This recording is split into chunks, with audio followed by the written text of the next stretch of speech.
C1370 Entering Han Zexian's Tomb. Chapter 1370 Entering Han Zexian's Tomb. 1370 Entering Han Zexian's Tomb. Our cultivations are restricted to the peak of Spirit King? What about those already below that level? Someone inquired, as he was only a third-level Spirit King. Then you will simply remain at that level. This information caused an uproar. So those below 9th-level Spirit King are at a severe disadvantage? What's the point of restricting our cultivation when those above peak Spirit King are still able to squash everyone else with superior techniques and experience? Aren't they trying to even the playing field with the limit? What about the tomb itself? What kind of environment is it? Someone else asked. The tomb is divided into 2 sections. The first section of the tomb is trial-based, where those below the 9th-level Spirit King are able to do trials for cultivation resources. These resources are incredibly rare and potent and would allow even a Spirit Lord to reach peak Spirit King in a short time. However, these resources cannot be taken out of the tomb, so you'll have to use them before leaving. Tian Yang's eyes lit ablaze with excitement after hearing this information. He couldn't be any happier to hear that he could quickly raise his cultivation inside the tomb. In the second section, a vast expanse filled with mysteries and powerful magical beasts could be explored freely. The scale of this tomb is unfathomably massive, and it's not a place one could fully experience in a few weeks. What do you think? Kulas suddenly asked. I'll be spending all of my time doing trials until I reach peak Spirit King, he calmly said. I know I said that I'd explore the tomb with you, but this is not something I can give up, nor is there a point for those below Spirit King to explore any further. Kulas nodded. I understand, but worry not. I didn't intend on going straight to the second section in the first place. My real purpose of visiting the tomb was to train, and I couldn't care less about Han Zexian's legacy. These trials sound fun, so I'll do some with you. Tian Yang nodded. Sometime later, the representative from the 9 immortal clans announced, it has been 7 days since the tomb opened. Han Zexian's tomb is officially open to the public now. However, to prevent a cluster, only 1,000 may enter every 15 minutes. Good luck, fellow cultivators. The moment he said that, hundreds of people charged into the ground, disappearing from the desolate continent. Since the people in the front went inside first, Tian Yang and Kulas still had to wait a while before it was their turn. Several hours later, Tian Yang and Kulas jumped into the portal in the ground, entering the tomb. The moment they stepped foot into the tomb, Kulas immediately felt his cultivation being suppressed by an unfathomable force, lowering it to the peak of Spirit King. As for Tian Yang, who was only a Spirit Lord, he didn't feel anything different, but he had a look of awe on his face. This is, inside a tomb? Tian Yang swallowed nervously as he stared at the vast land before him, almost as if had entered a different world. Is this your first time exploring a tomb? Kulas asked after seeing his excited face. Of course. But you sound experienced. No, this is also my first time exploring a tomb, a real one, at least. There are fake tombs? Naturally. Those are much smaller in size and are often traps for cultivators. Kulas then asked, where should we go? Unless you have a map, we can only pick a direction and hope for the best. Tian Yang shrugged. In other words, leave it to fate, huh? Kulas smiled. Tian Yang retrieved his sword and casually tossed it into the sky. When it landed a moment later, he said, let's go where the tip of the sword is directed. Sounds fun. The two of them proceeded to fly in that direction. Several hours later.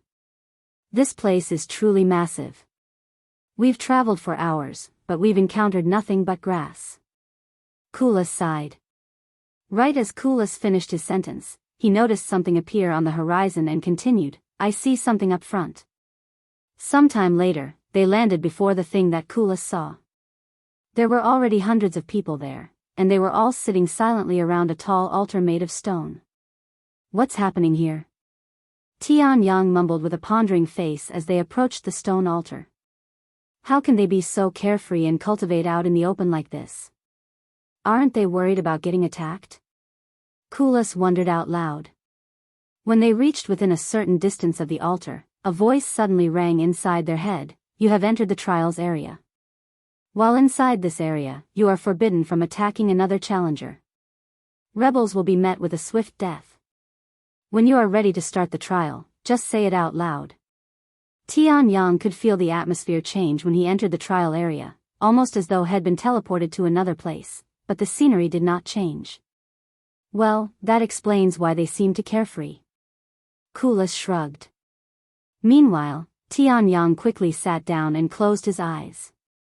After taking a deep breath, he muttered out loud, "Begin trial." The very next moment, Tianyang could feel something enter his consciousness, causing him to fall into a trance-like state. When he opened his eyes a moment later, he found himself in an entirely different place, standing on a small, empty island while being surrounded by water. An ocean? Did I get teleported, or is this an illusion? He wondered out loud as he looked around. Suddenly, a familiar voice resounded. "Defeat your opponent to complete the trial." The very next second, Tianyang noticed something massive emerging from the water in the distance.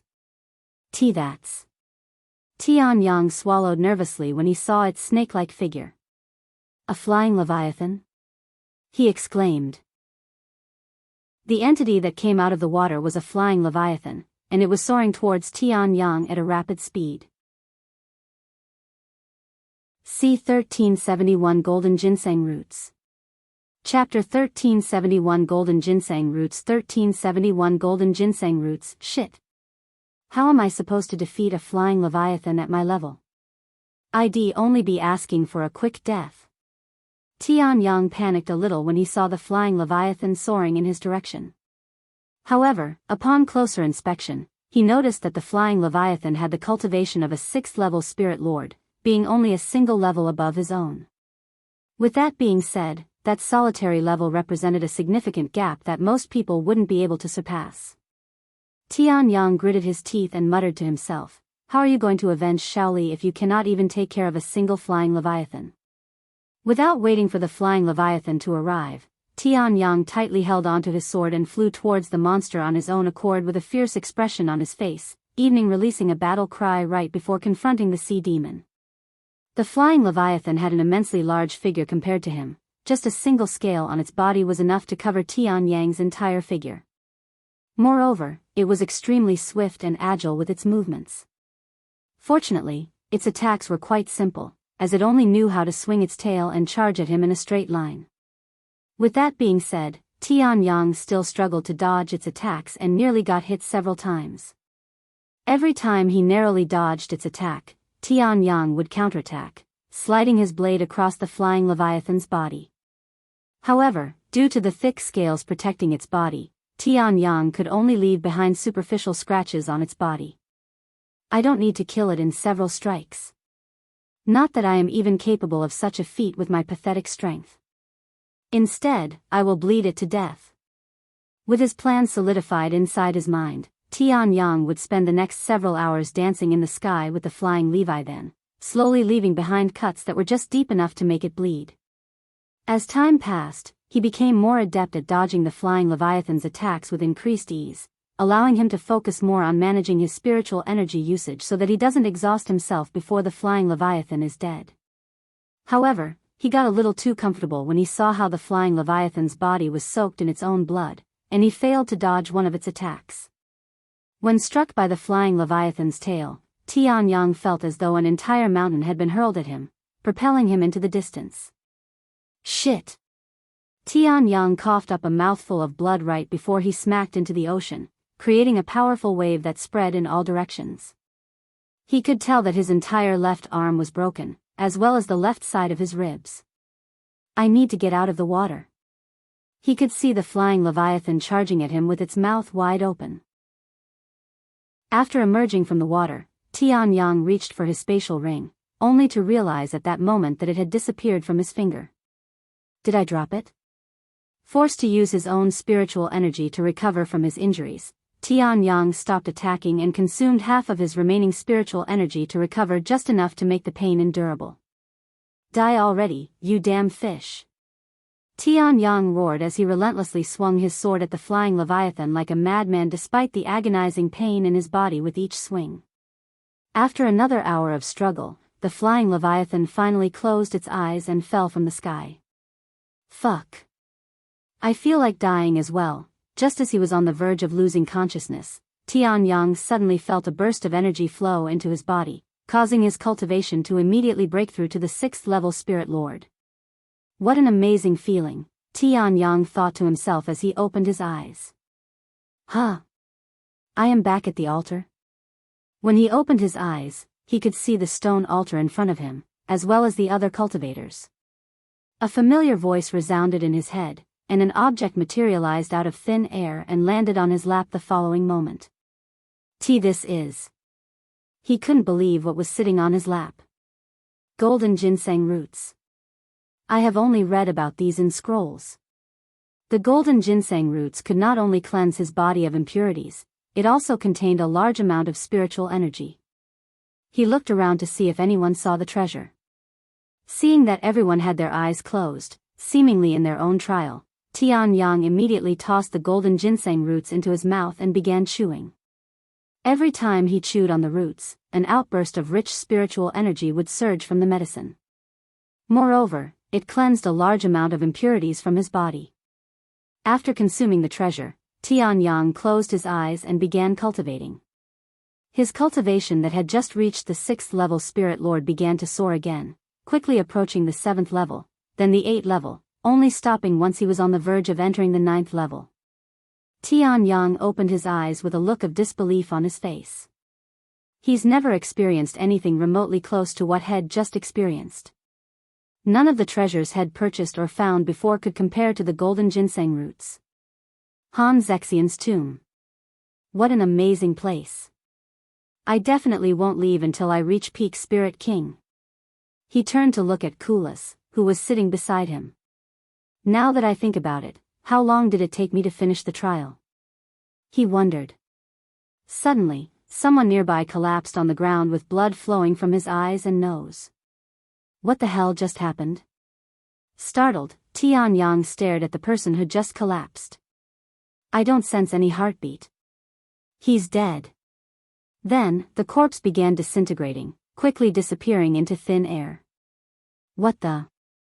Where did the corpse go? Tianyang was left speechless by what had just witnessed. C1372 Four Types of Trials. Chapter 1372 Four Types of Trials. 1372 Four Types of Trials. About an hour after Tianyang finished his trial, Kulas opened his eyes, and a treasure materialized on his lap a moment later. You finished already? Kulas looked at Tianyang with a surprised look on his face. He started the trial about 10 minutes after Tianyang did, yet had somehow finished later. Yes, Tianyang nodded, glancing at Kulas with a calm expression. How long ago? About an hour, I guess. Impressive. And what kind of trial did you undergo? Kulas continued asking. I had to fight a flying leviathan. So not everyone receives the same trial. How interesting. Suddenly, another person there abruptly coughed up a mouthful of blood before collapsing on the ground, startling Kulas. What the? Tianyang calmly looked at the person who just collapsed and said, he died. What? Kulas looked at him with wide eyes. I've seen this happen several times since I finished my trial. My guess is that those who die during their trial will die with their real body as well, he said. That's quite cruel, but considering how precious the rewards are, I'm not too surprised. Kulas muttered as he watched the body disappear into thin air. I don't know why that happens. Tianyang said, referring to the disappearing body. It was probably absorbed by the tomb as nourishment, said Kulas. Nourishment? You make it sound as if the tomb is alive. Sort of.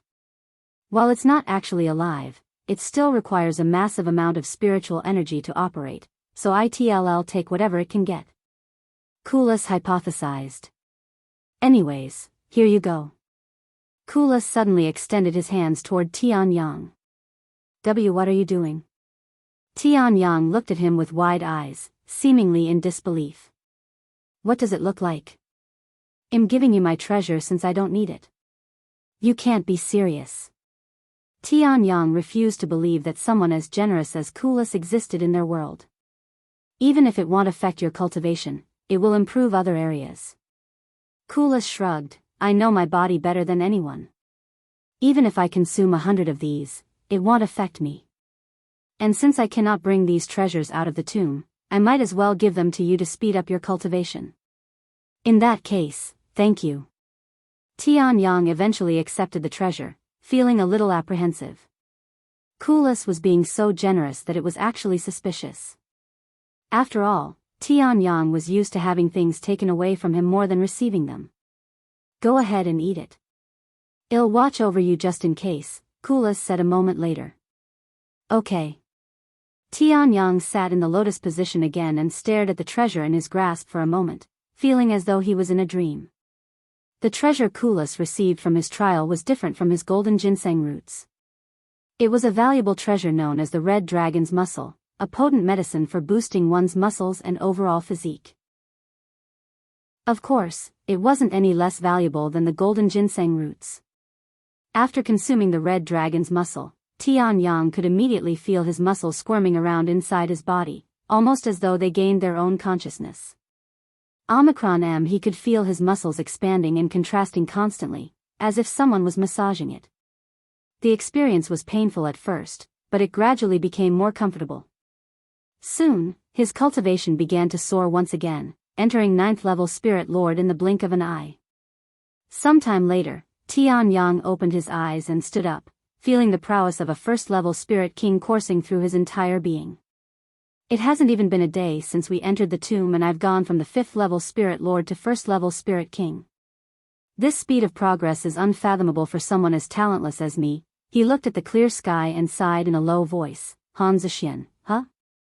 I'll worship you until the day I die for giving me this opportunity. Shall we continue to the next trial? Tianyang looked at Kulas, who nodded with an excited smile. They left the stone altar shortly after and began wandering the tomb. Several thousands of miles and many hours later, they arrived before another altar. However, the altar had a different appearance compared to the previous altar. Instead of stone, it appeared to be made out of silver. Moreover, there were far less people taking the trial. As they approached the altar, someone standing outside the trial zone said to them, I hope you know what you're getting yourself into. Tianyang halted his steps and looked at the middle-aged woman with a puzzled expression. Judging by your reaction, is this your first trial? She asked. No, this would be our second. Then in case you didn't know, not all trials in the tomb are equal. Some are much harder than others. Tianyang looked at the altar and asked, does it have anything to do with the altar's appearance? Correct. There are 4 types of altars. Starting from the easiest trials, stone altar, silver altar, gold altar, and jade altar. Naturally, the more difficult the trial, the better the rewards. With that being said, about 70% of the people that took this trial have died thus far. 70% casualty rate. Tianyang swallowed nervously. He wasn't sure about the casualty rate for the stone altar, but had witnessed 16 people die in just a few minutes. Thank you for the information. After thanking the woman, Tianyang entered the zone and sat before the altar without the slightest hesitation on his face. Kulas followed him shortly after with a slight smile. The woman stared at them with wide eyes. Young and foolish, what a pity. Without saying anything else, she continued waiting outside the zone, seemingly waiting for someone or something. After mentally preparing himself and taking a deep breath, Tianyang closed his eyes and muttered, begin trial. C1373 Fish Pond. Chapter 1373 Fish Pond. 1373 Fish Pond. Tianyang opened his eyes a moment after he began the trial, finding himself surrounded by trees, and there was a large pond beside him. This is... He didn't immediately recognize his location, but once he did, his eyes widened with surprise. This is the fish pond located near my village. The villagers come here often to fish. But why is the trial taking place here? The village was his hometown and where he spent most of his life until he became a disciple of the Immortal Monastery. It took him a moment to recognize the place, not because it'd been a long time since he went there, but because it was a place filled with bad memories, a place he wanted to forget about. Suddenly, Tianyang sensed a presence appear above him, causing him to look at the sky. His eyes widened with shock after seeing the individual hovering above the pond. Once he snapped out of his daze, Tianyang's eyes flickered with anger and killing intent. "I don't know why you are part of the trial, but I welcome it." Tianyang could hardly control his emotions after seeing the face of the cultivator who killed his mother and sister for the first time since the incident. When he was little, he would often visit the fish pond with his mother and sister. On one of these trips, they encountered two cultivators, both of them engaged in a fierce fight. Tianyang and his family immediately ran away, but alas, they were unable to outrun the techniques the cultivators were throwing at each other. Tianyang's mother and sister were instantly blown up by one of these techniques. As for Tianyang, had somehow managed to survive, but he was badly injured. "Defeat your opponent." The trial's voice resounded. Tianyang grinned, "I don't know your names, but I have imprinted your faces onto my soul. When I find you bastards, I will make you experience the feeling of losing your family, just like you'd made me suffer." One of the cultivators was a middle-aged man with long red hair and red eyes, while the other was an old man with long white hair and a short beard. The opponent before him was the cultivator with white hair. Tianyang didn't even bother to look at his opponent's cultivation before charging at him. The old man didn't even bat an eyelid and blocked Tianyang's strike with seemingly little to no effort at all. Tianyang didn't care in the slightest and continued to swing his arm relentlessly. Despite being adopted, his mother loved him unconditionally, and his sister treated him as though they were real brothers and sisters. Although he was only able to live with them for a few short years, they were everything to him during that time. "Because of you, they are dead." Tianyang's aura burned with rage as he unleashed the anger he'd been carrying since then. He became a cultivator solely because he wanted to avenge his family. He endured all the hardship and suffering for so many years just so he could one day pierce the hearts of his family's murderers. Ayawa. Tianyang's anger burned with a different intensity compared to the pain he felt from losing Huang Shaoli, and it propelled his prowess to heights that had never seen before. Unfortunately, he was too blinded by the anger to see it, and before he realized it, his opponent was kneeling on the ground beside the pond. Although it seemed like the old man had the advantage at first, he was unable to keep up with Tianyang, who only grew fiercer with each passing moment. "Is this it?" Tianyang calmly stared at the old man before him, feeling no sense of pride or accomplishment despite defeating the person who killed his family. "In the end, you are nothing but a fake. Until I find the real you and kill you, I will never truly be at peace." Tianyang's expression became even more determined than the time when he first vowed to become a cultivator to avenge his family. Whoosh! With one more arm flick, Tianyang severed the old man's head, completing the trial. Tianyang immediately sensed a surge of spiritual energy flowing from the old man's corpse into his body, propelling his cultivation to second-level Spirit King. Even though the difficulty of this trial was much more difficult than his last, he was barely injured the entire fight, even clearing the trial much faster. Moreover, as his mind began to clear up, he could sense a certain connection with his sword. This sensation. Did I somehow manage to grasp the understanding of sword aura during the trial? He wondered to himself. What nonsense am I thinking?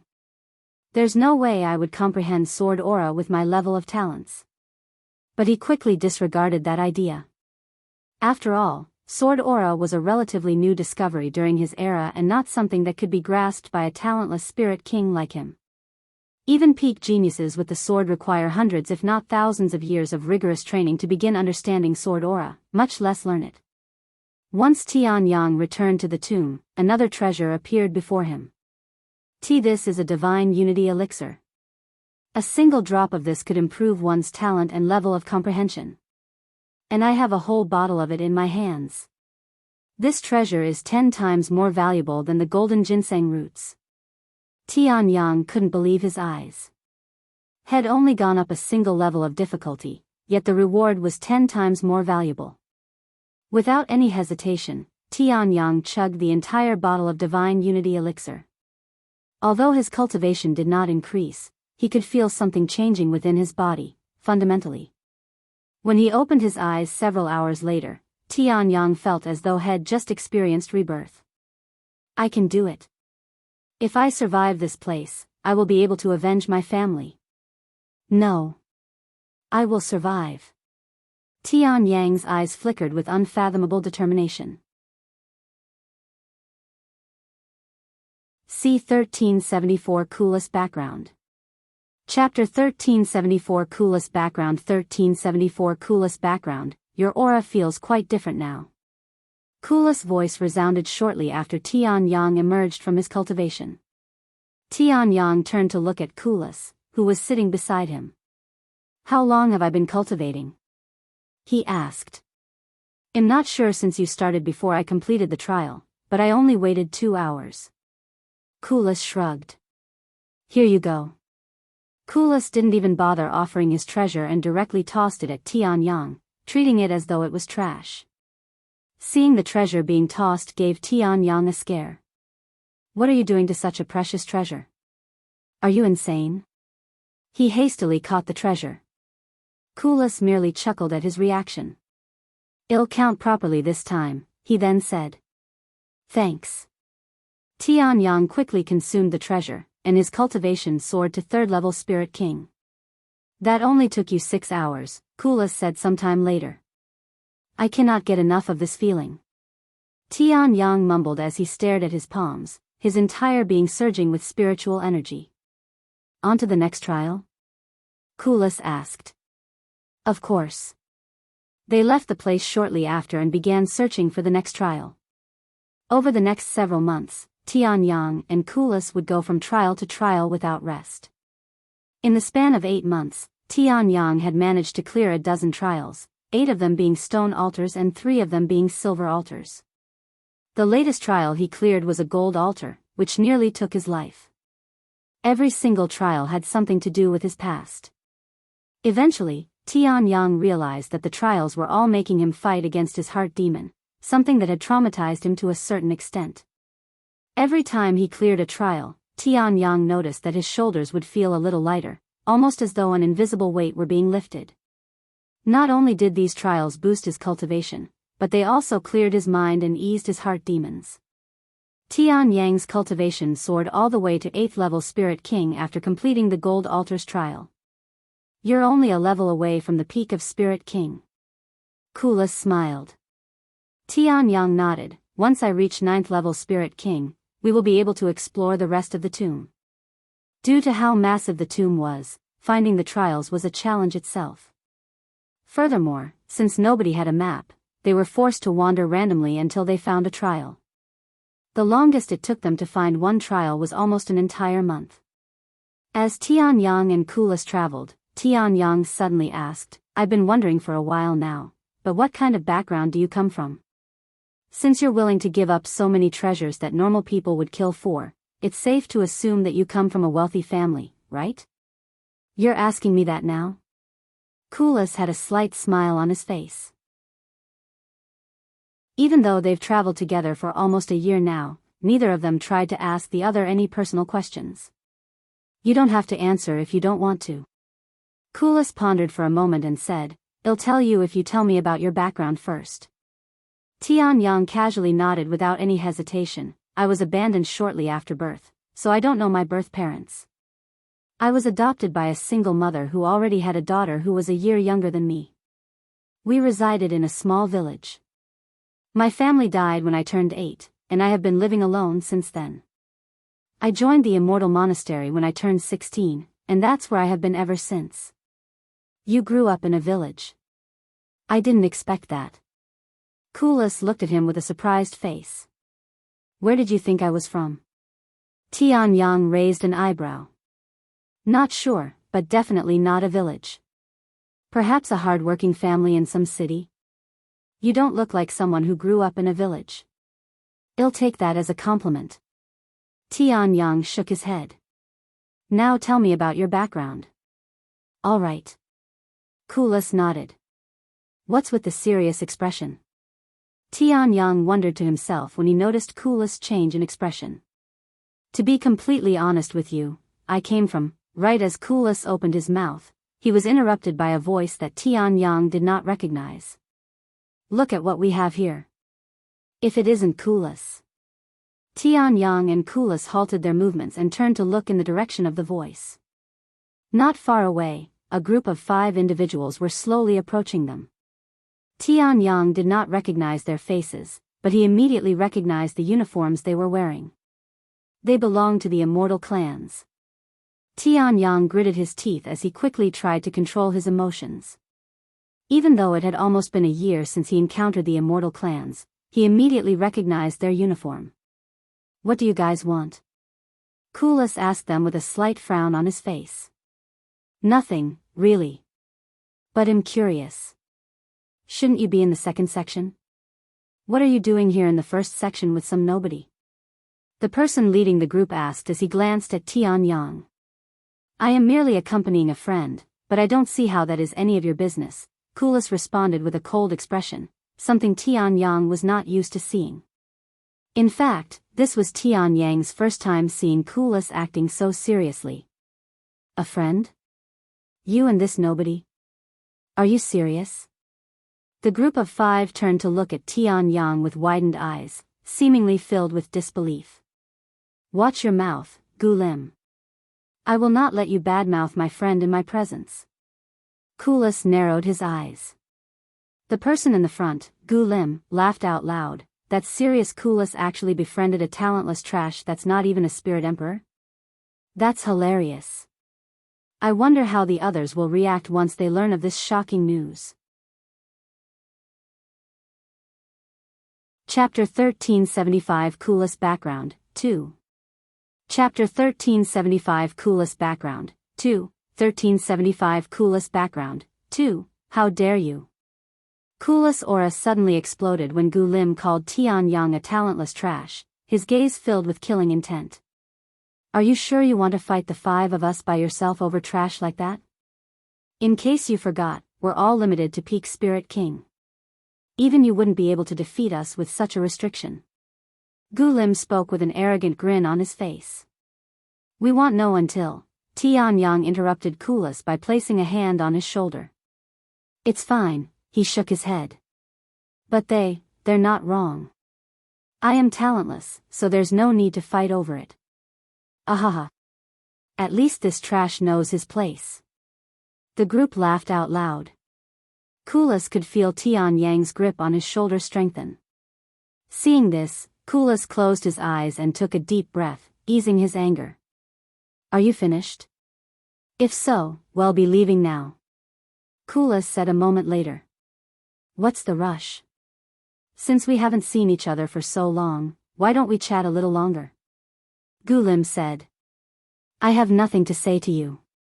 If you have so much free time, why don't you spend it looking for Han Zexian's legacy instead of wasting it here? Kulas sneered. Han Zexian's legacy? We've been looking for 8 months straight without any result, so we're taking a small break for the time being. What about you? What have you been doing for the past several months? Seeing how he's in the first section, he's probably doing trials. What a waste of time. Right? It's not like the rewards will even benefit him. Hey, didn't we just pass a Jade Altar? Why don't you try it, Kulas? I heard it's the hardest trial available in this place. Tianyang's eyes flickered with a profound light after hearing this information. The trial within the gold altar nearly killed me, but its reward was tremendously beneficial. If I can complete a Jade Altar's trial, Kulas turned to look at Tianyang, and when he saw the look on Tianyang's face, he immediately smiled and said, Sure. Seriously? You're going to do the trial? The group didn't think Kulas would actually agree to it. Nobody has ever passed the trial even though tens of thousands have attempted during the last 8 months. You're just going to walk into your own grave, even if you are the genius of the Immortal Might Clan. Immortal Might Clan. Tianyang raised an eyebrow. Although he suspected that Kulas belonged to a powerful family from the beginning, he didn't think that it was part of the immortal clans. Kulas looked at Tianyang with an apologetic smile and spoke with divine sense. Sorry, I didn't mean to keep it from you. After learning of your situation, I just couldn't bring myself to tell you that I was from the immortal clans. Tianyang shook his head and said, if I never asked you about your background, you had no reason to tell me, so there's no need to apologize. And it's not as though I have a grudge against everyone from the immortal clans, only those responsible for the confinement. I see, thank you, I didn't know you cared about my life, Kulas said to the group a moment later. Cocky bastard, let's see if you'll survive the trial. Gulim sneered. Tianyang and Kulas followed Gulim and his group to the Jade Altar, which was only an hour away from their location. Upon arriving at their destination, Tianyang could see 3 people sitting around an altar made of jade with several hundred spectators. There are more spectators than there are challengers. This was Tianyang's first time seeing such a sight after witnessing a dozen different trials. By the time Tianyang and the others landed around the altar, one of the 3 challengers suddenly coughed up a mouthful of blood before collapsing on the ground. Nobody there expressed any surprise and continued to spectate the other 2 in silence. Tianyang looked at Kulas and said, you don't have to do this with me. Are you saying that because you don't want me to die with you, or you think you can pass it but I can't? Kulas asked with a slight frown. You have no reason to risk your life for this trial. What about the previous trials we've done together? This one is different. Nobody has ever completed it. Tianyang shook his head. Then why are you taking the trial? You can reach peak Spirit King if you just continue to do easier trials. Tianyang looked at the Jade Altar and sighed, my talent may have improved a lot since I started doing the trial, but it is still insignificant when compared to the majority of people out there. I won't be able to achieve my dreams if I continue going the easy route. If I don't survive this trial, I am simply not fated for anything else. You're going to partake in the trial? A talentless trash like you? You won't even last a minute. Gulim and his group were in disbelief after learning this information. Tianyang smiled at the group and said, would you like to bet on that? That would be pointless since you'll die if I win. What can I possibly get out of a corpse? Gulim sneered. How about I make the bet then? Kulas suddenly said. Now that's more like it. Gulim smiled. What shall we bet on? Whether he lives or dies? Kulas nodded, I will bet on him surviving the trial. What are the stakes? Gulim then asked. Kulas pondered for a moment before speaking, I'll bet my ancestral gauntlet. Gulim's expression froze after hearing Kulas' words, and the people behind him looked dumbstruck. Are you serious? You're willing to bet on your favorite weapon for this talentless trash? Gulim held a serious expression as he asked for confirmation. Don't look down on my friend. You call him talentless, but there are many kinds of talents in this world, and his talent to survive is the best I've ever seen. Kulas nodded with a confident smile on his face. C1376 Jade Altar. Chapter 1376 Jade Altar 1376 Jade Altar. Since I am betting my ancestral gauntlet, you should put something of similar value on the line. If you don't have anything like that, the 5 of you can work together to cover the difference. Kulas said to Gulim, who was gritting his teeth in anger. Gulim was not angry because Kulas was betting on Tianyang's survival. He was frustrated because he had nothing close to the value of Kulas' ancestral gauntlet. He turned to look at his 4 buddies and said, let's do it. There's no way that talentless trash will survive the Jade trial, so this will be an easy win for us. It's essentially free money. The 4 quickly nodded, agreeing to pool together their resources for the bet. None of them believed that Tianyang could survive the Jade Altar's trial, so there was no hesitation in their decision. Eventually, they gathered a small mountain of treasures for the bet. Tianyang's eyes widened with shock after seeing the difference. Kulas only had 1 item, a pair of gauntlets. However, Gulim and his group had at least 20 different treasures. Just how valuable is that gauntlet? And he's willing to bet it on me? Tianyang swallowed nervously.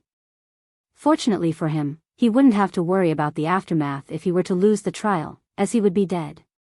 However, he was still pressured by the knowledge that his death would lead to Kulas losing his precious treasure. Hey, do you really have to bet on such a valuable treasure? Tianyang asked Kulas with a stiff look on his face. Kulas responded with a smile, the value of the treasure is how much trust one have in you, in your talent. Tianyang clenched his fists after hearing Kulas' words. He's never had anyone put so much faith in him before, much less someone with a status as profound as Kulas. If I had a sworn brother, is this what it would feel like? Tianyang wondered to himself. Hey, trash bastard, what are you waiting for? Hurry up and die in the trial already. Gulim suddenly glared at Tianyang with clear disdain. Kulas narrowed his eyes, and he responded instead, one more thing. If he survives the trial, you will take back all the bullshit you spewed and show some respect to my friend. Ha ha ha. If he survives, not only will I respect him, I will kowtow before him and call him my grandfather for the rest of my life. Gulim laughed so viciously that his eyes became teary. Hearing this, Kulas turned to look at Tianyang and nodded with a serious expression, good luck, friend. Tianyang nodded with a slight smile, I will see you in a bit. Without hesitation, Tianyang walked towards the Jade Altar, where only one challenger remained by the time he reached it. Huh? Is he really going to challenge the trial with that level of cultivation base? There are better ways to court death, who even is this guy? I recognized all the people that have challenged the trial, but I don't know him. I saw him talking with some people from the Immortal clans just now. Perhaps he's from there. The spectators were in disbelief when they saw Tianyang entering the trial area, especially after seeing his cultivation that was only at the 8th level Spirit King. Whoever claimed that he's from the Immortal clans, take that back right this instance. How could such talentless trash come from the Immortal clans? Are you mocking the Immortal clans? Gulim suddenly spoke loudly, alerting all of the spectators. He's not from the Immortal clans? Then he must be a nobody. His arrogance is too much for a nobody. How dare he even approach the Jade Altar? Does he think he's better than everyone who's come before him? Hearing so many people badmouth Tianyang, Kulas lost his control and roared, the next person to badmouth my friend will die by my hands. The spectators were startled by Kulas' killing intent, and when they recognized his identity, they immediately stopped talking out loud. Holy shit. Isn't that young Master Kulas from the Immortal Might clan? Did he just call that man his friend? Kulas, he's known for being a brutal and cold person. That man must be very impressive to become such a person's friend. Tianyang had just closed his eyes when he heard Kulas' loud voice. He smiled inwardly, thank you, my friend. Begin trial, he muttered the following moment. As Tianyang began his trial, Gulim turned to look at Kulas and asked with a serious expression, I seriously don't get it. Why did you befriend someone like him? He's just a nobody. Kulas looked at him and responded in a calm voice, if you'd been there when I first met him, you would feel nothing but respect and admiration for him. Have you ever seen someone desperately hold on to their life? I have, many times. However, none of them were able to move me the same way he did.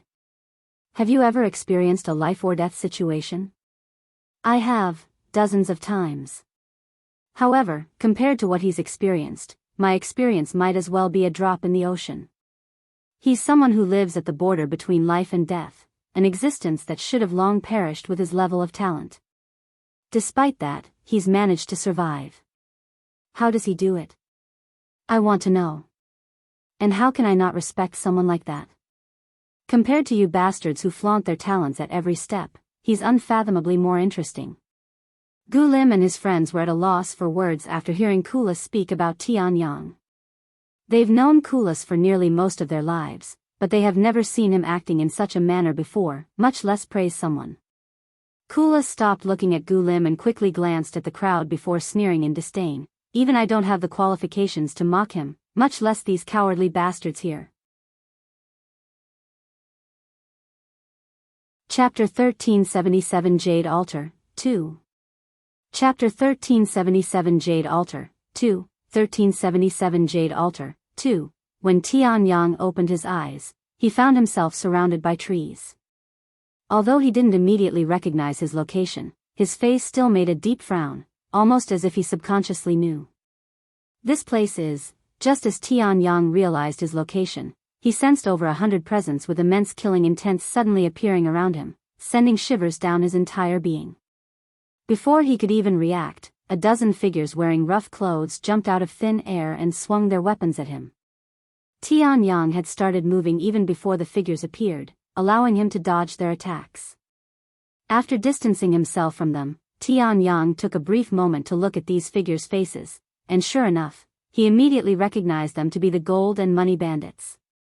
I knew I would eventually have to face this heart demon of mine in one of these trials. Tianyang sighed. Even though Head mentally prepared himself for months, he was already on the verge of being consumed by rage.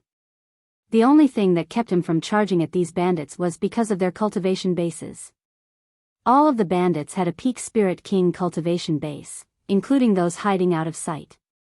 After consuming many valuable treasures, Tianyang's talent increased tremendously, to the point where he could fight several ordinary peak Spirit Kings as an 8th level Spirit King simultaneously.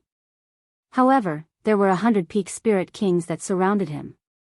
Tianyang took a deep breath and calmed himself. The following moment, the bandits charged at him with their daggers and sabers raised, their expressions oozing with bloodlust. Tianyang gritted his teeth and tried his best to block the incoming attacks. He would successfully block several but also miss a few. Every time he confronted the bandits, a few more cuts would appear on his body. Fortunately, none of the attacks that connected were life-threatening and were only shallow wounds. Unfortunately, Tianyang couldn't keep up with the relentless assault, and it was only a matter of time before one of the bandits landed a critical hit on him. Realizing this, Tianyang focused on fighting his heart demon instead. After doing so many trials, he noticed a certain thing with these trials. Since these trials tested their heart demons, the trials would get easier if the challenger weakened their heart demon during the trial. However, to defeat one's heart demon was much easier said than done. Even before this trial, Tianyang had been fighting this specific heart demon for months, but alas, he simply couldn't fight the guilt of losing Huang Shaoli. If only I had been stronger, if only, his voice resounded inside his head, almost as if he was whispering to himself. Tianyang gritted his teeth and roared, "Shut the fuck up." His eyes flickered profoundly, and he continued, "I am no longer talentless." An immense aura suddenly surged from his body. "I will survive this damn trial and avenge Huang Shaoli. I will survive and avenge my parents. I will survive and seek justice for Meng Lily. I will survive." Tianyang stopped being defensive and started looking for opportunities to attack. Since he was already having trouble defending against so many opponents at once, it would be even more difficult to attack without leaving himself wide open. Thus, he needed to make every strike count. Unless he was certain that his attack would land and kill his target, Tianyang continued to defend and avoid. Eventually, he noticed an opening. Without hesitation, he went for the kill. Shah! His sword flickered, sending one of the bandits' heads into the sky. However, immediately after killing one of the bandits, 6 of them attacked him from different angles. Tianyang knew that he wouldn't be able to dodge all of them, so he blocked the life-threatening strikes and allowed the less threatening to go through. However, shortly after Tianyang killed the first bandit, another one would jump out of the tree lianes to join the fight. Tianyang gritted his teeth and continued fighting. An hour later, Tianyang killed 20 bandits, but his condition was worse than ever. His body was riddled with holes and deep cuts, and his entire body was dripping with blood. At this rate, he would perish before killing even half of the bandits there. However, unbeknownst to Tianyang, he was slowly defeating his heart demon. After another hour, right as Tianyang killed his 50th bandit, one of the bandits plunged his dagger into his back. Enduring the reverberating agony coursing through his entire being, Tianyang clenched his teeth with unwavering determination and continued fighting. One would expect Tianyang to slow down as his body continued to weaken, but his movements and attacks only grew fiercer as time passed.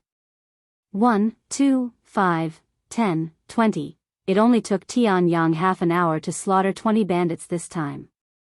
Meanwhile, at the Jade altar, Tianyang's real body suddenly coughed up a mouthful of blood. Kulas clenched his fists after seeing this.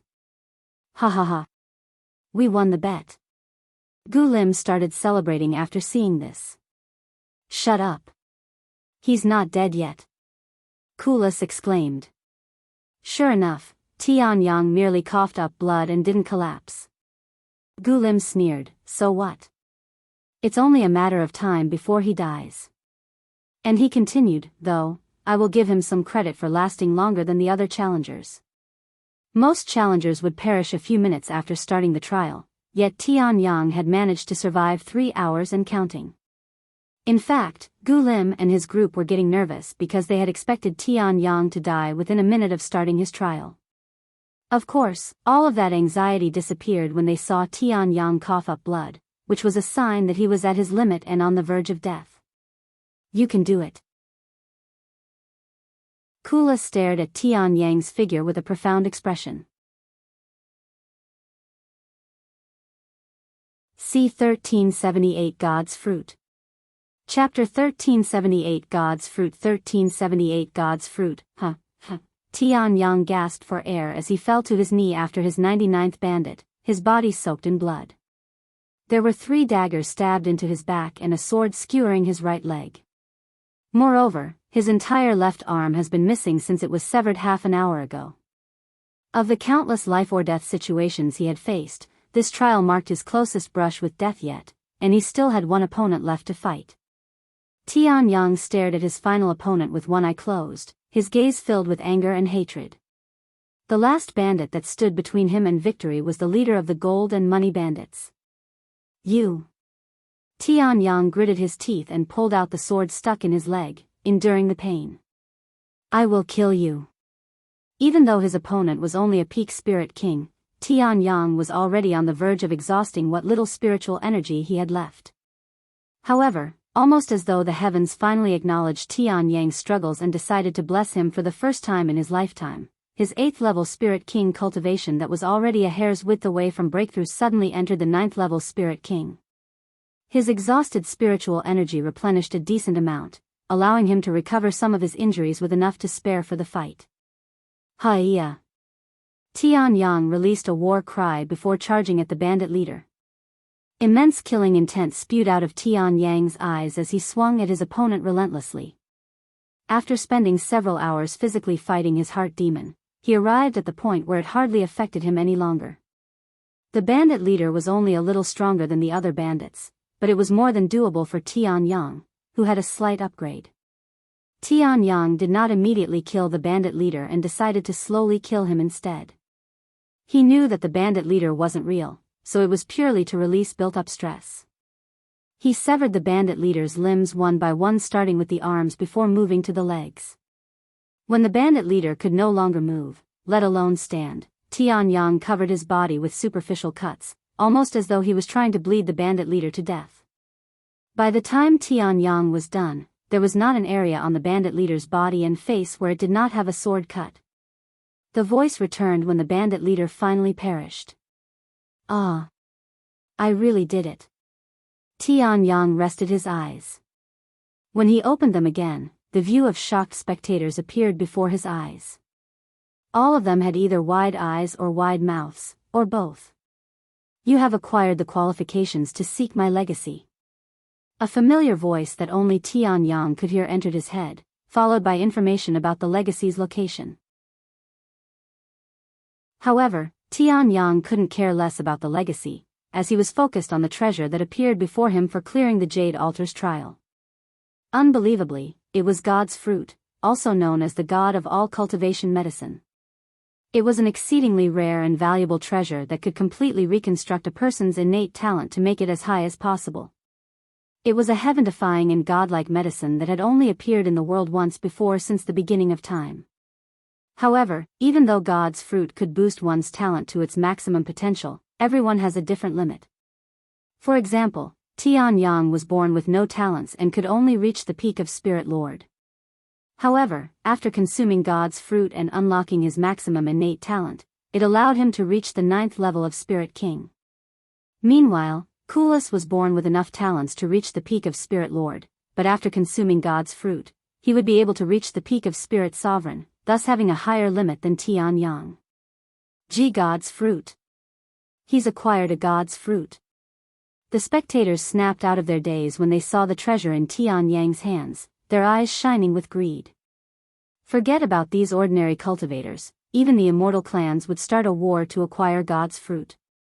Suddenly, someone jumped out of the crowd and charged at Tianyang with clear killing intent. However, before he could even reach Tianyang, an invisible force with unfathomable prowess appeared out of thin air to neutralize the threat, instantly turning the person who charged at Tianyang into a cloud of blood mist. Anyone who dares to steal another's treasure will be removed from existence. The trial's voice resounded loud enough for everyone to hear.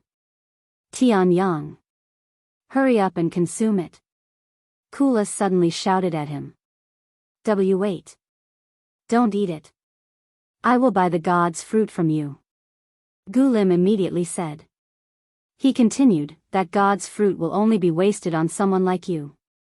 If you know what's for you, sell it to me. Tianyang turned to look at Gulim and sneered, before that, there is something else that you must do. What is it? If I recall correctly, you made a bet with Kulas on whether he'll survive this trial or not. Tianyang narrowed his eyes and continued, we can talk about the god's fruit after you honor your bet. Hearing this, Gulim gritted his teeth and handed all of the treasures he and his group bet on to Kulas. There. Now sell me the god's fruit. Gulim said afterward. How much are you willing to buy it for? Tianyang asked. 100 million spirit stones. Gulim shouted. Tianyang sneered in disdain after hearing the offer, and he said, the last god's fruit was sold for 1 billion spirit stones. Why would I sell mine for any less? Gulim clenched his fists and roared, you can't even bring that god's fruit out of this place. So what? That doesn't affect the god's fruit's effects, which means it won't be any less valuable, whether I can take it out of here or not. Tianyang shrugged. If you won't buy it at an appropriate price, I'd rather use it for myself. Naturally, he had no intentions of selling the god's fruit even if it killed him, so he was only messing with Gulim as a way of taking revenge for treating him like trash. However, Gulim didn't know this and thought he actually had a chance to acquire the god's fruit. C1379 Consuming God's Fruit. Chapter 1379 Consuming God's Fruit. 1379 Consuming God's Fruit. 3. No. 500 million spirit stones. This is my final offer. Although I cannot pay you now, I will definitely pay you once we get out. Gulim gritted his teeth and gave Tianyang his new offer. Tianyang did not immediately answer and closed his eyes to ponder, or pretend to think about Gulim's offer. Seeing Tianyang's hesitation, Gulim tried to convince him further, you can purchase countless powerful treasures with that much money, even 1 or 2 mythic-grade treasures with ease. However, if you refuse, just know that you'll become my Immortal Gu clan's enemy. Tianyang opened his eyes a moment later and wore a gentle smile on his face. I understand, he said in a calm voice. Gulim immediately smiled back, I take back what I said about you. However, before Gulim could even finish his sentence, Tianyang opened his mouth and shoved the god's fruit into his mouth, consuming it with a single bite. Gulim couldn't believe his eyes, his face filled with shock and disbelief. When he realized what had just occurred, his entire being trembled in anger, and his face flushed with redness, looking like a demon, you son of a bitch. How dare you mock me? Tianyang sneered at Gulim and spoke in a disdainful voice, Humph. You want me to hand over the god's fruit without payment, and you expect me to wait until we leave this place for my payment? You want me to trust you, who cannot even fulfill his own promises? Laughable. I already gave Kulas all the treasures we bet on. What more do you want me from? Gulim shouted, spewing saliva everywhere. Kulas interrupted, if I recall correctly, you promised to kowtow before him and call him grandfather for the rest of his life if he survived the trial. Yet, I have not seen you on your knees, much less call him grandfather. Kulas, you fucking bastard. If you think I won't beat you up because you're from a fellow immortal clan, you have made a huge mistake. Gulim pointed at Kulas, his entire arm shaking uncontrollably. Meanwhile, Tianyang felt a strange shift happening in his body. After eating the god's fruit, it was as if something had loosened up inside him, like unclogging a drain that had been blocked for decades. His body felt weightless, as though gravity no longer affected him, and all of his senses became more sensitive and keen, allowing him to notice even the smallest details. Furthermore, he could feel his strength skyrocketing even though there were no changes to his cultivation base. This is me, at my highest potential. My body feels foreign, as if it doesn't belong to me. Tianyang looked at his palms with a nervous smile on his face. You trash bastard. I dare you to step outside the safe zone and fight me. Gulim suddenly shouted as he stared at Tianyang with immense killing intent surging within his eyes. Tianyang narrowed his gaze at Gulim. Although he was never intimidated by Gulim even before consuming the god's fruit, now that he's essentially experienced a rebirth, he could tell that Gulim posed zero threat to him. Thus, Tianyang confidentially started walking towards Gulim. Seeing Tianyang's resolute expression, Kulas prepared to fight alongside him. The moment Tianyang stepped outside the safe zone, Gulim wasted no time jumping at him. Die, you insignificant bastard. So what if you consumed the god's fruit? You are still no different than trash in my eyes. Gulim swung his ancient grade sword at Tianyang. Tianyang only had an earth grade sword on him, so he didn't dare to block Gulim's sword head-on, fearing that his earth-grade sword would break. Why don't you fight someone with proper equipment? Kulas suddenly appeared beside Gulim, kicking him away from Tianyang. When the four people following Gulim realized that a fight could no longer be avoided, they retrieved their divine-grade treasures and joined the battle. Two of them went after Tianyang while the other two went to assist Gulim.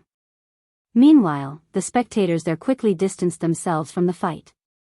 None of them wanted to stick their nose in a fight between the immortal clans, nor did they have the qualifications to join the battle after witnessing how fierce it was.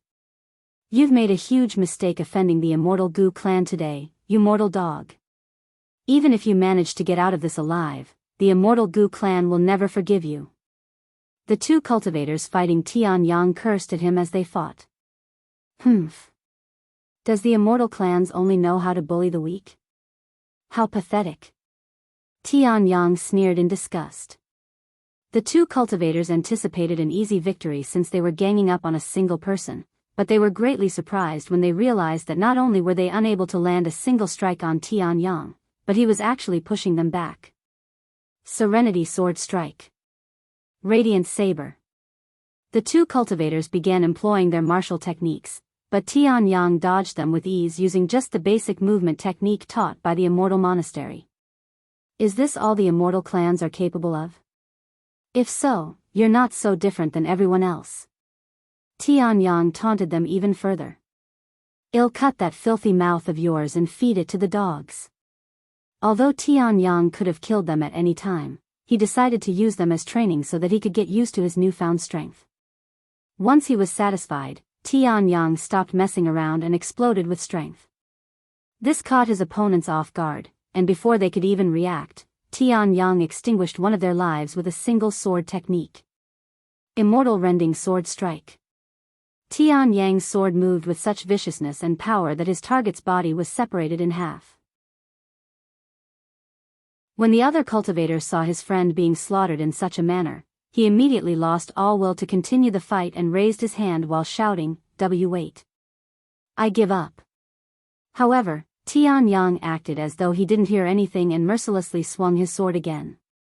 Yuba, after killing his opponents, Tianyang turned to look at Kulas' situation. He was still fighting with Gulim, but the other two were nowhere to be seen, presumably dead. C1388 Darker Path. Chapter 1388 Darker Path. 1388 Darker Path. Kulas. Do you need my help? Tianyang asked him after his fight ended.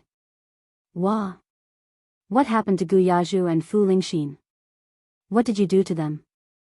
Gulim roared at Tianyang when he couldn't see his friends around. Tianyang sneered, "Isn't it obvious that I killed them? You bastard." Gulim suddenly stopped paying attention to Kulas and charged at Tianyang. We are not finished yet. Kulas immediately went to intercept him. Get out of my way, Kulas. Do you truly intend on fighting to the death with me? My family will not let this slide even if it's you. Gulim roared at him. Don't talk as if I started this. You were the one who approached us, provoked us. Don't you dare make it sound like you are the victim here, Gulim. Kulas shouted back, his strikes getting fiercer and quicker. Gulim began panicking at this point. He knew that he couldn't defeat Kulas alone. The sole reason for challenging Kulas in the first place had been the support of his group, but now, with them absent and dead, he found himself utterly helpless. As Kulas pushed Gulim further and further towards death, Gulim's desperation peaked. Stop it. This isn't funny, Kulas. If you kill me, my family will not forgive you. Are you going to be able to handle the consequences? Kulas halted his movements shortly after hearing Gulim's words. Sure enough, while he wouldn't have any problem dealing with Gulim's buddies, he couldn't directly kill Gulim himself, who was the young master of the Immortal Gu clan, as that could potentially lead to war between the Immortal Might clan and the Immortal Gu clan. That's right, Kulas. You cannot kill me unless you want our families to go to war. It was as though Gulim could read Kulas' mind, showing a relieved smile on his face. However, just as Gulim felt safe, he sensed a presence suddenly appear behind him like a ghost. Wah! Gulim turned around, but before he could fully turn around to see who was behind him, he sensed a cold sensation breeze past his neck. Kulas' eyes widened with shock when he witnessed Tianyang kill Gulim without hesitation. What have you done? He swallowed nervously. You couldn't kill him, right? In that case, I will do it for you. Tianyang said with a relatively calm expression on his face. Do you have any idea who you just killed? That was the young master of the Immortal Gu clan, their patriarch's favorite son. Once they learn of what happened here, they will hunt you down like a dog for the rest of your life. Tianyang shook his head and said, if I had let him live, he wouldn't let me scot-free, so it wouldn't have mattered if I killed him or not. They will hunt me down regardless, so I might as well take care of him now. Unable to refute Tianyang's logic, Kulas gritted his teeth. He looked at the shocked spectators and sighed, you could have at least waited until there's nobody to witness it, but now, Tianyang looked at the crowd and smiled, even if I killed him out of sight, these people have already seen us argue and fight with him, so it would only be a matter of time before they realize I killed him. Don't worry, Kulas. You weren't the one who killed him, so you can pin all the blame onto me. With so many witnesses here, I doubt his family will go through the trouble of blaming you. I couldn't care less about that. Why don't we continue our conversation somewhere else? Tianyang suddenly said. Sure, however, before leaving the scene, Tianyang made sure to take Gulim's spatial ring, just as he did with the other two he defeated. Once they were gone, the crowd that witnessed Gulim's death went into an uproar. This is huge news. Gulim is dead. Fuck. I can already imagine the Immortal Gu clan's reaction once they learn of this news. Who the hell was that person, anyway? I don't recognize him. Unsurprisingly, nobody there recognized Tianyang, so even if they were questioned about him later, they would only be able to give a description of Tianyang's appearance and that he was Kulas' friend. Sometime later, Tianyang and Kulas stopped by a large boulder and continued their conversation. So, what are you going to do now? Kulas asked. Tianyang lifted his head to stare at the clear sky and sighed, I honestly don't know. I have managed to reach my full potential and finally acquired the talent that I could only dream of, but what good is my talent when I am going to be hunted by the immortal clans? I must have somehow offended the heavens or something in my past life to have such terrible luck. Kulas pondered for a moment before speaking, how about joining my Immortal Might clan? Well, try to protect you from the Immortal Gu clan. Tianyang smiled and said, I appreciate the offer, truly. However, we both know that won't work. The Immortal Might clan has no reason to protect me and would rather give me up to spare them the trouble, especially since you are partially involved, and I doubt it'll just be the Immortal Gu clan that'll have to worry about. In fact, you should probably stay away from me starting now. It would be bad for you to associate with me any longer since it would give the Immortal Qi family more reasons to go after you. Cut the bullshit. The only reason you are in this situation is because of me. Gu Lim wouldn't have provoked you if you weren't with me. Kulas exclaimed. He clenched his fists in anger until they bled, muttering in a shivering voice, "What's the point of saving your life if I just lead you down an even darker path later? I'm such a terrible friend." C1381 Red Altar. Chapter 1381 Red Altar. 1381 Red Altar. Enough, Kulas. I am glad that you saved my life. What happened to Gu Lim wasn't your fault. It's Gu Lim's own fault for picking the fight, as well as mine for ending his life. Tianyang said with a calm smile on his face, almost as though had already accepted his fate. Anyways, if you don't intend on leaving me alone, should we start making our way to the second section? Kulas nodded. So we'll finally start exploring the tomb for real now, huh? Do you know where to start? He shook his head. Nope. No clue. I guess we can just wander around like we did for the trials and hope for the best. Alright, but unlike the first section, there will be magical beasts and countless dangerous traps awaiting us. We have to move around with care. Tianyang nodded. That's obvious. He looked around and asked, by the way, which direction is the second section in? Kulas shrugged and said, no clue, but we can ask around. The two of them continued to wander until they came across someone. Excuse me, do you know where the second section is located? Kulas asked. Do you see that mountain over there? Keep moving in that direction until you see a red-colored altar. That will teleport you to the second section of the tomb. Thank you very much. Now with a new destination, Tianyang and Kulas followed the mountain's direction.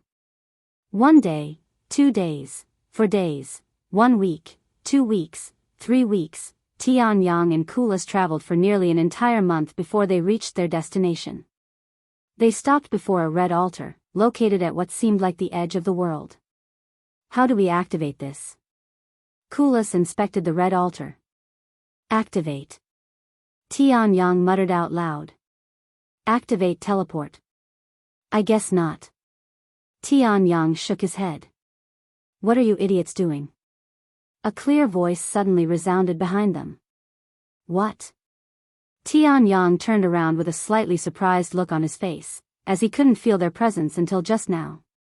Not far away, a group of young ladies were approaching his direction.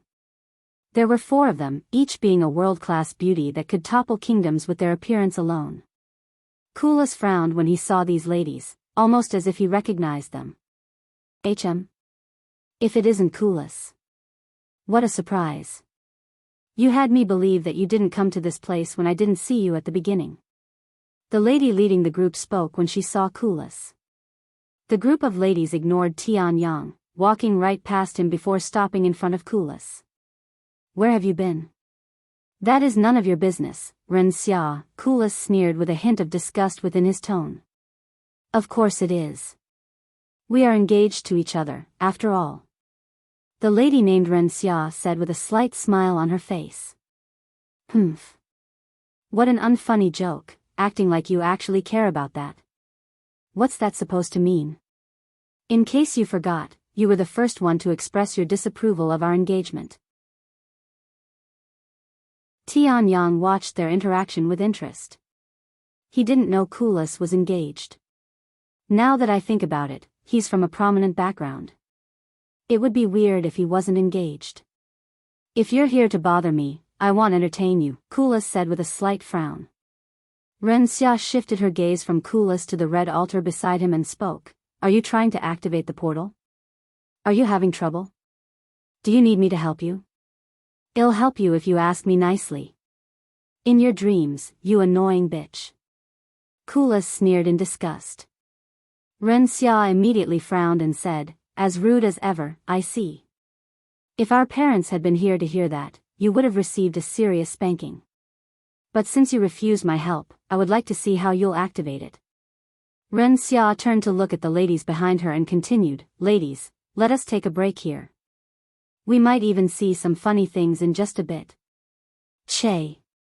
Kulas ignored them and walked to Tianyang. Just act like they don't even exist. Is it really okay to treat your fiancé in such a manner? Tianyang asked with a raised eyebrow. Don't let her appearance fool you. She's a sadistic and narcissistic bitch. And it was our family's decision to engage us. Kulas whispered to him. I can hear you, you know. Ren Xia said. By the way, who is that? A friend? No way, right? Even as Ren Xia voiced her disbelief, she couldn't fathom the idea of Kulas having a friend. Nevertheless, the truth remained that she had never witnessed him display such friendliness towards anyone else. So what if he's a friend? Kulas did not refute her, even confirming it. Seriously. A look of disbelief appeared on Ren Xia's face, as she didn't expect Kulas to admit it. Hey. I've been meaning to ask you this for a while now, but why is everyone so surprised when they find out you have a friend? Tianyang couldn't help but pose the question. A stiff smile appeared on Kulas' face as he responded, probably because I tend to push everyone away in the past. What do you mean in the past? You've done it your entire life.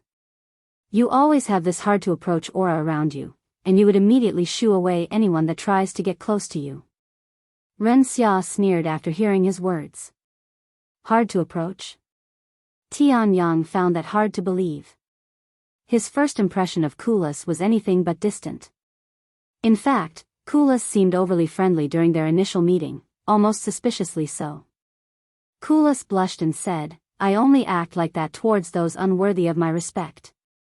It just turns out that everyone around me is unworthy, until I met you. Him? Worthy of your respect? Did you hit your head somewhere? Ren Xia had a dumbfounded look on her face as she asked him. Kulas narrowed his gaze at her and responded in a cold tone, Since you are my fiancé, allow me to give you a warning. The consequences of underestimating my friend are severe. Gu Lim learned that the hard way and paid with his life. What? Gu Lim is dead?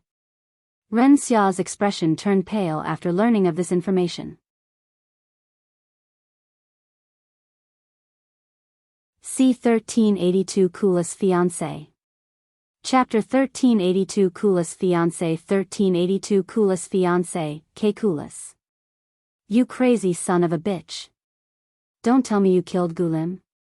Do you have any idea what you have done? Ren Xia exclaimed with a look of disbelief on her face. The others behind her also covered their mouths from shock. However, Tianyang responded in Kulas' stead, No, he didn't kill Gu Lim. I was the one who killed him. What? You? Ren Xia shifted her gaze to Tianyang. She glared at him with a deep frown and asked, Who are you? Tianyang calmly responded with a smile on his face, I'm a nobody. Regardless of your identity, are you aware of the consequences of your actions? Gu Lim's family will stop at nothing to hunt you down. No, it won't just be his family. The other immortal clans will also get involved. So what? The smile on Tianyang's face suddenly flipped, and a cold expression appeared on his face. I already have a bone to pick with the immortal clans. If they weren't going to hunt me, I would have gone after them myself. Ren Xia's eyes widened with surprise after hearing his words. A mysterious smile appeared on her face, causing her beauty to blossom even further, and she spoke in a low voice. Not only are you not fearful of the immortal clans, but you even dare to go against them. What an interesting man. When Qualls saw the look on Ren Xia's face, his entire being trembled, and he quickly stood between them. Whatever you are planning, give it up, he said to her. And what makes you think that I am planning something? You always make that annoying expression when you're planning something. Don't act like you are familiar with me. Tianyang shook his head and interrupted them. While you two argue, they'll try to figure out how to activate the altar. He ignored them and walked to the altar. Even if you don't help us, someone who knows how to operate it will eventually come, Kulas said to Ren Xia. Ren Xia chuckled, I can't believe you're struggling to activate the teleportation array. What? It's an array? Kulas' eyes widened. Ren Xia covered her mouth and acted like she accidentally spilled the beans. Oh my, I accidentally gave you the answer. Though, it's not like you can do anything about it since you aren't an array master. However, Tianyang raised an eyebrow when he heard it. Array. He inspected the red altar in finer detail, and sure enough, he could see array symbols engraved all over the altar. These are only level 1 array symbols. In that case, a few moments later, Tianyang solved the array symbols and activated the array, causing the red altar to emit a crimson glow. The following moment, a red portal appeared before the altar. What? Ren Xia looked at him with surprise. You were an array master this entire time? Even Kulas was shocked. Tianyang shook his head and said, no, but I was taught the basics by someone. I never expected such knowledge to come in handy, though. During his time with Huang Shaoli, she would occasionally teach him array symbols for fun. If Tianyang took the array master examinations at this moment, he would barely qualify as a level 1 array master. Anyways, now that I've activated it, let's go. Kulas nodded and walked past Ren Xia. Seeing this, Ren Xia didn't say anything else and followed them into the portal. After exiting the portal, Tianyang and the others found themselves in the middle of an expansive wilderness. Unlike the first section, which was mostly empty plains and mountains, there were trees and living beings roaming around the second section. So, where should we go? Huh? Tianyang and Kulas turned to look at the person who had just spoken. We? Why are you making it sound like we're going to be traveling together? Kulas asked her with a deep frown on his face. Why not? Ren Xia shrugged. Not only would it be more entertaining, but it'll be safer if we travel together. Are you going to refuse traveling with 4 beauties? What does your appearance have anything to do with this? Regardless, I don't trust you guys. Kulas sneered.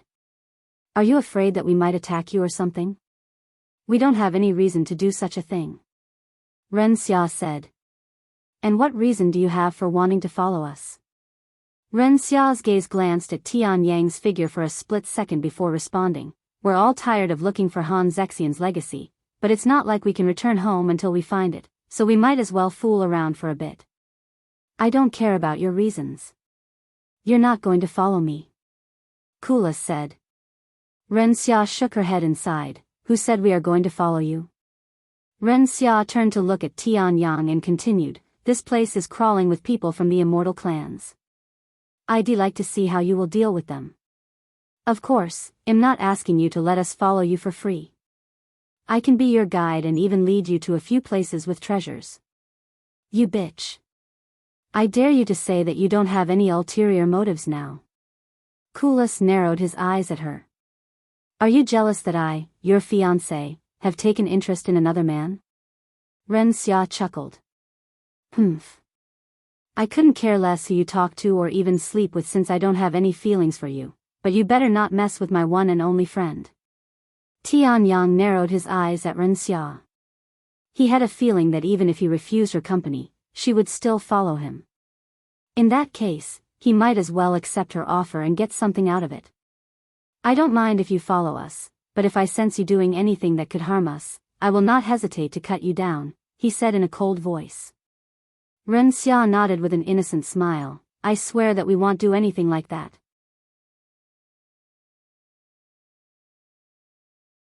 C1383 Ren Xia. Chapter 1383 Ren Xia 1383 Ren Xia. Hey. Tianyang. Tell me you aren't seriously going to let them follow us. She's a crafty woman with ulterior motives. Kulas asked him through divine sense. Tianyang sighed, responding, we might as well, unless you can convince them to not follow us. That's impossible. She's the type of woman to do whatever she wants. The only way to stop her would be to kill her. Are you suggesting that we kill your fiancé? There aren't any witnesses here, after all. Oh, of course not. As much as I dislike her, I cannot justify killing her over something like this. Right? Then we might as well let her follow us and guide us to the treasures. I guess. Kulas sighed inwardly, feeling defeated. Also, they don't know my identity yet. Call me Xiaoyang for now. Tianyang suggested. Okay. Meanwhile, the ladies were having a conversation of their own through divine sense. Sister Ren, why do you want to follow them? Are you trying to avenge young Master Gulim? Gulim? I couldn't care less about that idiot. I'm more interested in Kulas' friend. Ren Xia said. That man? Why? He's essentially a wanted criminal at this point for killing Gulim. Yeah. It'd be unwise to associate ourselves with him. What if the Immortal Gu clan comes after us too? That won't happen. Ren Xia said in a confident tone.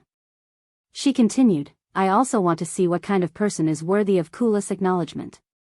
But I don't think that is worth offending the Immortal Gu clan. Ren Xia looked at them and sighed. I am not going to force you to follow me, nor will I blame you for leaving. This is my own selfish action, after all. The three ladies exchanged glances with each other. After a moment of silence, they lowered their head to Ren Xia and said, Sorry, Sister Ren, but we cannot afford to offend the Immortal Gu clan. We hope for your understanding. Ren Xia shook her head. I already said that I won't blame you. Are you sure you want to follow them? You'll be alone. If you're afraid they'll do something to me, why don't you stay?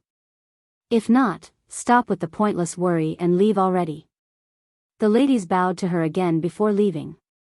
Tianyang was surprised when Ren Xia's group suddenly left her alone. I thought they were friends.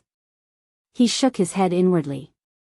When she noticed the gazes on her, Ren Xia looked at them and shrugged. Unlike me, those girls don't come from a background that is powerful enough to stop the Immortal Gu clan, so they cannot afford to offend them.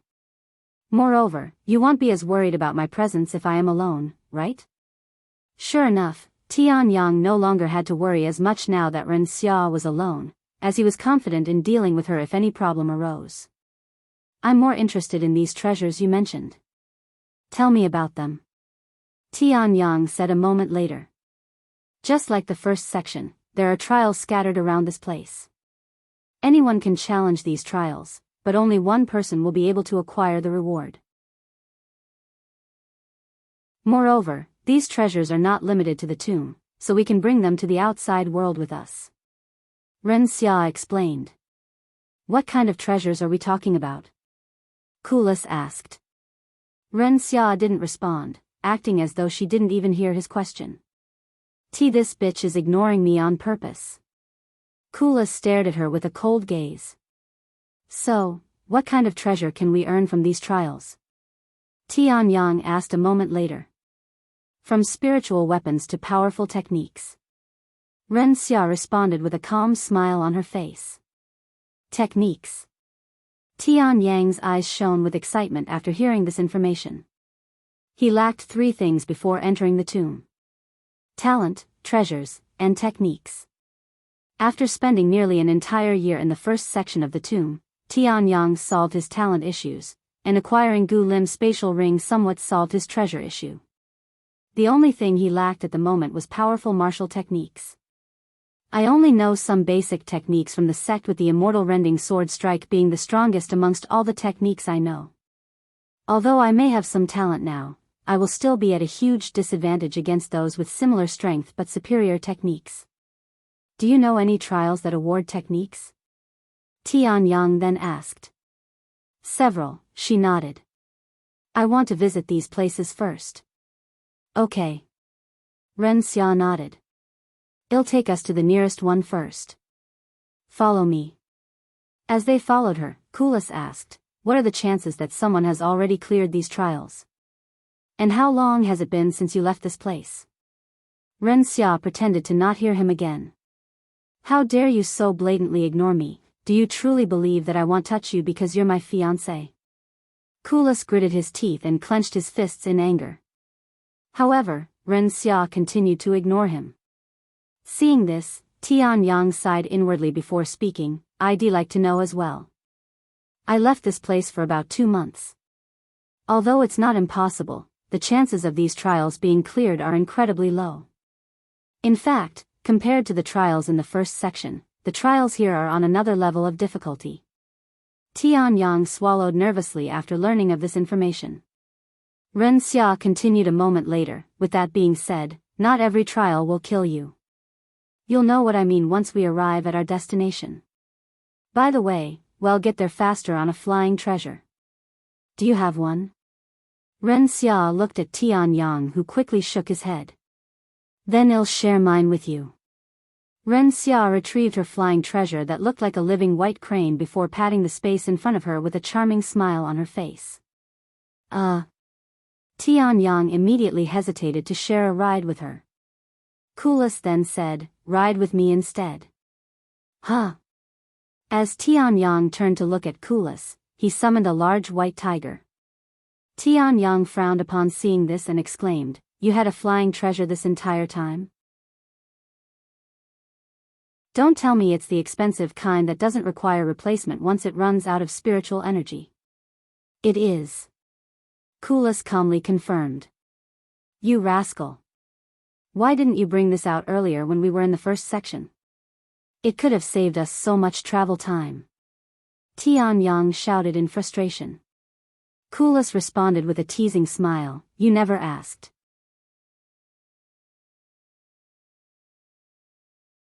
C1384 Stone Sword. Chapter 1384 Stone Sword. 1384 Stone Sword. Tianyang held a look of disbelief on his face after hearing Kulas' response. Seeing this, Kulas couldn't help but burst out laughing. Ren Xia silently watched their interaction with widened eyes. She was skeptical that Kulas and Tianyang were friends at first, but after seeing their interaction, she had no choice but to believe it. Moreover, she has never seen Kulas laughing so heartily before. Sometime later, Tianyang jumped on Kulas' flying treasure and started following Ren Xia. The white swan fluttered its wings and flew in the sky like a real being while the white tiger ran in the sky, almost as though there was an invisible platform for it to traverse. If one saw them from a distance, they could easily be mistaken for authentic magical beasts. The flying treasures moved at extreme speeds, much faster than the flying treasure used by the Huang family during their escape. Furthermore, it didn't require as much spiritual energy from the user to maintain top speed. They were incomparably better than ordinary flying treasures. The only downside of these flying treasures would be their astronomically high price tag, something even extremely wealthy families would not dare consider buying more than one. Within half an hour, Tianyang and his group covered a distance that would typically take them a month if they had traveled normally. When Tianyang realized how much time they had wasted in the first section, he felt a strong urge to smack Kulas in the back of his head, but he eventually controlled his urges. After another half an hour, Ren Xia's flying treasure quickly slowed down to a halt. We're here, she said, her gaze pointing at the large sword in the distance. What is that? Tianyang mumbled in a dazed voice as he used divine sense to take a closer look. Several miles in the distance, a sizable stone sword appeared, seemingly thrust into the ground. On closer inspection, one could discern engraved words on the blade, each character seemingly etched with the precision of a sword stroke. We call it Han Zexian's stone sword, and we believe that it's trying to pass down a profound sword technique. Han Zexian was known to be a powerful swordmaster with hundreds of terrifying sword techniques at his disposal, so it's likely that this is one of them. Tianyang swallowed nervously. He could feel an unfathomable aura emitted by the stone sword even from such a distance. When they got closer to the stone sword, Tianyang noticed tens of thousands of cultivators were sitting in front of the stone sword, their gazes glued to its blade. However, unlike the first section, there was no protection from the tomb to safeguard these people while they tried to comprehend the technique within the stone sword. I don't wield the sword, so I won't bother trying to comprehend it. Kulas suddenly said. He turned to look at Tianyang and asked, how long do you think it'll take you to comprehend it? Tianyang looked at him with raised eyebrows. Why are you making it sound like I am guaranteed to comprehend it? Countless people must have tried to comprehend it for the past year, but it's still here. If anybody can comprehend it, it'll be the only person who managed to clear a Jade difficulty trial. Kulas smiled. What? Ren Xia turned to look at Tianyang with wide eyes. You cleared a trial from a Jade altar? He calmly nodded. Ren Xia was left speechless upon learning this information. She knew a few people from the immortal clans also took the Jade altar's trial, but none of them survived. Just who is this man? He can't be a mere nobody. Ren Xia thought to herself. A moment later, she spoke. Now that I think about it, we never had a proper introduction. Ren Xia, youngest of the Immortal Sword clan. Xiao Yang, a rogue cultivator. Tian Yang lied like it was in his nature. A rogue cultivator? Ren Xia instantly knew that Tian Yang was lying, but she had no proof. Is he worried that I will expose his identity to the Immortal Gu clan? Well, I don't blame him for being cautious. She decided to play along. As they got closer to the stone sword, Ren Xia warned, there won't be any safe zone in this place, so make sure you don't focus entirely on the stone sword and forget about your surroundings. With that being said, nobody would dare to cause a commotion that could disturb everyone here. Kulas then said, don't worry about your safety and focus on the stone sword. I'll watch your back. Tian Yang nodded and took a seat before the stone sword a moment later. He closed his eyes and took a deep breath. When he reopened them, they were completely focused on the engravings on the stone sword. How long do people tend to stay here? Kulas asked Ren Xia a moment later. Are you seriously going to continue ignoring me? Why are you acting so childish? She glanced at him and sneered, says the one who ran away from home a year ago. I did not run away. I merely went on a journey to find out my own path. Whatever you say. After a moment of silence, Ren Xia continued, most people leave within a month if they don't see any progress, while some have been here for over 6 months. And how does this trial work? Does the stone sword go away once someone comprehends the technique? Kulas asked. That's what happened to the others. There is more than one stone sword. Not just stone swords. There are sabers, axes, bows, all kinds of weapons. Huh. Why does he have so many different kinds of techniques? I also never heard of Han Zexian wielding anything other than swords. It's widely known that Han Zexian had multiple identities, but the exact number remains a mystery.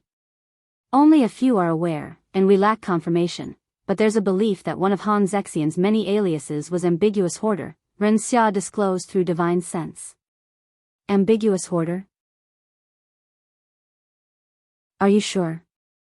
Kulas was shocked to learn this information. Like I said, we don't have proof, but after seeing the unfathomable amount of treasures in this place, I would be willing to bet on it being true. Ren Xia sighed.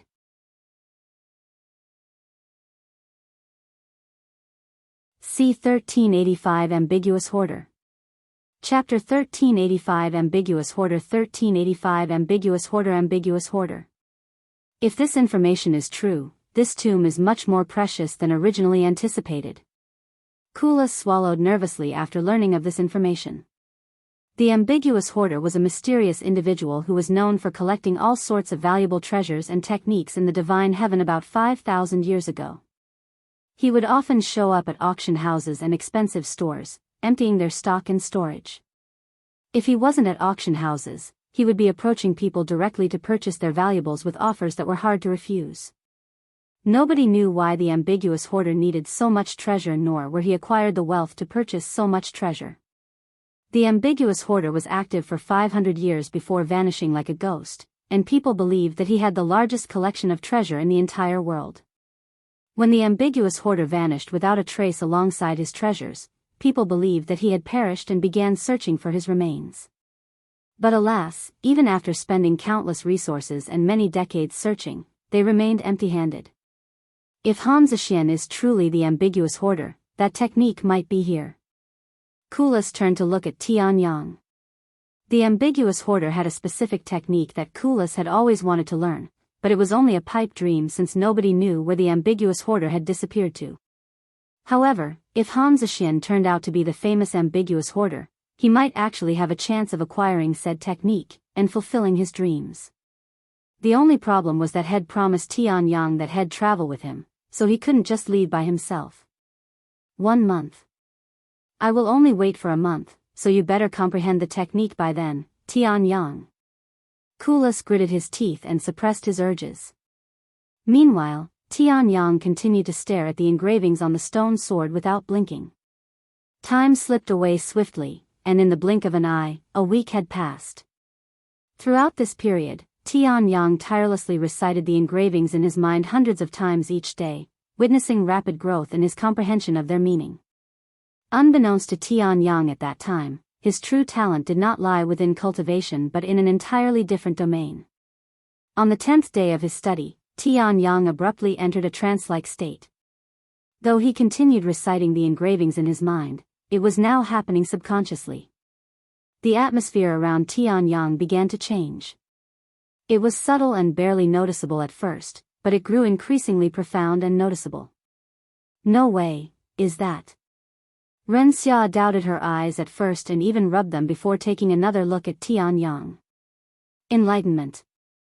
Kulas sucked in a cold breath of air after realizing what was happening to Tianyang. Even a genius like him had never experienced enlightenment before. Don't tell me that hell actually comprehend the stone sword's technique. Ren Xia swallowed nervously before muttering in a dazed voice. Although it took some time, the people around Tianyang eventually noticed the weird atmosphere around him and shifted their focus away from the stone sword to focus on Tianyang. Am I seeing things? How long has it been since he started studying the stone sword? He was already here when I arrived a week ago. He wasn't here 2 weeks ago. A small commotion erupted around Tianyang that quickly spread like wildfire until it inevitably disturbed everyone there. Who is that young man? I don't recognize him. Me neither. Look at the profound atmosphere around him. He must have come from a powerful background. That's called enlightenment, you ignorant one.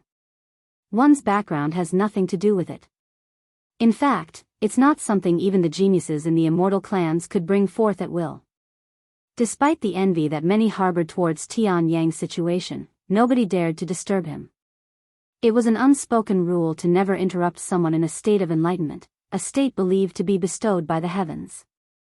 Therefore, anyone breaking this rule was considered to be defying the will of heaven and inviting its wrath.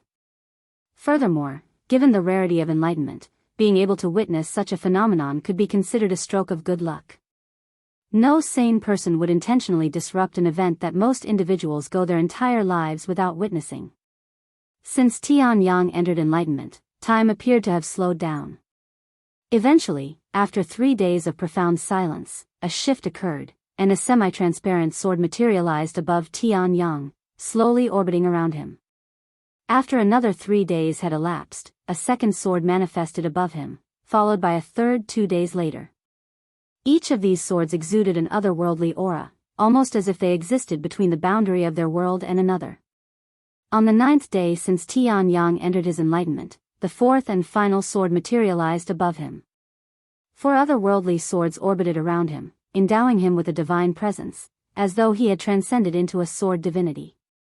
The swords vanished as Tianyang opened his eyes. Simultaneously, substantial cracks surfaced on the stone sword before them, eventually causing it to crumble into a mountain of stones. Shortly after Tianyang emerged from his enlightenment, the people there snapped out of their daze and approached him, bombarding him with the same questions. Hey! What sword technique did you acquire from the stone sword? Please. Tell us its name. What rank is this technique? I'm willing to purchase the technique from you. Give me a price. Pap. A clapping sound loud enough to stun everyone there suddenly resounded, startling everyone there. When they turned to look at the person who caused the commotion, they saw an old man with a group of young people behind him. That's the sect leader of the 7 divine sword peaks. Nearly everyone there immediately recognized the old man's identity, who was the leader of one of the most prestigious sects in the divine heaven.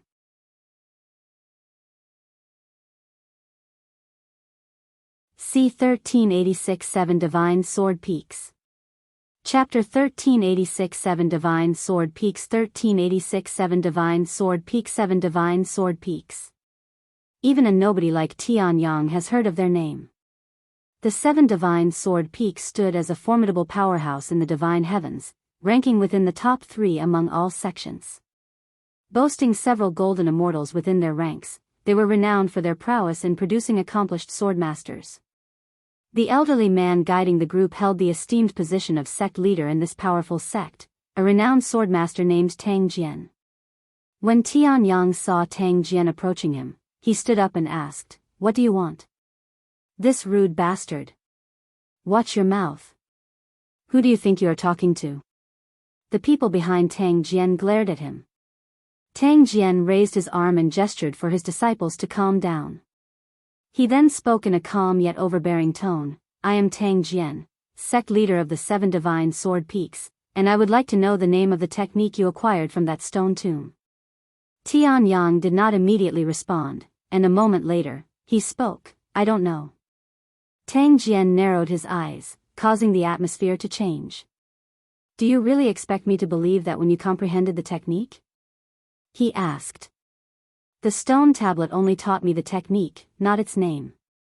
Tang Jian had a hard time believing Tianyang's claim because most if not all people who passed down their techniques wouldn't leave out something as important as its name, as that would be throwing out its very identity. "In that case, can you show me the technique itself?" Tang Jian asked a moment later, as he would be able to identify the technique through its movements. However, Tianyang quickly responded without an ounce of hesitation in his voice, "Unfortunately, I do not have enough spiritual energy to perform the technique. I only entered peak Spirit King, and this technique requires me to be at least Spirit Sovereign." This little brat. Tang Jian could feel his blood warming up. He has seen his fair share of bold individuals throughout his life, but he has never encountered someone as daring as Tianyang. "Are you mocking our master? The audacity. I'm going to cut you into 100 pieces." The people behind Tang Jian suddenly withdrew their weapons. Before Tang Jian could even react, Kulas appeared between them and Tianyang and said, "Even if you are from the 7 divine sword peaks, I won't sit still if you're going to harm my friend." "Huh? Who the hell are you? You can die with him if you want." The disciples did not recognize Kulas. "All of you, halt!" Tang Jian suddenly shouted, releasing an overbearing pressure that froze everyone in their tracks. He released the pressure a moment later and spoke, "He is the young master of the Immortal Might clan. If any of you wish to proceed after learning this fact, I won't step in to defend you if anything goes wrong." "What? He's from the Immortal clans?" The disciples immediately began sweating after learning of this information. Ren Xia suddenly entered the scene and said with a profound smile on her face, "Is the righteous 7 divine sword peaks going to bully a single individual over a technique that had acquired fair and square? Fairy Ren. Is he also a friend of yours?" The disciples immediately recognized her identity this time. Tang Jian's eyebrows twitched at Ren Xia's question, which brought up their honor and status as a righteous sect. If they continued to pressure Tianyang in front of so many people, their honor would be damaged, and their righteousness would be questioned. "Lady Ren, your words are quite harsh. Since when did we bully him? I am merely interested in the technique he learned and inquired about it. Since he is unable to answer my questions, I will leave it at this. We will depart now." Tang Jian turned around and began walking away. At the same time, Tang Jian's voice resounded inside Tianyang's head, "You have made a grave mistake today. Pray that we don't encounter each other again." Omicron M. Hearing this, Tianyang sneered inwardly. Whether it be the young master of the Immortal Gu clan or the sect leader of a powerful sect, they love to abuse their authority and mess with the powerless. How are they any different than bandits that terrorize the innocent? Unfortunately, due to this encounter, he now found himself burdened with the concern of the 7 divine sword peaks pursuing him, adding to the already looming threat from the immortal clans. Fuck, I swear the heavens are still messing with me. Tianyang looked at the sky with a gaze full of resentment. Let's quickly get out of here, Kulas said to Tianyang through divine sense. They quickly left the scene on their flying treasure shortly after. I can't believe you actually dared to mess with the 7 divine sword peaks, their sect leader, no less. Why didn't you just tell them about the technique? It's not like it would kill you to answer. Kulas sighed out loud. If Head approached me differently, I wouldn't have minded telling them. However, he was haughty and overbearing even before he started speaking. Regardless of his title, he was no different from a wild bandit in my eyes, and I won't entertain a bandit even if it kills me. Tianyang sneered. Ren Xia laughed out loud, ha ha ha. I cannot believe you. I doubted you had the guts to offend the immortal clans, but after seeing how you dared to pick a fight with one of the most powerful sects in the world, their sect leader, no less, I have no other choice but to believe it. Kulas ignored Ren Xia's words and asked Tianyang with a curious look on his face, so? What kind of technique did you learn? You can tell me, right? Tianyang nodded and calmly responded, Limitless Sword Domain. Limitless Sword Domain? Kulas exclaimed in a shocked voice. Even Ren Xia had a look of disbelief on her face, her eyes wide like saucers.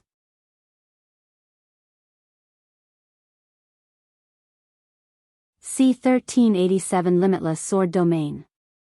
Chapter 1387 Limitless Sword Domain 1387 Limitless Sword Domain. You've heard of this technique? Judging by Kulas' reaction to its name, Tianyang already knew the answer to his own question even without needing a response from Kulas. Oh, of course. Anyone who knows even the slightest about Xianxia would know of the Limitless Sword Domain technique. It's one of his signature moves, a technique Head used to destroy the infamous burning demonic sect overnight. Kulas exclaimed. If you've really learned that technique, you've struck gold, Xiaoyang. Do you think you can show it to me? However, Tianyang showed a bittersweet smile on his face and sighed. When I told the 7 Divine Sword Peak sect leader that I lacked the capability to use the technique in my current state, I wasn't lying. The best I can do is create 4 swords and control them like flying swords. It's pathetic when compared to what the stone sword showed me. What did the stone sword show you? Kulas asked in a nervous voice. A man that covered the sky with hundreds of swords manifested with spiritual energy and commanded each of them simultaneously, as if there is a swordmaster controlling each sword individually.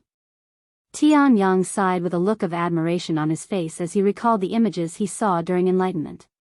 The man, presumably Xianxia, conjured hundreds of swords made of pure spiritual energy, infusing them with sword aura. When he unleashed them upon his target, it created the illusion of the heavens themselves meting out punishment. It was a grandiose display of unfathomable prowess and talent, something Tianyang wanted to achieve one day. Hey, I have something to tell you. Kulas suddenly said with a serious look on his face. What is it? Have you heard of the Ambiguous Hoarder? Tianyang nodded. He was a mysterious collector several thousand years ago that vanished into thin air, correct? He wasn't just a collector. He had the most expansive and valuable treasury in the world. There's a good chance that Ambiguous Hoarder's true identity is Xianxia. What? Tianyang's eyes widened with surprise. No wonder why all sorts of valuable treasures and resources exist in this tomb. Kulas nodded and continued, now here's what I actually wanted to tell you. The Ambiguous Hoarder was known to have a certain technique meant for body refiners such as myself. This technique could grant one a nearly indestructible body and amplify their innate strength immensely. If the Ambiguous Hoarder, Xianxia, left behind something as valuable as the Limitless Sword Domain, I have no doubt he also left behind that technique. You want to learn it, right? Tianyang asked. Kulas nodded with a serious expression and said, originally, I only came here to train myself, but this information changed everything. If you don't mind, I would like to spend some time looking for it. Tianyang responded with a calm smile on his face, of course. Let's focus on your technique for now then. Are you sure? What about your journey? Kulas asked. What are you talking about? We're traveling together, so this isn't my journey alone. I have already benefited immensely thus far, and you've been following me this entire time, so it would only be fair for me to follow you now. Thank you. Kulas showed a bright smile. Tianyang shifted his gaze to Ren Xia and spoke, you heard our conversation. Do you know anything about it? Ren Xia contemplated for a moment before responding. If it's related to body refiners, it must be a body refining technique. I'm aware of 3 stone tablets that suggest such a technique. Can you show us the way? Tianyang asked. I'll show you one of them for free, but I'll need some sort of payment for the rest. But you said that you'd show us if we allowed you to follow us. Tianyang frowned. I was only talking to you. Since this is something that directly benefits Kulas, I won't be doing this for free. Kulas sucked his teeth in an annoyed manner and said, Fine, I'll pay you if the first one isn't what I want. Ren Xia showed a beautiful smile and said, Very well. Follow me. I'll take you to the nearest one first. A few hours later, they arrived before a massive stone tablet that did not take the shape of any weapons, and just like the stone sword, there were thousands of people studying it. Kulas clenched his fists with excitement and said, Give me 1 month. If I cannot comprehend its name by then, we will move on to the next one. Tianyang nodded and said, I will watch your back Omicron M, thanks. Then I will be right back. Kulas immediately sat before the stone tablet and stared at it with a serious expression on his face. Tianyang sat right behind Kulas and started cultivating. Due to how fast he advanced his cultivation to the peak of Spirit King, it had yet to fully stabilize. Of course, he didn't fully immerse himself in cultivation, as he still had to protect Kulas even if the chances of someone bothering him were close to 0. Shortly after Tianyang settled into his seat, he sensed someone sitting right beside him, and a sweet, flowery scent enveloped his senses. How did you two meet? Ren Xia's voice suddenly resounded inside his head. As much as he wanted to ignore her, he couldn't ignore that she was the reason he learned Limitless sword domain. By chance. He found me when I was dying in the desolate continent and saved my life. Xiaoyang, isn't it? You're a fascinating individual. The more time I spend by your side, the more I sense that you're truly unique. Ren Xia wore a charming smile as she gazed at him. Tianyang looked at her and asked, Why are you so cold to Kulas? He's your fiancé, no? Sure, a fiancé that was chosen by my family, and neither of us actually want to be with each other. Honestly, our engagement is bound to fail. Kulas ran away from his family because he did not want to be tied down by our engagement, but if he hadn't done so, I would have done it. As for why I mess with him, it's just another means of entertainment. Even though he's always cold towards others and seems unapproachable, many are aware that he's actually a very kind man inside, but that's exactly why we won't ever work out. I am more interested in men who are reckless, someone who is uncontrollable, like that of a wild beast. Is that so? Tianyang responded nonchalantly. Ren Xia narrowed her eyes at him, seemingly in deep thought.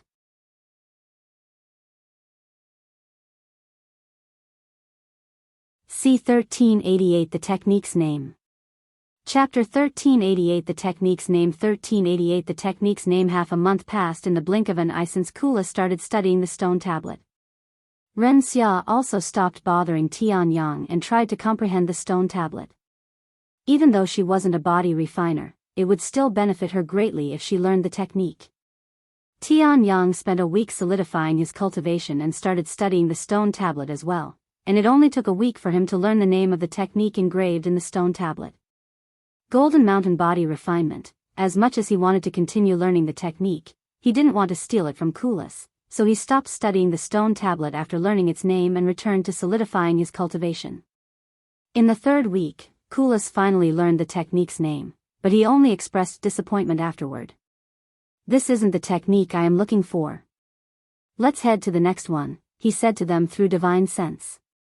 In case you forgot, I won't give you the information for free. Ren Xia reminded him. Kulas glared at her and sighed, What do you want from me?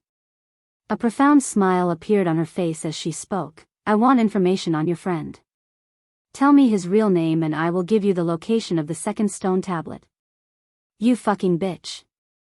You want me to sell out my friend? In your dreams. Kulas was immediately enraged by Ren Xia's demands. Why are you so angry? It's just a name. Ren Xia calmly shook her head. Regardless, you already know his name, so why even bother asking? Stop taking me for a fool, Kulas. I know Xiaoyang is not his real name. If you are worried that I will sell him out to the Immortal Gu clan, you need not worry, as I don't particularly like them either. And you expect me to believe you? Since Kulas and Ren Xia were talking to each other through divine sense, Tianyang did not know what they were talking about, but he could tell that Kulas was in a tough situation judging by the expression on his face. What kind of payment does she want? He decided to ask Kulas. She wants me to tell her your real name. Tianyang pondered for a moment before speaking. Go ahead, tell her. Are you sure? What if she sells you out to the Immortal Gu clan? Or the 7 Divine Sword Peaks? It's fine. They will learn of my identity sooner or later. I understand. After receiving his permission, Kulas revealed Tianyang's real name to Ren Xia, who wore a bright smile on her face afterward.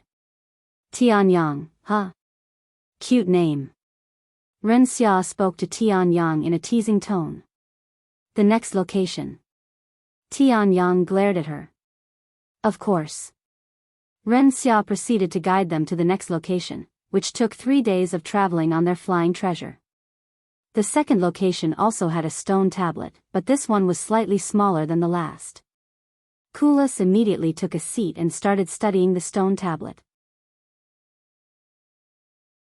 Tianyang and Ren Xia did the same, but Tianyang stopped after learning its name 4 days later and focused on his cultivation. 2 weeks later, Kulas learned its name and was met with disappointment again. What do you want as payment this time? Kulas looked at Ren Xia. In response to his question, Ren Xia retrieved a scroll from her spatial ring and handed it to him with a calm smile on her face. I just need you to sign this. Kulas took the scroll and read it. Tianyang could read some of the contents from his position and couldn't help but take a peek. Agreement to dissolve engagement? She wants to break their engagement? Tianyang swallowed nervously after realizing the situation. He glanced at Kulas' face with curiosity, and to Tianyang's surprise, Kulas was grinning from ear to ear. And without any hesitation, Kulas signed the paper with his blood. He wasn't joking about not wanting to marry her. Tianyang thought to himself. Kulas returned the paper to her a moment later and stated, just so you know, even though I signed this paper, the ultimate decision rests with our family. This is good enough. Ren Xia said. After putting away the scroll, Ren Xia retrieved her flying treasure and led them to the final location. Just a reminder that this will be the last location that I know of. Ren Xia remarked. Okay. A few days later, they reached the third location, where a colossal statue featuring an animal resembling an elephant stood majestically. Whoa. Tianyang couldn't help but express his awe for the statue. This might be it. Kulas' entire being trembled in excitement when he saw the statue. He hastened towards the statue and began studying it intently. In contrast to the prior trials, the number of people examining this statue was several times greater, surpassing even the crowd at the stone sword. 1 week, 2 weeks, a month elapsed in the blink of an eye. However, Kulas remained unable to learn the name of the technique. Please give me a little more time. I think this is the technique I have been looking for. Kulas looked at Tianyang. Take as much time as you need, he replied. Thank you. 2 more months passed. It had been 3 months since they arrived at the stone statue, but Kulas was unable to comprehend the name, let alone the technique. Fuck. Kulas cursed inwardly with a defeated look on his face. He knew it wasn't going to be easy, but he couldn't have expected to be so powerless before it. Is this my limit? Am I not fated to learn this technique? Damn it all. He cursed inwardly as he looked at the sky with a disheartened expression. Eventually, he gave up and said, I'm done here. Is this not the technique you were looking for? Tianyang asked him as he seemed so sure of it at the beginning. I don't know since I can't even learn its name, he sighed. After a moment of silence, Tianyang spoke. The technique is called Great Mammoth Body Refinement. Is this the technique? What? Kulas was so shocked when Tianyang revealed the technique's name that he expressed it out loud, disturbing the scene.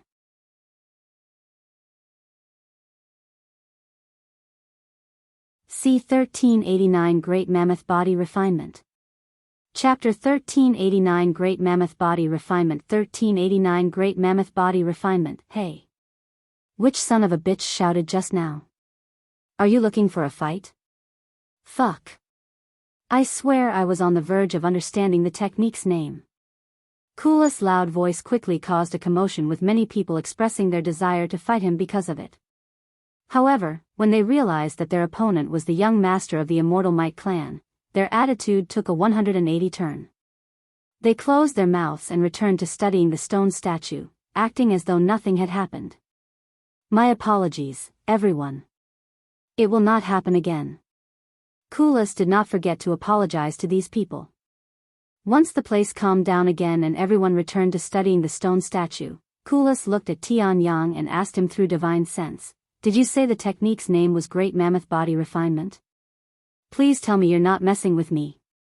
How would I know the technique's name if I'm toying with you? It's definitely Great Mammoth Body Refinement." Tianyang confirmed. But how? How? I don't know how to explain it, but I studied the stone statue until I learned the technique's name.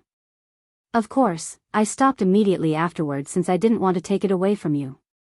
Kulas swallowed nervously before asking him, "And how long did it take you to learn the name?" "I learned it on the 17th day, he calmly responded. "It only took you a little over 2 weeks to comprehend the name."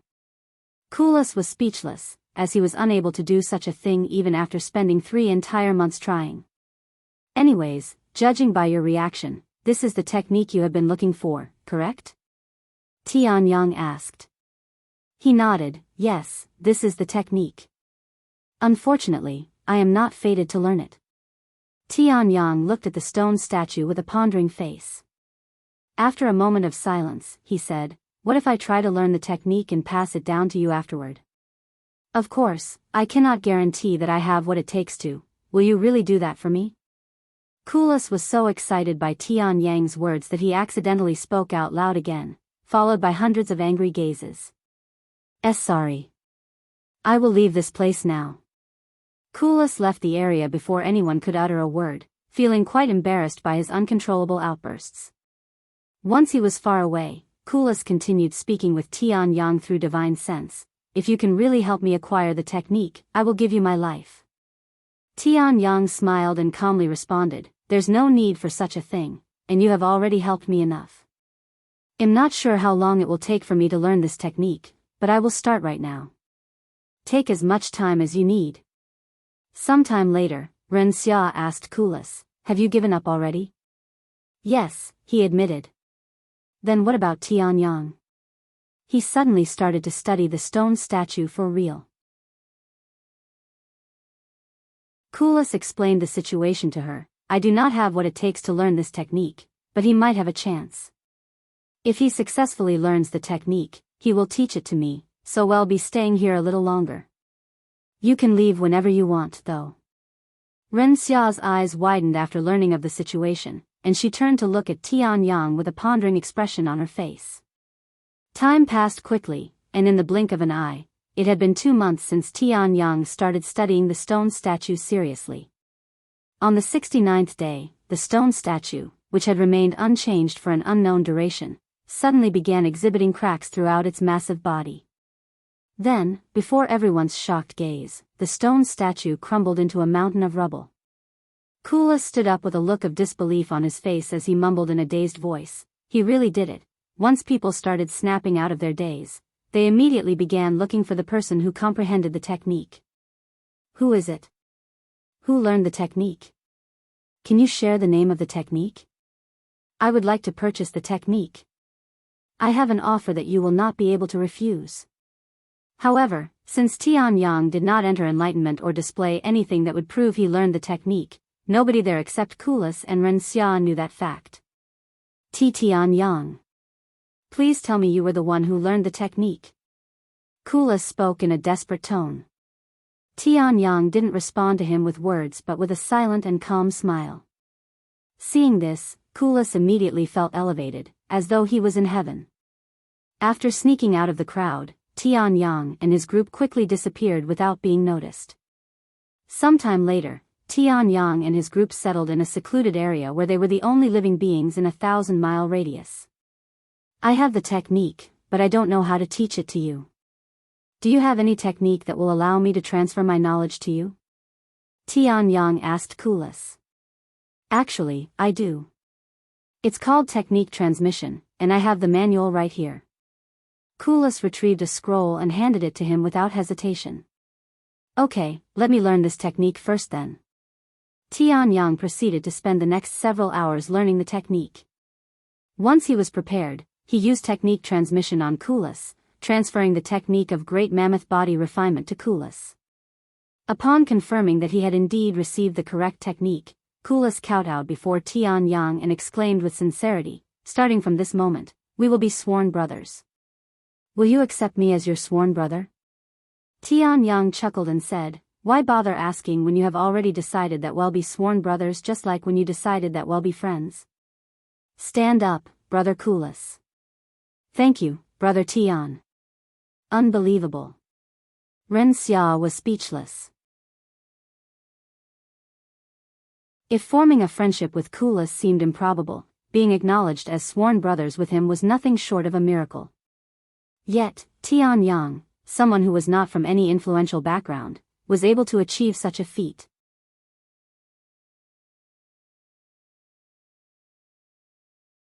C1390 Zexian's Legacy.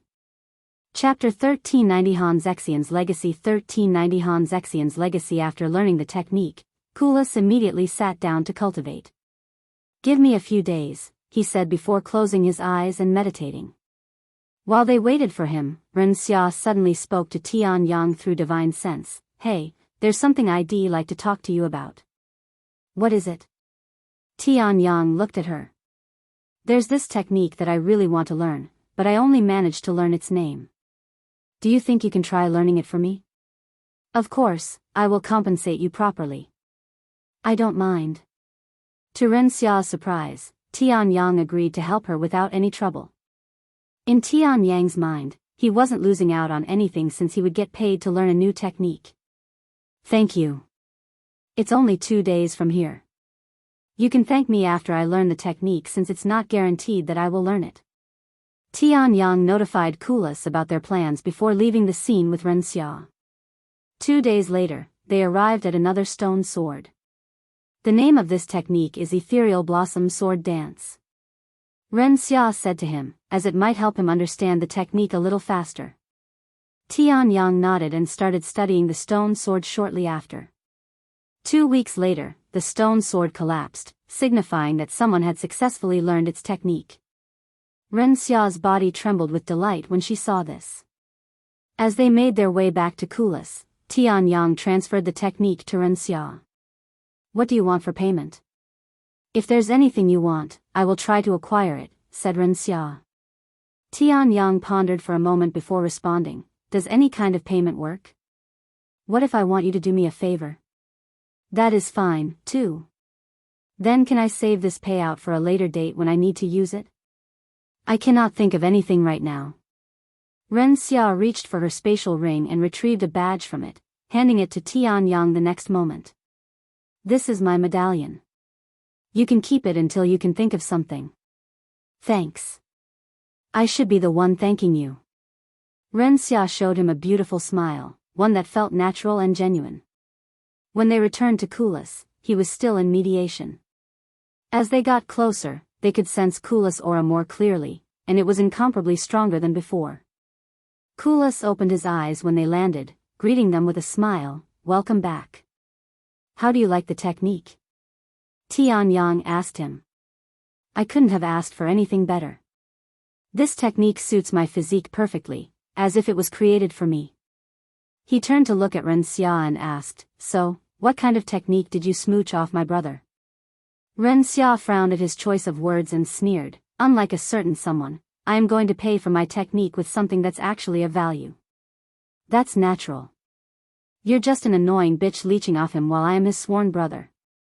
2 of them started arguing with each other at that point. Sometime later, Tianyang asked, "What should we do now?" "I don't need anything else from this place, so it's up to you," said Kulas. "I will have to regroup with my family soon, so I have to leave." Ren Xia sighed. "I would like to learn more sword techniques, but I am also interested in the other trials. Unfortunately, we don't have a map of this place." Hearing his words, Ren Xia retrieved a piece of jade slip from her spatial ring and handed it to him.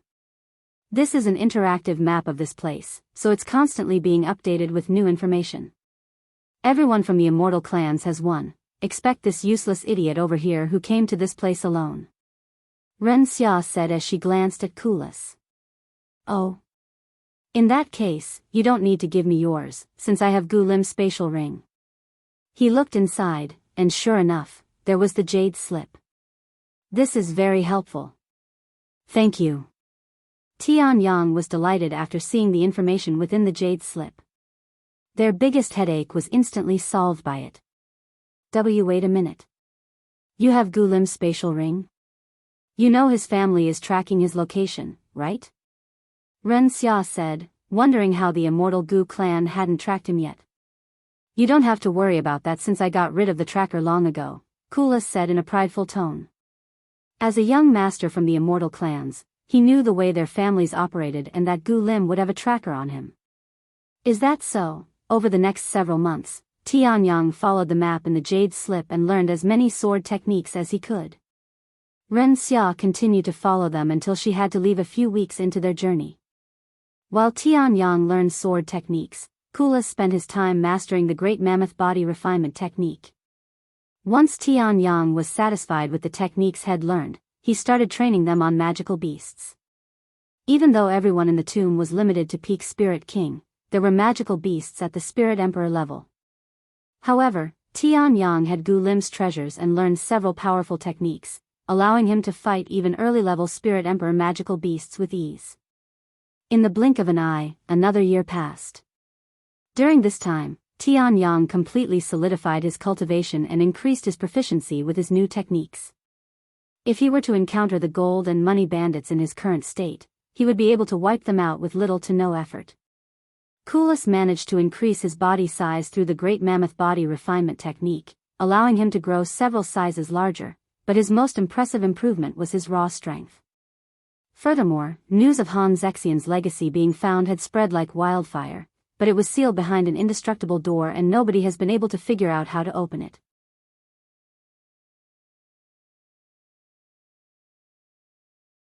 Chapter 1391 Han Zexian's Legacy, 2. Chapter 1391 Han Zexian's Legacy, 2. 1391 Han Zexian's Legacy, 2. Hey, Brother Tian, want to check out Han Zexian's legacy? Kulas suddenly suggested one day during their training. Tianyang raised an eyebrow and said, "That place is most likely crawling with people from the immortal clans. We don't have to look at it closely. We'll only be going there to look at the sealed entrance, you know? As far as I know, nobody has been able to open it. We are only a few hours away from it, so we might as well go take a look." "If you say so." Tianyang nodded. Kulas retrieved his flying treasure, and they set out toward Han Zexian's legacy, following the directions provided by the jade slip. They stopped moving a few hours later when they encountered a massive mountain standing majestically in the middle of an empty plain. This mountain was so incredibly conspicuous that it could be spotted from miles away, yet it wasn't found by anyone until a year ago. However, those who have been to this specific area before swore that the mountain did not exist when they passed through this area over a year ago. Many speculated that the mountain had appeared after a specific condition had been met, but that condition remains unknown to this day. A large group of people were gathered at the base of this mountain, all of them surrounding a massive sealed door. This door seemed to be made from some sort of metal, and its color was pitch black, as dark as the void. Suddenly, a dozen of these people flew into the air and started bombarding the mountain with powerful martial techniques, causing the entire place to shake. The identities of the people in this group consisted of renowned experts from powerful families and sects, all of them having an immortal cultivation base outside the tomb. Yet, no matter how much they attacked the mountain, they were unable to leave behind a scratch on the mountain, let alone destroy it. These experts stopped attacking after consuming all of their spiritual energy and rested for a few hours. Once they restored enough spiritual energy, they started bombarding the mountain again, using powerful treasures this time. How long have they been doing this? Tianyang couldn't help but wonder out loud. Kulas shrugged, who knows, but knowing their stubborn nature, they've probably been at it for a long time now. Hey, look over there. That annoying woman is there, as well. Kulas pointed at the conspicuous beautiful young lady in the crowd. Even in a sea of people, Ren Xia stood out like the mountain in front of her. She looks bored. Tianyang smiled. Suddenly, Tianyang heard a familiar voice inside his head. You, who was qualified to find my legacy, approached the mountain. Han Zexian's voice resounded, beckoning him to seek the legacy. Tianyang swallowed nervously. Even if he wanted to approach the mountain, he couldn't do so without being noticed by the immortal clans. The immortal Gu clan must be aware of Gu Lim's death by now. If I go there in my current appearance, they will, without a doubt, recognize me. Unfortunately, he used up all of his appearance-reforming pills long ago. He turned to look at Kulas, who was his last hope, and asked, "Do you happen to have any appearance-reforming pills on you?"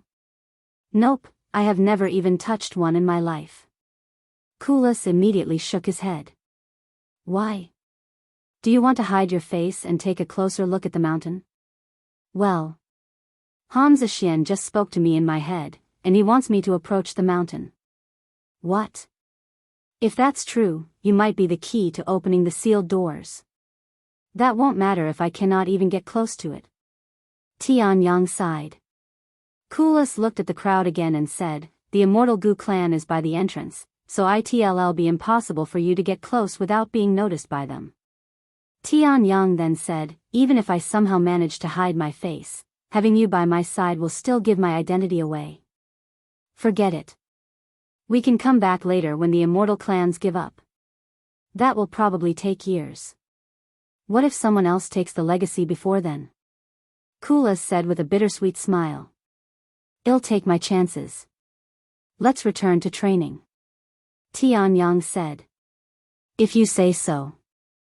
However, just as Kulas turned around and sped away, an invisible force stopped the flying treasure from moving. Huh?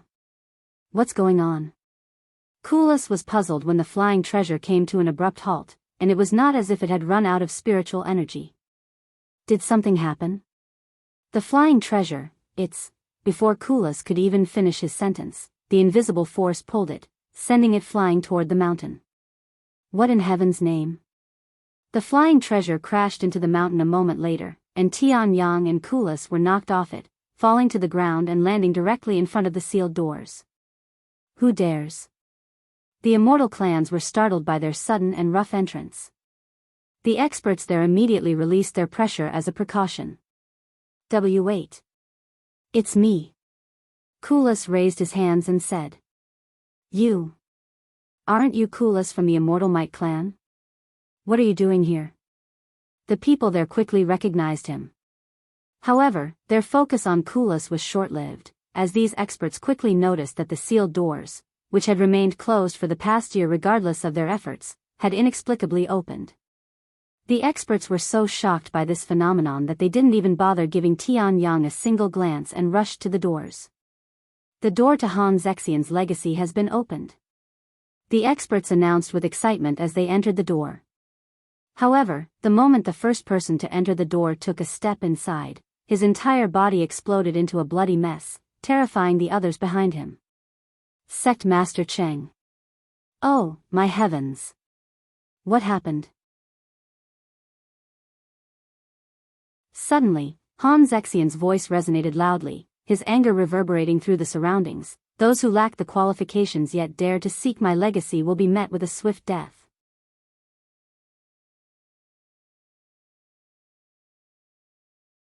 C1392 Consequences.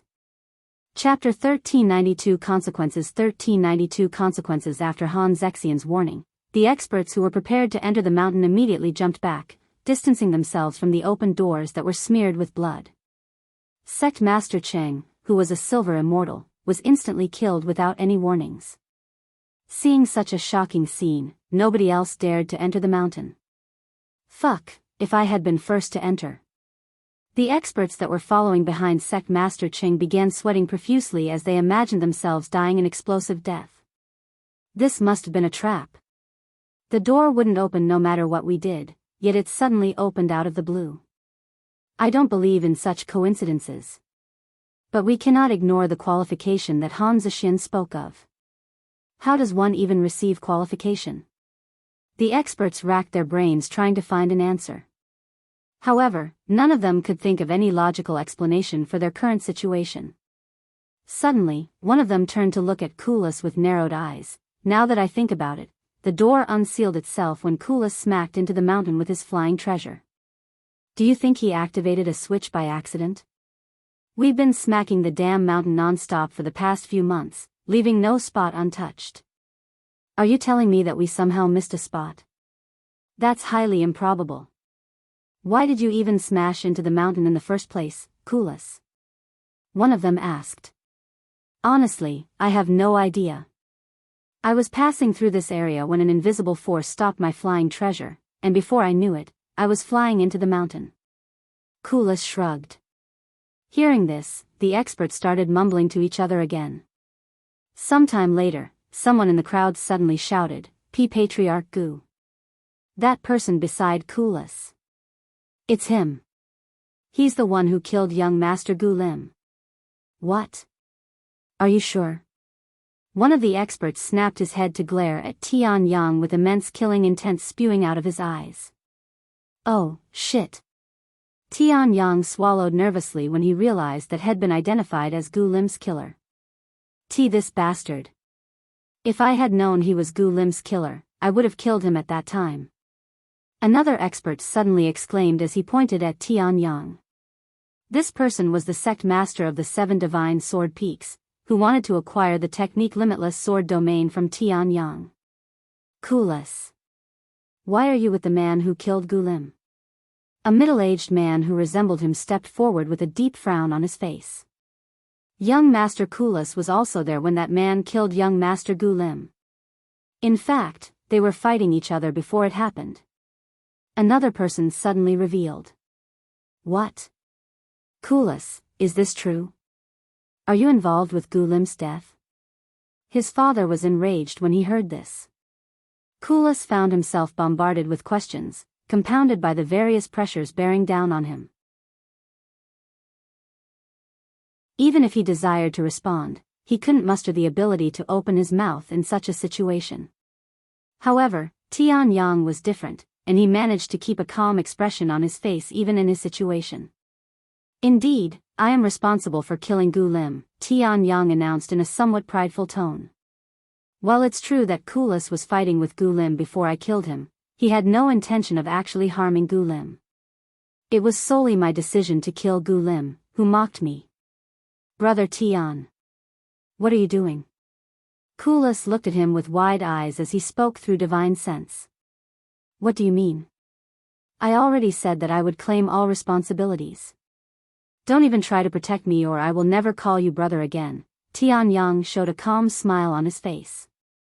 How dare you speak of killing my son with a smile on your face? I will fucking kill you. Patriarch Gu roared in anger as he abruptly charged at Tianyang. Under normal circumstances, Tianyang wouldn't stand a chance against the patriarch of an immortal clan, but with Patriarch Gus's cultivation limited to peak Spirit King, Tianyang managed to not only dodge the strike but even counterattack. Limitless sword domain. 10 majestic swords materialized around Tianyang and immediately went after Patriarch Gu.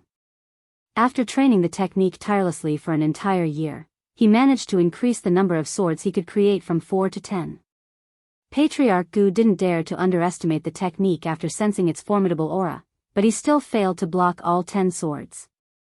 After blocking 9 swords, one of them managed to slip through his defenses, severing half of his left arm. Fuck. You little shit. Patriarch Gus' aura exploded and his eyes turned red. However, even after the successful attack, Tianyang was unable to rest for a second because the sect master of the 7 divine sword peaks had launched a sneak attack from behind him. Tianyang did not try to block it and evaded it instead. After narrowly dodging the sneak attack, Tianyang rushed toward the entrance to Han Zexian's legacy. "Thank you for everything, Brother Kulas. If it weren't for you, I would have died on that day. If I manage to get out of this alive, I will definitely repay you." Tianyang mumbled as he flew past Kulas. "Omicron M, that bastard is heading for the entrance. He's trying to suicide. Stop him. I won't be satisfied until I personally skin him alive," Patriarch Gu shouted. However, none of the experts dared to approach the entrance, as Han Zexian's warning still resounded in their heads. Even Patriarch Gu, who was desperate, couldn't move his body out of fear. Without hesitation, Tianyang entered the entrance, disappearing inside the mountain. What? Why didn't he die? That bastard. He must have acquired the qualifications. Is that why the door suddenly opened? He was the cause this whole time. A moment later, Tianyang's voice resounded from inside the mountain. "Come chase after me if you dare, you fucking losers. Fuck the immortal clans. Fuck the 7 divine sword peaks. I will acquire Han Zexian's legacy and kill all of you bastards. Just you bastards wait." Tianyang's words left the experts enraged, but before they could curse back, the door to the mountain sealed shut again, cutting his connection with the rest of the world. "I swear upon my surname that I will not let you leave this place alive," Patriarch Gu roared as he punched the sealed doors so hard that he broke his knuckles. Sometime later, once the atmosphere calmed down a little, the experts turned to look at Kulas with deep frowns on their faces, looking as though they were staring at a scapegoat. "Kulas, you will answer all of our questions if you value your life. You will tell us everything you know about that bastard and how he acquired the qualifications to enter the mountain. I will torture you for answers if I have to. Don't think your status can save you now."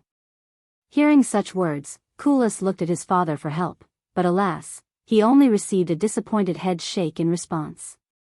Even if he was the Immortal Might clan's young master, there was nothing his father could do to help him without receiving backlash from the other clans.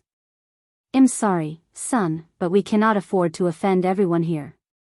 You may hate me for not protecting you, but this is a mess you created, so you will have to bear the consequences." Kulas' father decided to abandon him so that the rest of the family wouldn't be targeted by the others. As the head of the family, he had a duty to prolong the family, even if he had to sacrifice his own son to do so. Thus, Patriarch Gu and several other experts dragged Kulas to a secluded location, where they would interrogate him using all sorts of unspeakable methods for a long, long time.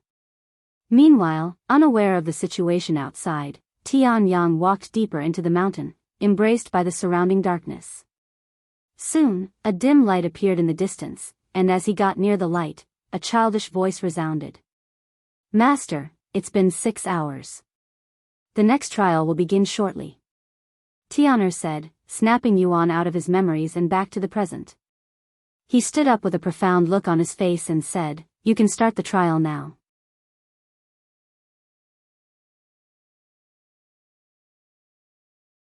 C1393 A Truly Priceless Treasure. Chapter 1393 A Truly Priceless Treasure. 1393 A Truly Priceless Treasure. As the second trial commenced, Yuan found himself teleported to a vast, empty land. There was nothing in sight except for a tree line that surrounded him several miles away, with nothing between him and the trees. Tier 1, 0 out of 100, Tier 2, 0/1 000, Tier 3, 0/10 000, Tier 4, 0/100 000, Tier 5, 0/1 000 000. Yuan's eyes widened with shock when he saw how many opponents he needed to defeat for the Tier 5 reward. 1,000,000? In just 6 hours, he expressed his disbelief out loud.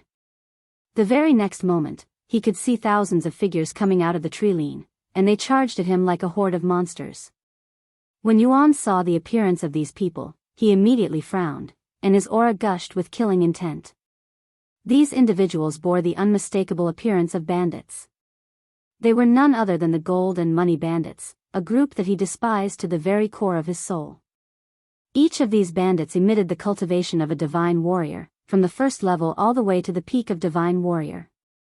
Yuan took a deep breath and flew into the air, stopping only when he was right beneath the clouds. The bandits chased him into the air. Even though Yuan was surrounded by thousands of divine warrior bandits in every direction, he remained composed with a nonchalant expression on his face. After taking a deep breath, he waved his sleeves and used a sword technique that had recently remembered. Limitless sword domain. In the blink of an eye, 2,000 swords materialized in the air, covering the entire sky. Even Han Zexian was only able to create several hundred swords at his peak as a golden immortal. Yet, Yuan had managed to create twice as many while only being a spirit king. Furthermore, each of his swords was imbued with enhanced sword aura, so they were also incomparably much stronger. Limitless sword, first domain, endless sword stream. The 2,000 swords began to dance in the sky, attacking the bandits relentlessly. Tier 3, 1, 230/10,000. In just a few seconds, Yuan effortlessly slaughtered over 1,000 bandits, and as he defeated a bandit, another one would appear from the tree line, so he had an endless supply of bandits to experience his wrath. Tier 4, 19, 213/100,000. Tier 4, 39, 716/100,000. Tier 4, 69, 532/100,000. Tier 5, 101, 987/100,000. Yuan had reached the last tier of rewards in only 20 minutes, achieving it much quicker than had expected. I will complete the trial in a little over 3 hours at this rate. The limitless sword domain is much stronger than I anticipated. Although it consumes a tremendous amount of spiritual energy, I have no problem keeping it up for 3 hours. Limitless sword domain, rank, mythic, mastery, level 1, description. Consumes 25,000 Qi per second for every sword created using this technique. Overwhelm your enemies with sheer numbers and unfathomable strength. Increase the damage of each sword by 1% for every sword active. If it weren't for Yuan's monstrous cultivation speed, he wouldn't have been able to maintain the technique for more than just a few minutes. Of course, this doesn't mean Yuan was stronger than someone at the Golden Immortal realm. One's understanding of the sword also contributed to the number of swords they could create using limitless sword domain, and Yuan's sword mastery simply outclassed Han Zexian. And while Yuan's spiritual energy capacity may be nowhere near Han Zexian's capacity as a golden immortal, his cultivation speed made up for the disparity as long as he didn't create too many swords at once. As long as he doesn't control over 2,000 swords at once, he would have no problem maintaining the technique for an eternity. A little over 3 hours later, the green scenery turned into that of a horror scene where countless corpses piled as high as mountains with the bottom submerged in a sea of blood. Tier 5, 999/100,000. After killing the 999,999th bandit, the atmosphere became quiet as no more bandits spawned. However, a threatening presence appeared a moment later, and a single figure emerged from the sea of blood. This person looked exactly like the gold and money bandits' leader, and he had the cultivation of a third-level divine master. Yuan glanced at the bandit leader with a disdainful look on his face. He raised his hand toward the heavens and muttered in a cold voice, "Limitless sword, second domain, descending sword god." The 2,000 swords suddenly merged into a giant sword. When Yuan struck his hand down in the bandit leader's direction, the giant sword descended from the sky with unfathomable pressure and prowess. Seeing this, the bandit leader released all of his cultivation and swung at the incoming sword, creating a powerful blade made of saber aura. However, since the giant sword was strength with enhanced sword aura, the bandit leader's saber aura was powerless against it and shattered like thin ice. The giant sword crushed the bandit leader's figure the very next second, leaving nothing behind. 2. An orb of light appeared in front of Yuan a moment later. This orb of light slowly approached Yuan, but it didn't enter his body like usual. The orb of light stopped right in front of Yuan and began weakening its glow until it revealed the treasure hidden within. Yuan's eyes widened with shock when he saw this treasure that was a single ring. He quickly grabbed the ring and pressed it against his chest, embracing it. Huang Shaoli Spatial Ring, Grade, Spirit, Description, an ordinary spatial ring owned by Huang Shaoli. Even though the reward may seem insignificant and pointless to most people, it was a priceless and irreplaceable treasure in Yuan's eyes, and he wouldn't ask for a better reward even if he could.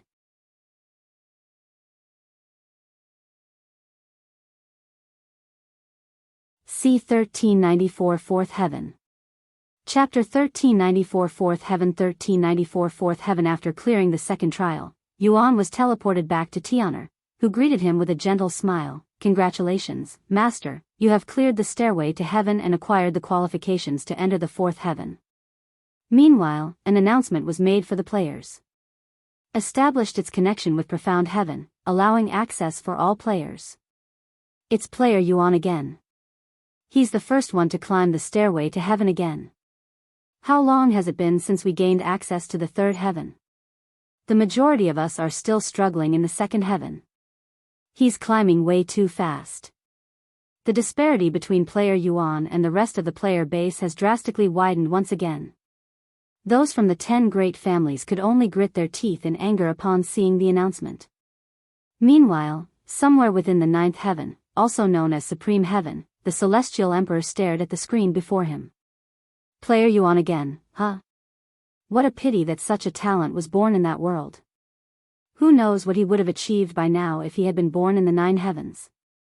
But if you keep progressing this fast, you will ruin everything I had planned, and I won't be able to stop myself from interfering.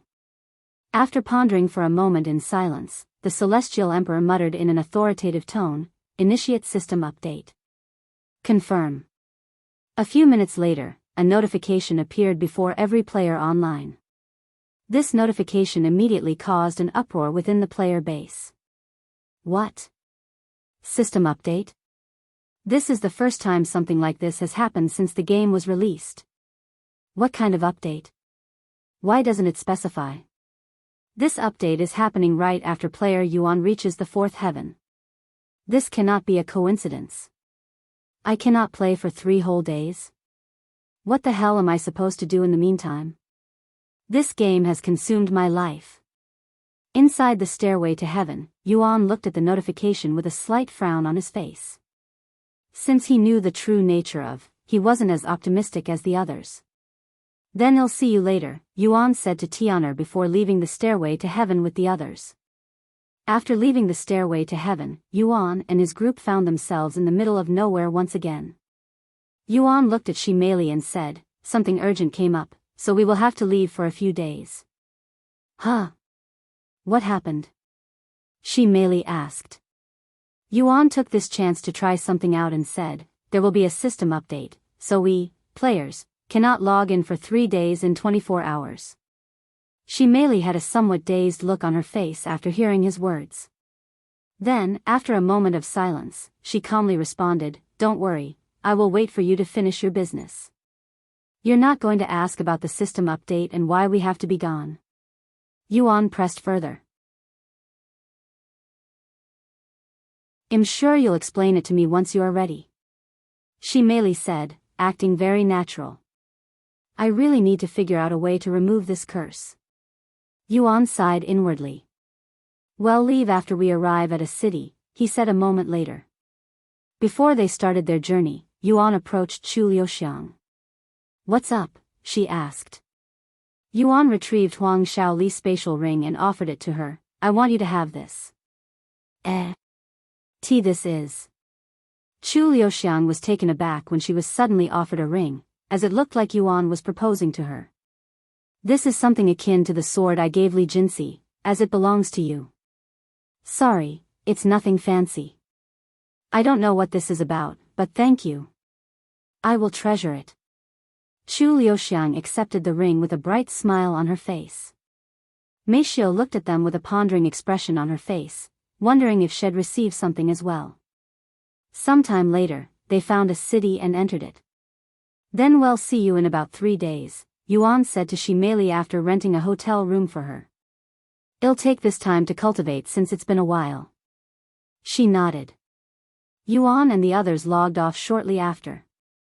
Upon returning to their own world, Yuan gathered the others to talk about the upcoming system update.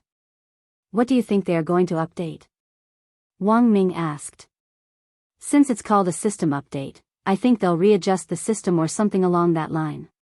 Shi Lang speculated. Whatever it is, I'm pretty confident that it has something to do with Yuan. Wang Xiuying said as she looked at him. There's no way it's a coincidence that this is happening right after you reach the fourth heaven. Yuan nodded. I also think this update has something to do with me, but until we see the changes, we won't know for sure why. I am going to speak with the Lord to see if he has any opinions, he added. Sometime later, Liya showed up at his mansion to guide Yuan. You've returned much quicker than I anticipated. Did something happen? The Lord asked him upon his arrival. He nodded. There's a system update for Cultivation Online. We don't know the details, and we won't be able to enter Cultivation Online for 3 days. The Lord fell silent with a pondering face.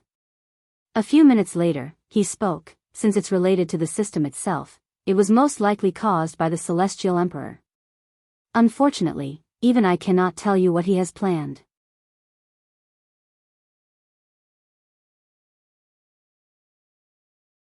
C1395 Two Options. Chapter 1395 Two Options. 1395 Two Options, the Celestial Emperor, huh? Yuan had a feeling that the Celestial Emperor was the culprit since he was the one who created. It seems like I am fated to cross paths with the Celestial Emperor even in this life, he sighed inwardly. Anyways, ignoring the update, I have reached the fourth heaven, so I will be heading to the Shadow Realm soon to find a soul to bring back. The Lord nodded and said, regarding the situation, I have learned some new information on why it is getting harder for me to maintain the formation. Oh? What's causing it? Yuan raised an eyebrow. I should have anticipated this sooner, but unsurprisingly, is the cause. When someone enters, a part of their soul travels outside the formation to reach the 9 heavens. But that's not all, since their soul has to return once they log off. With so many people entering every day, it's slowly damaging the formation, hence why it consumes more spiritual energy than usual. The Lord explained their situation. Unfortunately, this information doesn't change our situation since there's nothing we can do to stop these people from playing. Yuan nodded, agreeing with the Lord. Nobody would believe them even if they revealed the truth to the rest of the world. After all, who would believe that a video game would result in 17:44 after all? Who would believe that a video game would result in the end of the world? Meanwhile, somewhere within the upper area of the Dragon Spiral Mountain, Xianxia stood with his hands behind his back as he nervously stared at the cold-looking middle-aged man seated in front of him. The middle-aged man was Xianxia, the head of the Xiong family and also Xianxia's father. Xianxia placed the report in his hands down and looked at Xianxia with a cold and disappointed gaze. So you mean to tell me, not only did you fail to befriend player Yuan, who is arguably the most powerful individual in, but you even offended him and waged war against him? Bam! Xianxia slammed the table so hard that it split into 2 halves. Are you out of your fucking mind? He roared, causing the air to tremble. Xianxia was shocked by his father's reaction. Why are you so upset, father? He may be powerful, but he's just a single person without any backing. He's a nobody in the real world. A nobody? Are you seriously saying that? Xianxia narrowed his eyes. Seeing his father's response made Xianxia ponder if Yuan had a secret background that he didn't know of. He's just the adopted son of a fallen family. Even that family isn't much during its prime days. Xianxia shook his head and sighed. I didn't know I had given birth to such a dumb son. You disappoint me, Xianxia. What? Stupid. Me? Xianxia's expression froze with shock, as this was his first time being insulted in such a manner by his father. Look around you, the current situation of our world. This world is no longer the same as it was a year ago. Cultivation Online is no longer just a video game. The treasures and techniques we acquire in Cultivation Online will also affect this world. Those who continue to see Cultivation online as a mere video game will be left behind by the rest of the rapidly evolving world. As the cultivation scene in our world continues to advance, the power balance in our world will also evolve. In the future, influence and power will held to a different standard, and those who are at the top of the cultivator world will, undoubtedly, monetize it all, just like Cultivation online. In fact, we are already starting to see such a change.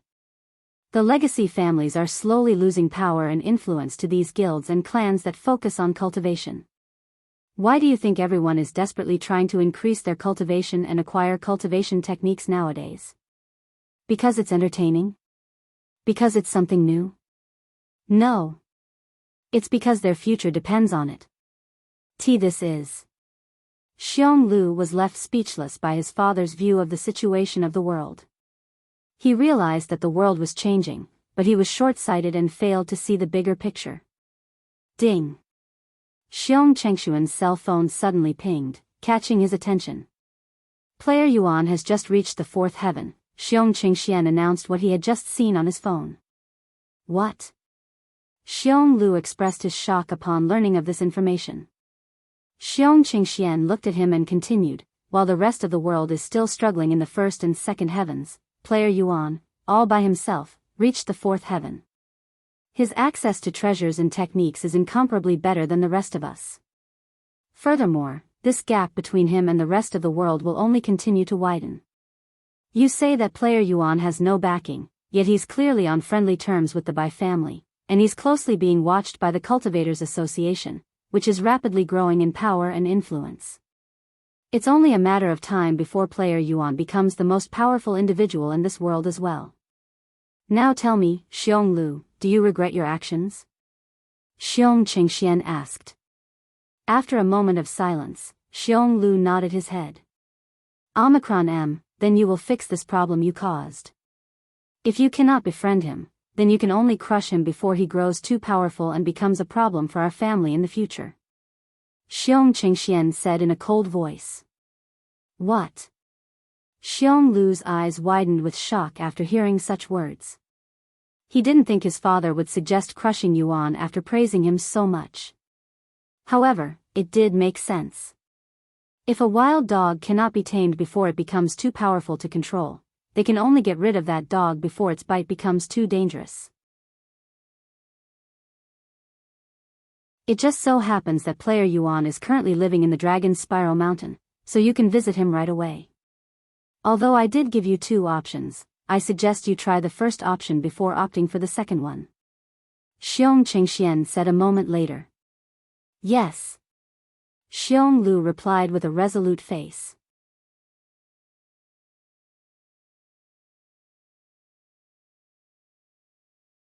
C1396 Deviant Bloods. Chapter 1396 Deviant Bloods. 1396 Deviant Bloods. After receiving his father's orders, Xianxia left to ponder about his decision. Fuck, what should I do now? Due to his immense pride, Xianxia found it incredibly difficult to forgive Yuan, who spat in his face, as well as ruining his image and damaging his reputation before his colleagues.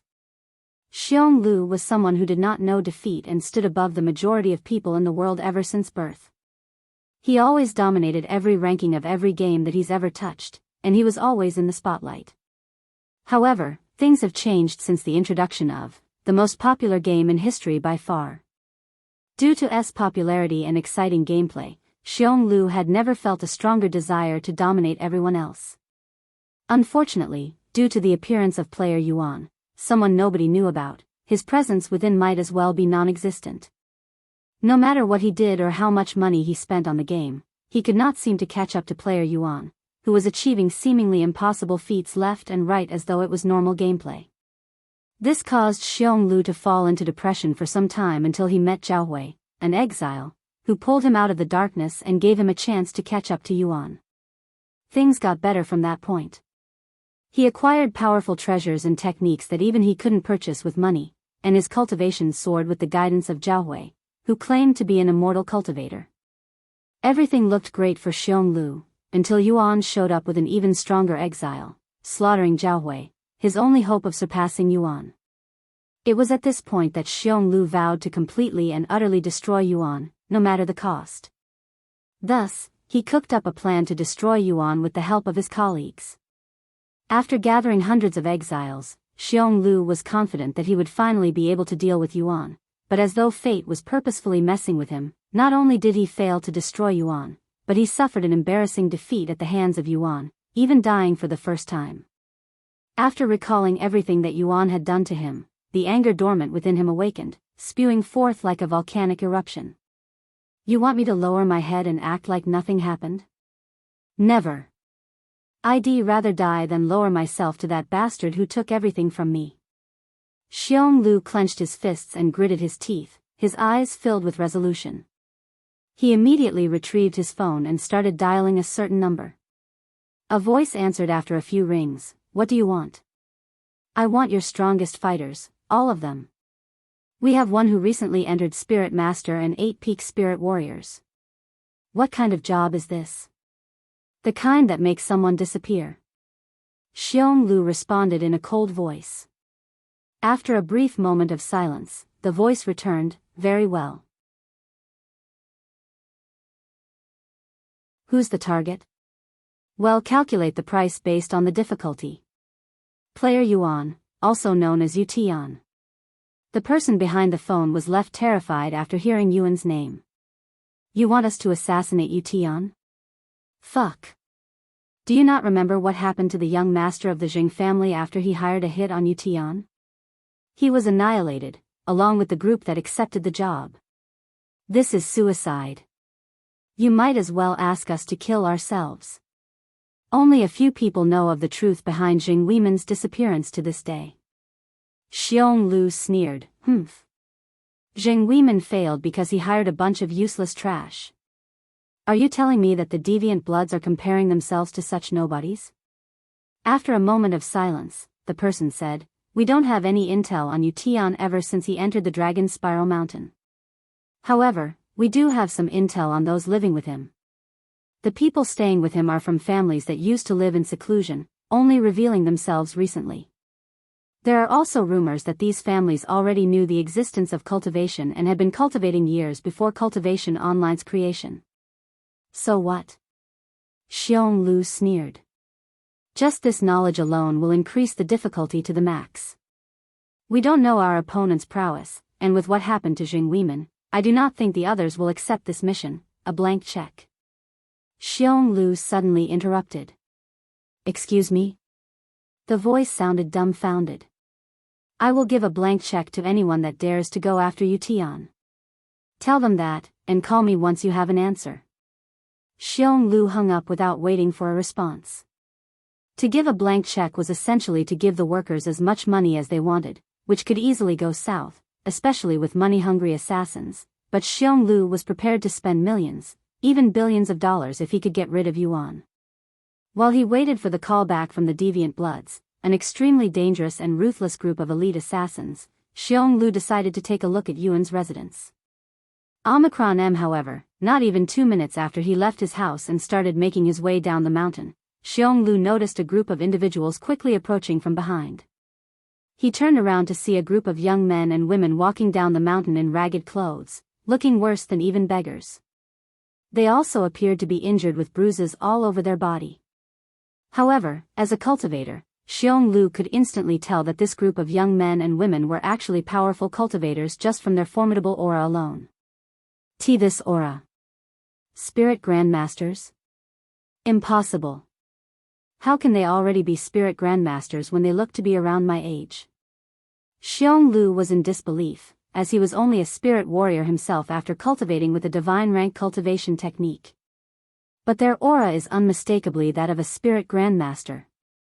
Where did such monsters come from? How did they reach that level so quickly? Moreover, where are they coming from?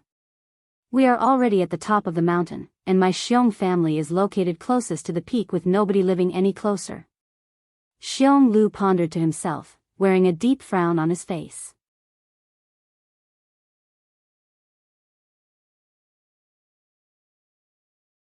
C1397 A group of Spirit Grandmasters. Chapter 1397 A group of spirit grandmasters 1397 A group of spirit grandmasters Xianlu stared at the approaching group of young men and women with a look of disbelief. While he researched the people around Yuan, he only knew their names and had never seen their faces before, so he didn't know they belonged to the Demon Sealing faction. Excuse me. Xianlu subconsciously called out to them once they were close enough. Huh? What do you want? Wang Ming asked with a slight frown on his face, as he was in a bad mood after their tortuous training. Where are you guys coming from? I thought the Xiong family lives closest to the mountain's peak. Xionglu asked. We came from the peak, but why do you care? The peak? Does that mean you've met the lord of this mountain before? Xionglu was shocked to learn this information, as even his father had never seen the lord before. I'm too tired for this. I'll return first. Chu Liuxiang said before suddenly flying into the air and disappearing from the scene. Xionglu's eyes nearly popped out of their sockets. This was his first time witnessing someone fly outside of. In fact, he didn't even know it was possible. I wasn't mistaken. They are really spirit grandmasters. Xionglu cried inwardly after confirming it. If there's nothing else, we will leave. Wang Ming said a moment later. Wait. Just one more question. Are you guys really spirit grandmasters? How did you reach that level so quickly? Although he already knew the answer, he needed to hear it from their mouths to completely believe it. So what if we are spirit grandmasters? And since that is two questions, I will only answer the first one. I will pay you. Xionglu suddenly blurted out. Huh? Wang Ming raised his eyebrows. If you help me reach Spirit Grandmaster as well, I will pay you $1 billion.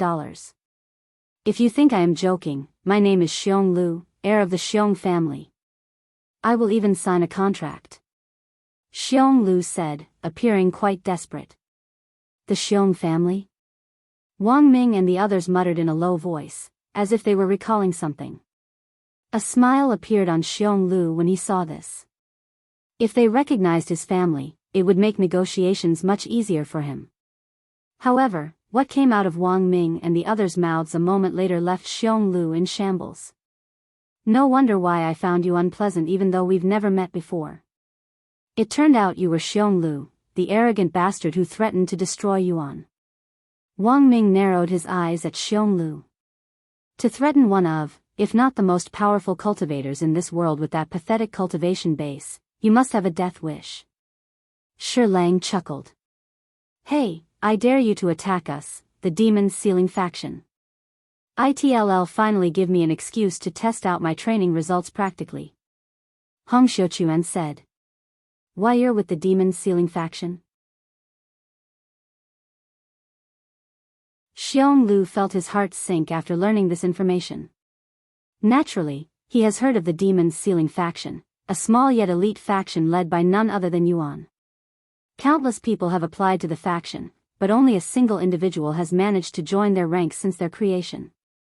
However, according to his information network, everyone within the Demon Sealing faction was only at the Spirit Warrior level about a year ago. How did they manage to reach Spirit Grandmaster in such a short time?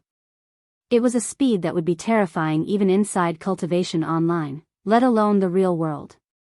Jinxi suddenly stepped forward and glared at Xionglu with subtle killing intent, mumbling, should I just get rid of him right now to prevent future trouble? What? Xionglu's entire body trembled in fear after sensing the increasingly strong murderous intent coming from Jinxi's gaze. However, he quickly recalled the rules of the mountain and exclaimed, you wouldn't dare. Do you even know where we are? The Dragon Spiral Mountain forbids harming other tenants, and we are right in front of my family's residence. Do you not fear the Lord's wrath? It was rumored that the Lord of the Dragon Spiral Mountain was actually a cultivator, a powerful one at that. There had been conflicts within the Dragon Spiral Mountain before, but the troublemakers all vanished without a trace shortly after. The Lord? I'm sure he would overlook the disappearance of some bastard that threatened Yuan. Wang Bingbing smiled. I would even wager the Lord dealing with you himself if he knew about it. He owes Yuan a great amount, after all. Wu Zhao chuckled. Xionglu subconsciously stepped back after learning that Yuan had a close connection with the Lord of the Dragon's Spiral Mountain. Please wait a moment. I acknowledge that I had threatened Yuan, but it was done out of sheer anger, and I don't have the intention to follow through with it. In the presence of nearly a dozen spirit grandmasters, Xionglu's fleeting courage, which had manifested moments ago, dissipated like wisps of smoke. Despite his earlier declaration that he would prefer death over submission, it became apparent that beneath his facade of bravado, he was but a timid soul, relying on the shield of his family's influence to feign a lofty demeanor. I swear. I will never harm Yuan. However, Wang Ming suddenly laughed out loud and said, "You wouldn't be able to harm a single hair on him even if you wanted to. That guy is a monster who can treat all of us like toddlers in a fight. I advise you to give up on revenge if you value your life. Offending someone like Yuan is the worst thing one can do." Su Murong nodded.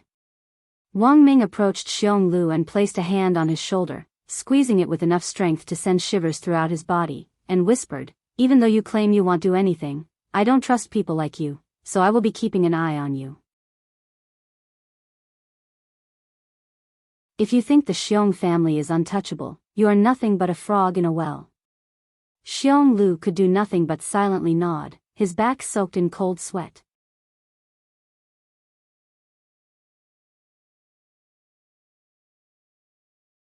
C1398 Regret.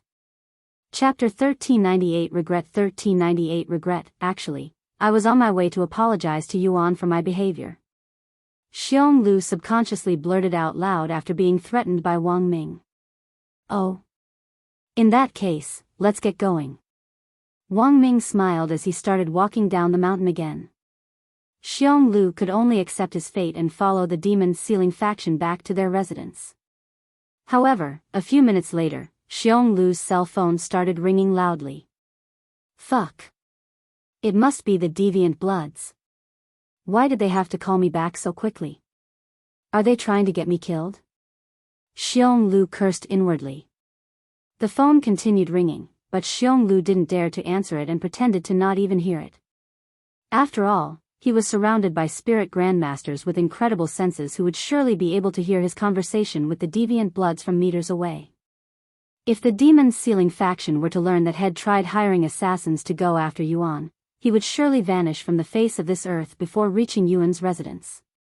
Under such circumstances, Xionglu had no choice but to ignore the phone even if it might raise some eyebrows. "Hey, aren't you going to answer it?" Wang Ming asked him with raised eyebrows. It's probably just spam. It's annoying. Hurry up and pick up the phone already." Wang Bingbing shouted at him. Due to the pressure on him, Xionglu completely forgot that he could simply put his phone in silence. "Sorry." Xionglu retrieved his phone and answered it. "Young Master Xiong. We have come to a decision and, however," Xionglu immediately interrupted and spoke in an angry voice, "Fuck. Stop bothering me with your spam." "Huh. But we are, shut up. If you dare call me again, I will use all of the Xiong family's resources to hunt you down." Xionglu quickly closed his phone afterward, not letting the other party utter another word. He proceeded to show an awkward smile to the others and said, "My apologies. Because of my position within the family, there are always people contacting me with bothersome things." Of course, that was a lie. Even if people wanted to contact him for advertisements, they wouldn't have the means to find his personal phone number. Eventually, the demon's sealing faction returned home. "You can wait out here. Well, let Yuan know of your arrival," Wang Ming said to him. "I understand." Xionglu nodded with an obedient smile, but deep inside, he was fuming with anger, as had never experienced such shame before. Even losing his army of exiles to Yuan wasn't as humiliating as this. Inside the manor, Yuan was notified of Xionglu's unexpected appearance. "Oh. Xionglu is here to apologize? I expected many things, but this was definitely out of my expectations." Yuan showed a look of surprise after hearing this information. Wang Ming chuckled, he's probably acting like that because we sort of threatened him a little. Yuan smiled and said, anyways, I'll meet with him. Bring him to the living room. Let's make him wait a little longer, at least until we all clean up our appearance.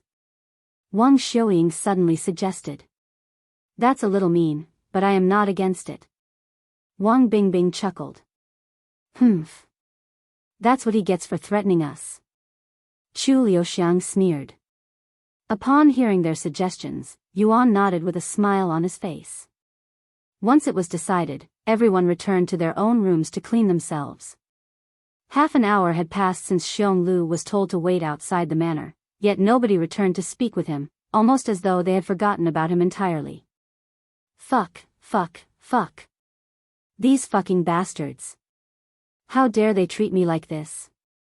However, despite the mistreatment and humiliation, Xiong Lu's feet remained rooted to the ground. If he left now, he would most likely forever lose the opportunity to apologize to Yuan. Eventually, after 45 minutes since his arrival, Mei Feng came outside to meet Xiong Lu, who was visibly trembling from anger. The demon sealing faction is ready to meet you, Mei Feng said, not even bothering to apologize for making him wait. Xiong Lu clenched his teeth and silently nodded, his forehead bulging with veins that he couldn't control nor hide. Mei Feng led Xiong Lu to their living room, where Yuan and the rest of the demon sealing faction were assembled. Seated at a long table, an intense atmosphere permeated the room, resembling a tribunal of judges ready to pass down judgment. Xiong Lu swallowed nervously when he saw this. When he stepped into the room, he could feel the appearance of an invisible blade pressing at his neck, threatening to kill him if he misbehaved in the slightest. Yuan, who was seated the furthest away, spoke in a calm voice, Xiong Lu, right? You seem quite different from when we met in Cultivation online. Even though Yuan was seated, it felt as if he occupied an unattainable position, gazing down upon Xiong Lu from high above. In comparison to Cultivation online, the intensity and pressure of Yuan's gaze were unfathomably more potent in the real world. Xiong Lu instinctively froze upon sensing this gaze, momentarily forgetting how to breathe. The terrifying pressure emanating from Yuan at this moment rivaled that of his father, if not surpassing it, resembling that of a beast with unfathomable power and deep bloodlust. Despite encountering the demon sealing faction and gaining insights into their real cultivation, Xiong Lu remained fixated on devising ways to destroy Yuan and those close to him. However, upon meeting Yuan in person and comprehending the true extent of the monster before him, Xiong Lu swiftly discarded such vengeful thoughts and relinquished the pursuit of revenge. Thud. Xiong Lu fell to his knees and kissed the floor with his forehead before shouting in a loud voice, I am terribly sorry for everything I have done. I deeply regret my actions and vow to never step in your path ever again. Please, forgive me. After Xiong Lu's voice stopped echoing, an eerie silence filled the room.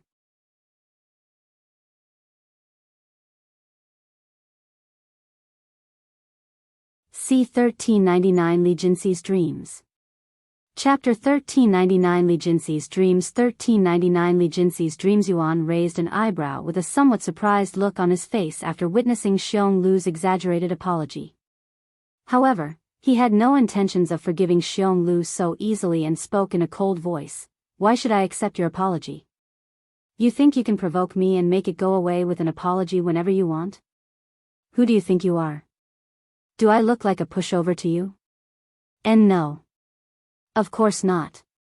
Xiong Lu quickly said, but he couldn't think of anything else to say in this situation. After all, it was true that he had provoked Yuan out of sheer jealousy, and Yuan had no reason to trust his sincerity. What do I have to do? Xiong Lu asked after a moment of silence. Nothing. Yuan calmly said. Excuse me? Xiong Lu wore a dazed expression on his face, seemingly unable to understand the meaning behind Yuan's words. Yuan quickly responded in a calm tone, I will not accept your apology, but I will also not come after you for revenge. If you stay out of my way and don't provoke me any further, we can both continue to live our lives without any unnecessary headaches. However, the moment you try to do anything to me or those around me to get to me, I will immediately crush you and your entire family. Do I make myself clear? Xionglu did not immediately respond, as he had to take a moment to comprehend Yuan's words. He nodded a moment later, saying, "You have my word." Yuan sneered, "Your words are worthless to me, nor will I believe them. But as I said, I don't want any unnecessary bloodshed, so you don't have to worry about that. If you have nothing else to say, you may leave." Xionglu didn't dare to stay there any longer, fearing that Yuan might suddenly change his mind. He left the place the following moment, escorted out by Meifeng. "I think you let him off the hook a little too easily, Yuan. He deserved to be punished a little more for what he'd done to you," Wang Ming suddenly said. A few others proceeded to chime in, agreeing with Wang Ming's view. Yuan smiled and asked, "What kind of punishment should I have given him? We're not in, so it's not like I can chop his hands off for messing with me. He's just an overly prideful and reckless young brat who went a little overboard with his provocations. I don't have the energy to deal with someone as meaningless as him." "Young brat? You sound like an old man." Shi Lang laughed out loud. Sure enough, Yuan's mentality had matured even further after absorbing more of Tian Yang's memories, perhaps a little too much. However, this was an inevitable change, and it would only get worse as he continued to recollect more memories. Yuan stood up and said to them, "Get some early rest today. I will train with you guys tomorrow. I am curious how the Lord trains you all." While everyone left their seat, Jinxi remained seated for a little longer, her gaze on Yuan, looking as though she was in deep thought. Ever since Yuan handed the Golden Empress to her in Cultivation Online, Jinxi has been having weird dreams in her sleep, mostly about living as someone with a similar face and name in a world similar to Cultivation Online. Jinxi didn't initially give it much thought, considering it was common for dreams to be influenced by one's thoughts before sleep or throughout the day. She often contemplated cultivation, so such dreams were not unusual for her. Yet, as she encountered more and more of these dreams, a realization gradually dawned on her, that perhaps they were more than mere dreams. These visions were oddly specific, intricate, and realistic, almost as if she were reliving another life she had once known. Moreover, intertwined within these dreams was someone strikingly familiar. This person bore Yuan's face, yet his demeanor was cold and aloof. Despite that, the person in her dreams followed this person from the moment they first met, akin to a newborn chick following its mother. Jinxi wanted to share her experiences with Yuan, but she hesitated, wary of sounding crazy. Thus, she had been suppressing the urge for a considerable time. However, after witnessing Yuan's reaction to Xionglu today, he seemed to bear a resemblance to the man in her dreams. In the end, Jinxi refrained from approaching Yuan and returned to her room, immediately heading to bed to dream, a world that had captivated her as of late. "Tian, where are you heading to now?" "That's none of your business." You always seem to have a destination in mind, and it would always benefit your cultivation greatly in the end, almost as though you knew it would happen. How is that possible? Can you see the future or something?" She pondered, expressing her observations after following him for decades. Tian glanced at her and sneered, "Do I look like a god to you? It's just coincidence." "Coincidence? Do you think I am stupid? Every place you go just happens to have exactly what you need at that moment. If you cannot see the future, then you can control fate. You cannot convince me otherwise. Whatever you say." Tian merely shrugged at her words, treating her as though she was just a random crazy lady. Jinxi woke up after sleeping for exactly 8 hours, but it felt like she had lived for years within her dreams.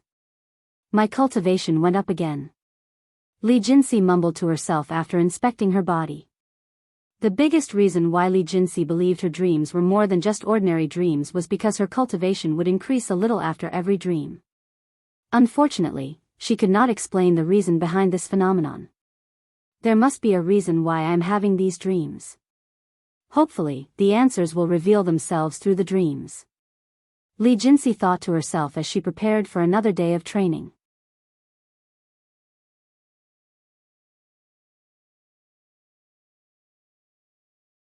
C1400 Training with Liya. Chapter 1400 Training with Liya. 1400 Training with Liya. After the demon sealing faction had breakfast made by Meifeng, they made their way up the Dragon Spiral Mountain for another day of training with the Lord and Liya. However, there was an additional member today, someone who had never been to their training before. "What kind of training do you guys typically do?" Yuan asked them as they walked together. "At first, we spent most of our time boosting our cultivation. Once we reached Spirit Grandmaster, we focused on stabilizing our cultivation. Nowadays, we spend almost all our time sparring with the manager." Shi Lang said. "You're sparring with Liya? Not the Lord?" Yuan learned something new. "Of course not. We wouldn't last a second against the Lord. The manager is really strong, too. We can't defeat her even if we all went at her together." Wang Bingbing sighed. Yuan smiled. "I look forward to sparring with her." Upon arriving at the peak of the mountain, Liya could be seen waiting for them right outside the formation's entrance. Her eyebrows twitched when she noticed Yuan amongst the group. She had anticipated his appearance sooner or later, but it still felt weird to see him with the others. Once they were at the true peak of the mountain, Liya immediately started their training and said, "Who wants to go first?" Wang Ming raised his hand. "Come." Liya gestured for him to approach her. The summit of the mountain lay empty and vast, boasting a flat surface that made it an ideal arena or training ground. There were also no buildings to destroy, allowing them to unleash their full strength without worry. Once the fight began, Wang Ming immediately charged at Liya with a weapon. Meanwhile, Liya confronted him with nothing but her bare fists. Ha! Liya did not attack Wang Ming for the first few minutes, only focused on dodging and blocking his strikes. Once 5 minutes have passed without Wang Ming landing a single hit on her, Liya started pointing out Wang Ming's flaws while throwing fists at him. Unlike Wang Ming, all of Liya's strikes would land on their target without fail. Liya had the cultivation of a peak spirit lord, an impressive achievement considering her environment and lack of spiritual energy. However, her cultivation was irrelevant in this case, as she had fought Wang Ming without using any spiritual energy. Being a dragon in her true form, Liya boasted naturally high prowess, so it would be overkill if she used her cultivation on top of her innate strength. It didn't take long for Wang Ming to collapse on the floor, suffering a complete and utter defeat at the hands of Liya. Next. Liya didn't even bother taking a minute to catch her breath before calling for her next challenger. One after another, members of the demon sealing faction fought with Liya, who took no breaks in between each fight. Yet, she looked completely calm and relaxed, almost as if the fights weren't even enough to be considered a warm-up in her eyes. Liya purposefully gave everyone 5 minutes to fight her, yet nobody there but Jinxi could land a hit on her. However, even Jinxi could only graze Liya's skin, and it required her to use the nameless technique. Once everyone had fought Liya, she turned to look at Yuan and asked, "Did you only come here to watch or do you intend on participating as well?" "I'd like to participate if you don't mind." Liya snickered inwardly after hearing this, as she had always wanted to give Yuan a beating but was held back by the Lord. Yuan approached her and asked, "What are the rules?" "You can use whatever you want. Treat this as though we are in a real fight," she quickly said. "Do you need to take a minute to recover your strength?" I can fight each of them a dozen times without breaking a sweat." Liya sneered. Yuan smiled and said, "Still, I will give you a moment to rest. I want to fight you at your best, after all. You think you have what it takes to look down on me? I have been waiting so long for the moment to punch your face." Liya did not accept Yuan's offer and immediately charged at him. Whoa! Yuan was a little surprised by Liya's speed, which had drastically increased since her last fight. Though, he wasn't too shocked. After all, he knew she had been holding back against the others. Still, he was impressed by how much she had held back. Is this her full strength? No, it's probably only around 60%. Yuan thought to himself as he dodged her sudden attack. Liya immediately went for another strike after her first missed, then another, and another. Yuan perfectly avoided all of Liya's strikes without fighting back. The demon sealing faction watched their fight in awe, and it looked like Liya was the one being trained at this moment. What are you doing? Why aren't you fighting back? Are you making fun of me? Liya eventually stopped to ask with a deep frown. Of course not. I am just waiting for you to use your full strength, he said. My full strength? You want me to kill you? Liya continued to frown. Yuan patted his chest and chuckled, you don't have to worry about that since you cannot kill me. Liya gritted her teeth at his words and immediately unleashed her cultivation base, filling the area with a heavy pressure that left the others shocked. She was hiding this much strength this entire time. Shi Murong cried out loud. Even though Liya knew that Yuan had purposefully provoked her so she could use her full strength, she couldn't let him mock her any longer. However, she didn't immediately charge at Yuan, almost as though she was waiting for something. After waiting for a moment without the Lord attempting to stop her, Liya showed a faint smile on her face and said, I will make you regret messing with me. She swung her fist at Yuan with about 80% of her full strength, expecting him to dodge it again. However, contrary to her expectations, Yuan extended his arm with his hand wide open, as if he intended on catching her fist. This crazy. Liya was unable to stop her fist in time and struck Yuan's palm, expecting to send him flying.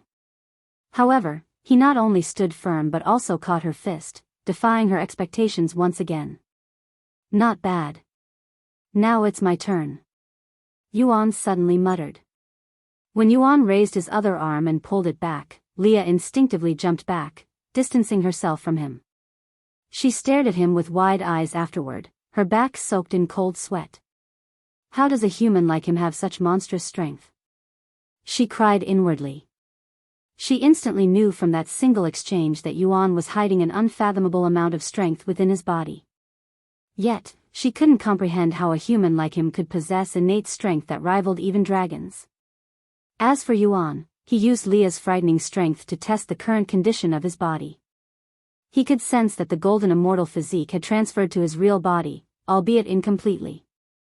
Ignoring the tingly sensation, he looked at his still trembling arm that had caught Liya's fist and mumbled in a low voice, about 5%, huh?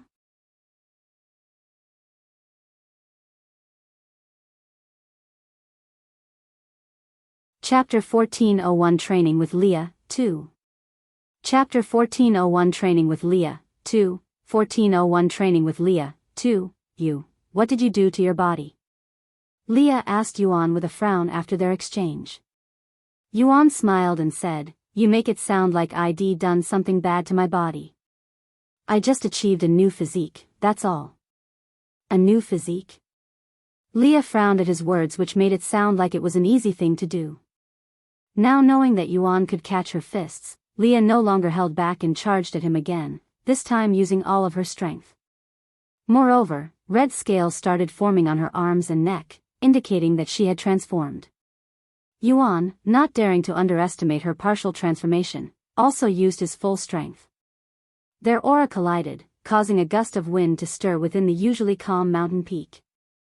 When they started throwing punches and kicks around, the families living within the upper areas of the mountain felt the ground shaking, as if they were experiencing a minor earthquake. Every strike Liya tossed at Yuan would eradicate any of the demons sealing faction members with ease, yet Yuan blocked them with confidence. Suddenly, in the midst of their battle, Liya's eyes glowed gold, emitting a formidable pressure directed at Yuan. Dragon's gaze? Yuan did not expect Liya to be able to use such a technique and was taken by surprise. However, after being struck by her dragon's gaze, Yuan felt something was off about it. The power and pressure were lacking, almost as though it was incomplete. After using her trump card, Liya drove her palm at Yuan's stomach. Seeing this, Yuan smiled and said, this is how you use dragon's gaze.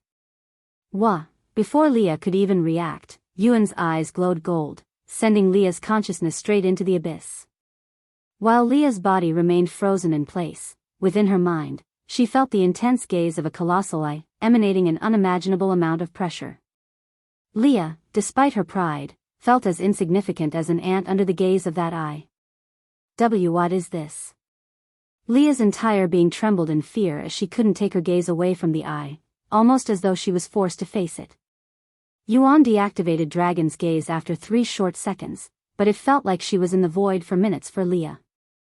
When she returned to reality, Liya found herself sitting on the floor, her body soaked in sweat. What the hell was that just now? She shouted at him. I was going to ask you the same. What technique was that just now?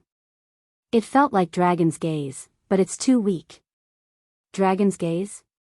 As if such a technique exists in this world. The one I used was created based on the foundation of Dragon's Gaze. I don't have a name for it. Liya revealed. Yuan's eyes widened with surprise after learning that she had managed to create a technique similar to Dragon's Gaze without knowing the original. How is that possible? If you don't know Dragon's Gaze, how do you know its foundation? He asked.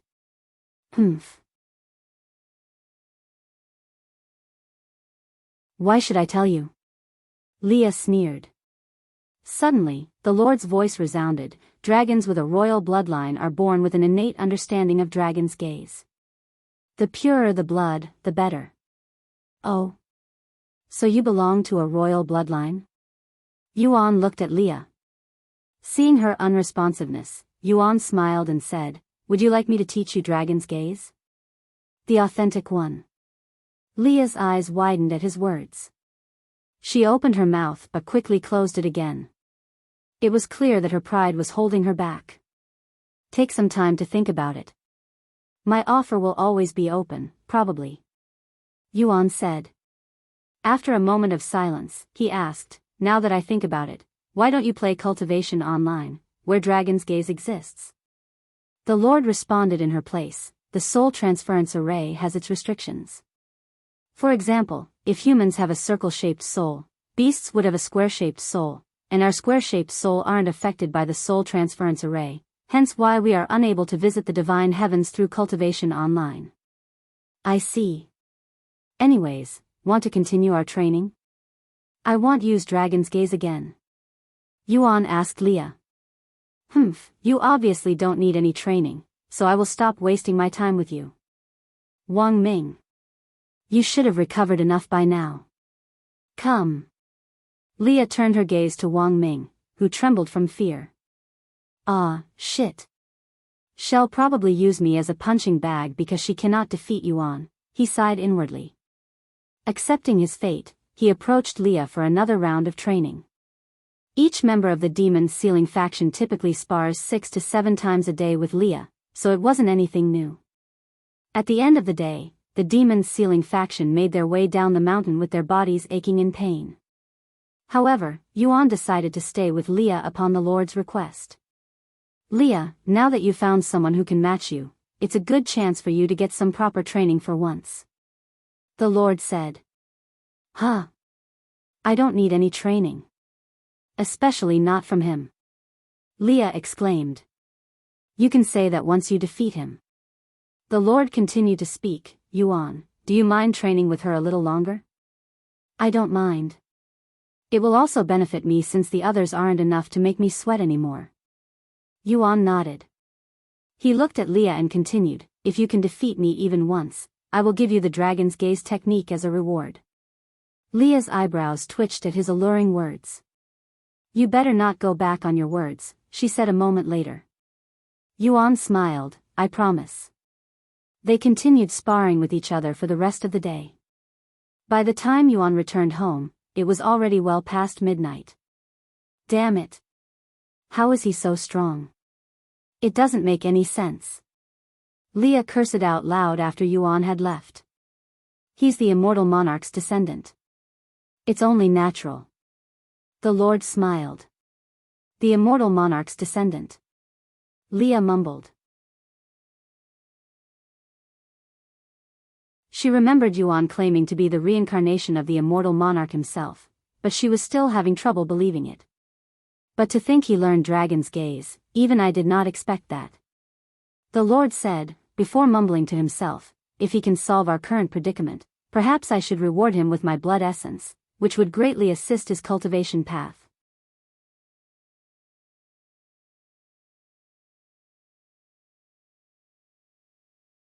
C1402 System Update.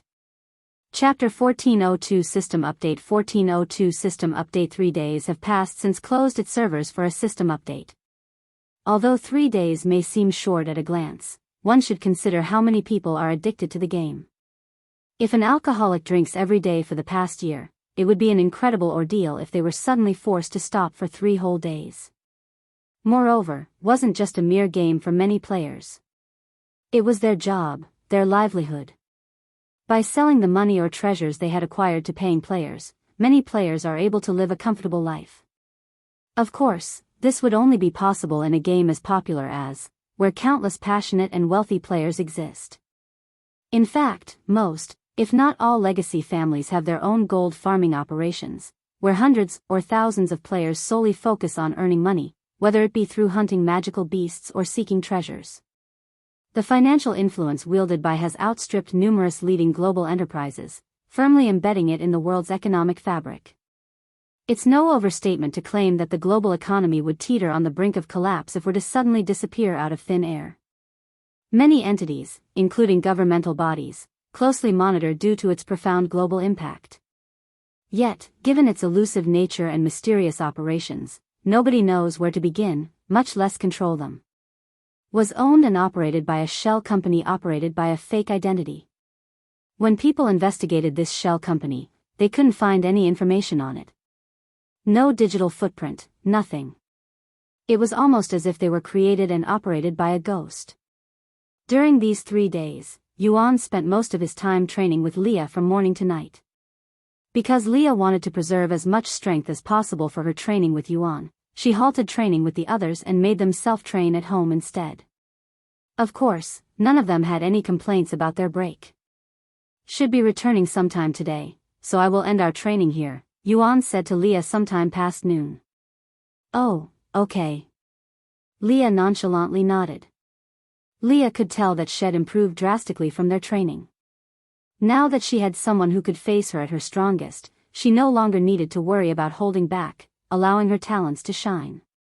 Unfortunately, you couldn't defeat me even once. Next time, perhaps. Yuan smiled at her. Liya clenched her fists at his words, but she had no comeback. Once Yuan left and returned home, Liya approached the Lord and said, I do not want to lose to him again. Can you train me? Oh.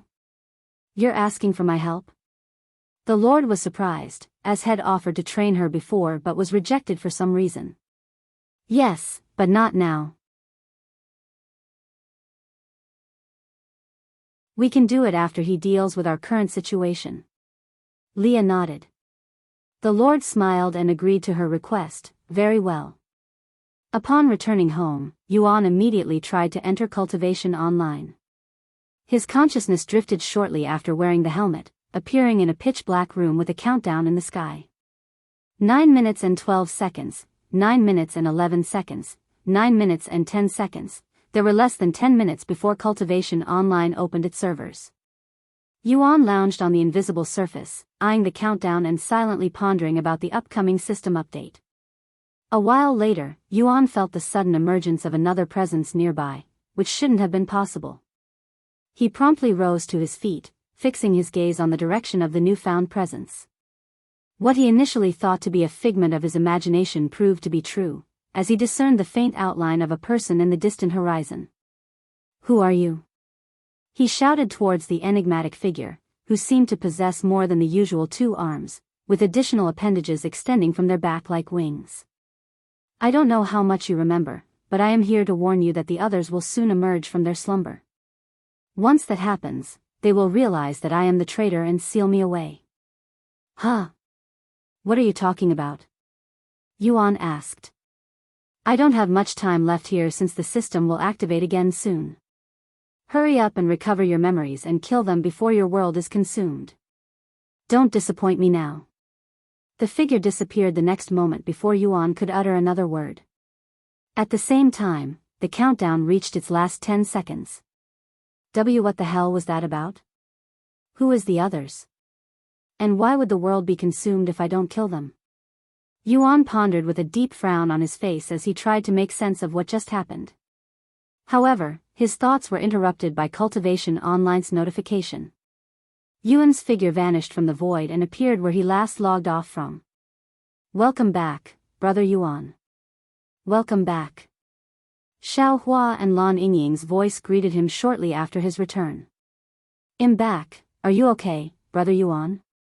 You seem a little pale. Xiao Hua noticed his expression and asked. Yeah, I am fine. He nodded. Mei Xiu and the others logged in shortly after, appearing beside Yuan. So, what's changed? Chu Liuxiang asked out loud as she opened her character status. I don't see anything different, she muttered afterward. Are they waiting for more people to get online before they make an announcement? Mei Xiu wondered out loud. Yuan also checked his character status. Name, Yuan Cultivation, 9th level Spirit King Legacy, Great One's Legacy Bloodline, Immortal Monarch's Bloodline Physique, Heaven Refining Physique, Golden Immortal Physique Physical Strength? Mental Strength? Soul Strength? Physical Defense? Mental Defense? There were no apparent changes at first glance, and his stats remained unreadable. However, when he looked a little closer, he noticed a new passive skill that wasn't there before the update, and it even had an obnoxious name to it. Celestial Emperor's Curse, Grade, Celestial, Description. The effectiveness of all cultivation resources will be reduced by 99%.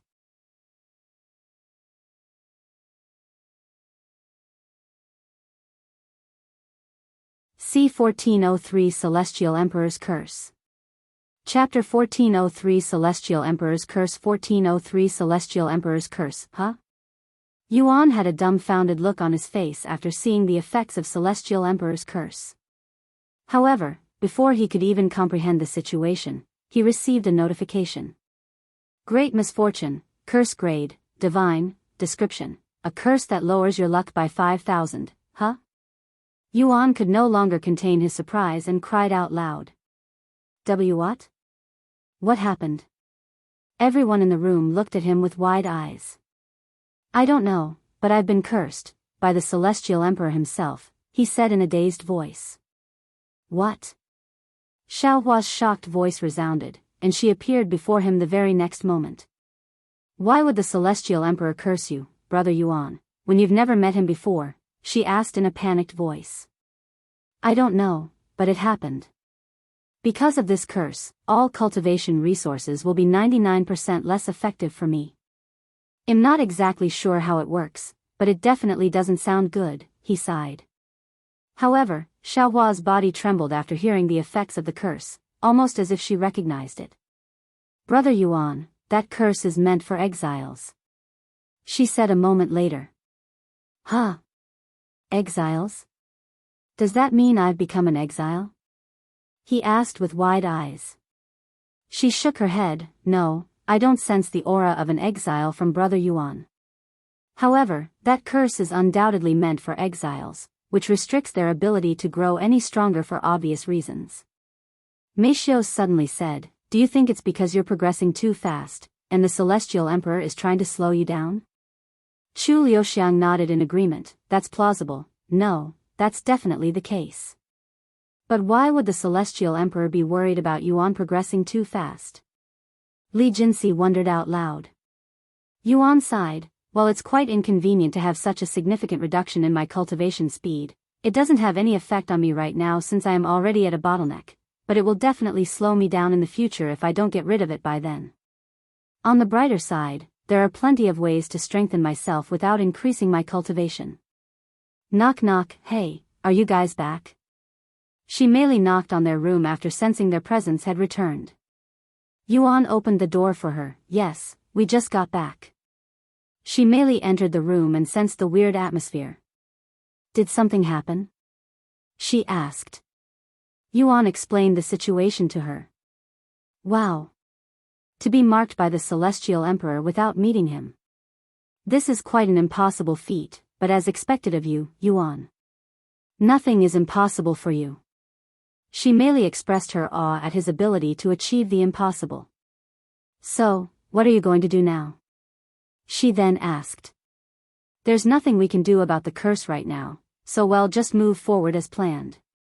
I am going to visit the myriad of techniques now. Since we've entered the fourth heaven, there should be more techniques available to us. Want to come along? Yuan asked them. Why not? Chu Liuxiang said. I'll also tag along. Mei Xiao nodded, followed by Li Jinxi. I will also come with you. Shi Meili said. They made their way to the myriad of techniques after checking out of the hotel. Surprisingly, Shi Meili did not need to have her fate examined even though it was her first visit. Apparently, such evaluation was only needed before the fourth heaven. You guys can take your time since I don't know how long it'll take, Yuan said to them before contacting Senior Bai and entering his world. You. Senior Bai's eyes widened with shock the moment he laid eyes on Yuan. He could discern that Yuan's body had undergone a profound transformation since their last encounter, but he remained ignorant of the precise cause of this change. What did you do to your body? How can such drastic change occur in such a short amount of time? Senior Bai had to ask. Yuan smiled and said, It's nothing serious. I just acquired a new physique, that's all. Senior Bai's eyes widened a little more after hearing his words. So you have two different physiques at this moment? Yuan nodded, confirming his doubts. Just as some individuals can only wield a single soul weapon, most people possess only one physique. In fact, due to compatibility issues, having two physiques within one body is considerably more extraordinary than wielding two soul weapons simultaneously. Senior Bai had the urge to inquire about Yuan's new physique, but a sense of foreboding made him reconsider, opting to remain silent. After congratulating Yuan on his new achievement, Senior Bai said, Anyways, you're here for Lady Su, correct? Give me a moment to contact her. Thank you. Yuan nodded. Senior Bai left to contact Su Jiqi, returning alone about half an hour later. Is she busy? Yuan asked. A little, but she will be here within a few hours. In the meantime, why don't we entertain ourselves? Senior Bai suddenly suggested. What kind of entertainment? Yuan raised an eyebrow. Senior Bai smiled and said, Do you recall that small exchange we had some time ago? When you revealed the God of War's astral arts to me? I want to personally experience your growth since then, so I want you to attack me with everything you've got again. Yuan's eyes widened at his suggestion and responded in a reserved manner, Are you sure? A confident grin appeared on Senior Bai's face as he spoke. If you think you can hurt me after growing a little, you are underestimating the power of an immortal cultivator. He continued, Or are you waiting for me to reward you if you can hurt me? Very well. I'll give you a treasure if you can so much as graze my skin. Since you insist, I won't be humble. Yuan nodded. They flew into the air a moment later, but they didn't immediately start. Senior Bai took a moment to remove all of the nearby floating islands so that they wouldn't get destroyed. Once prepared, they both faced each other with some distance between them. Good luck. Senior Bai smiled. You too. Yuan smiled back.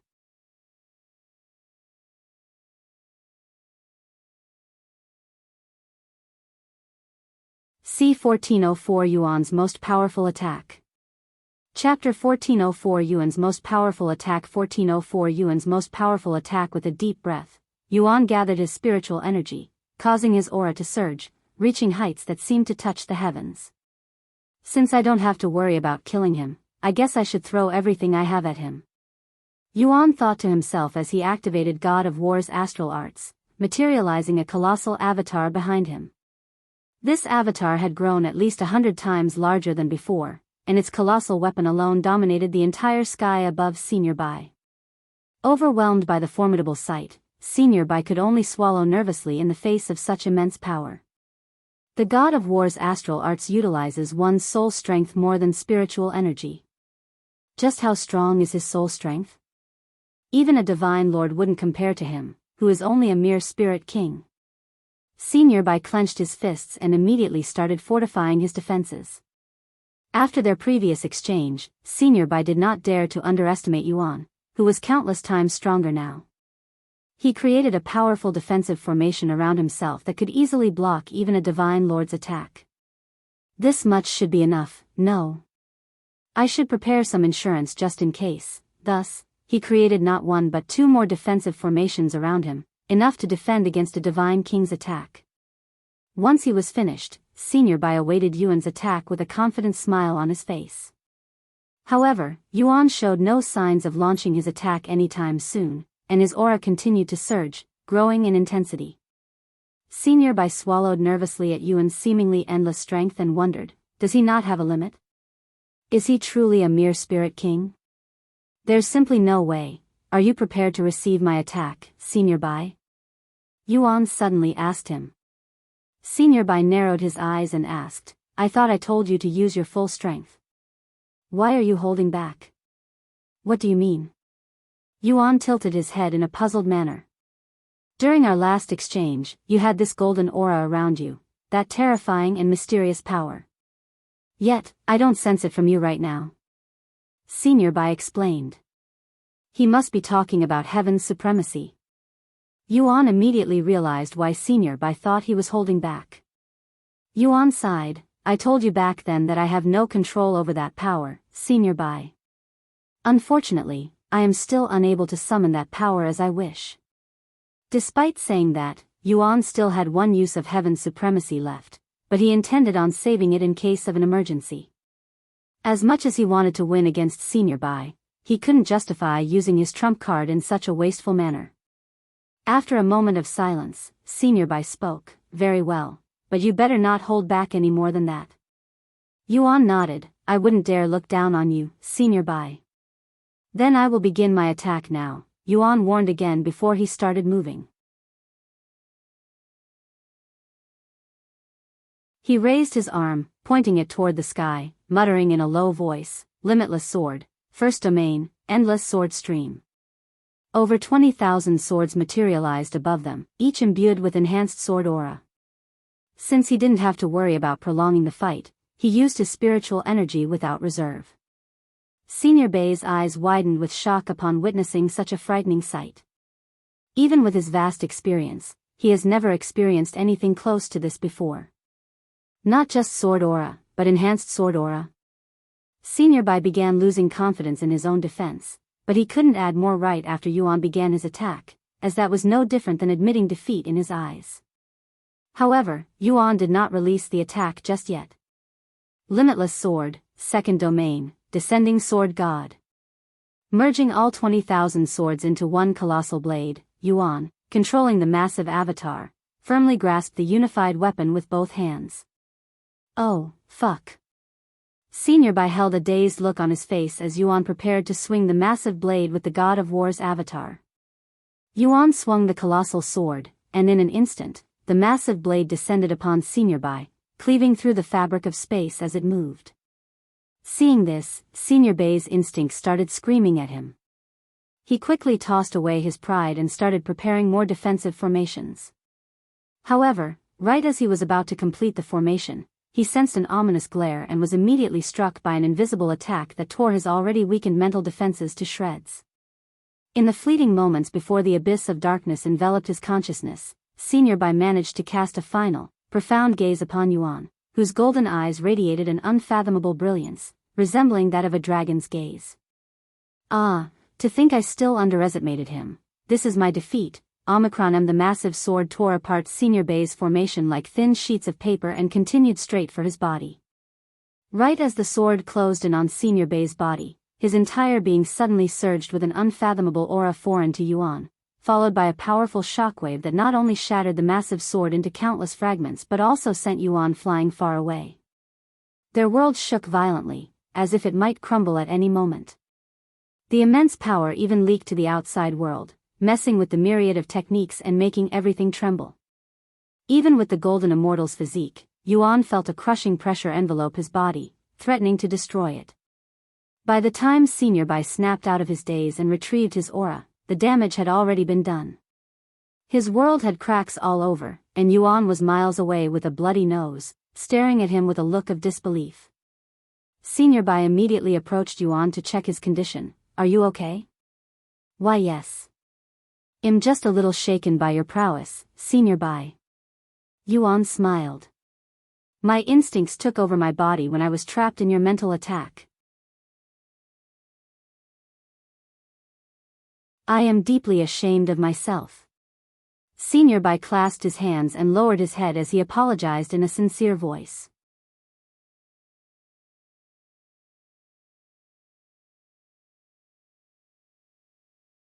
C1405 Immortal Qi. Chapter 1405 Immortal Qi. 1405 Immortal Qi. Let me inspect your body for a moment. I need to make sure you're actually fine. Senior Bai said as he placed his palm on Yuan's chest. Despite Yuan's assertion of well-being, Senior Bai found it hard to accept that a mere spirit king could withstand his immortal qi without incurring significant harm. However, Senior Bai wasn't looking down on Yuan because of his low cultivation. What he had inadvertently unleashed moments ago was immortal qi, a power reserved for those who had transcended the realm of mortals by becoming a bronze immortal. It was a power beyond mortal endurance, not meant to be withstood by ordinary beings, regardless of their talents. The immortal qi Senior Bai had unleashed carried enough potency to inflict serious injuries or even death upon a spirit sovereign. However, Yuan, a mere peak spirit king, emerged with nothing more than a bloody nose after facing the brunt of Senior Bai's immortal qi. This outcome left Senior Bai utterly confounded, as it defied comprehension. Not daring to believe what was before his very eyes, Senior Bai inspected Yuan's body again.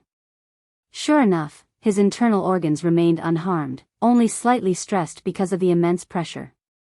Unbelievable, even though it was only for a brief moment, he endured my immortal qi and came out nearly unscathed. What kind of divine body does he possess? Senior Bai swallowed nervously as he lowered his hand. I am glad that you are unharmed.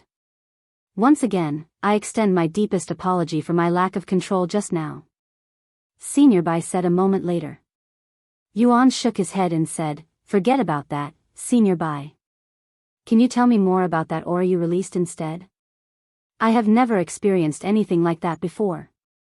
Senior Bai nodded and explained, what you experienced just now is called immortal qi. It's spiritual energy that is also similar to your sword aura, something that can only be comprehended and absorbed by cultivators after they achieve bronze immortal.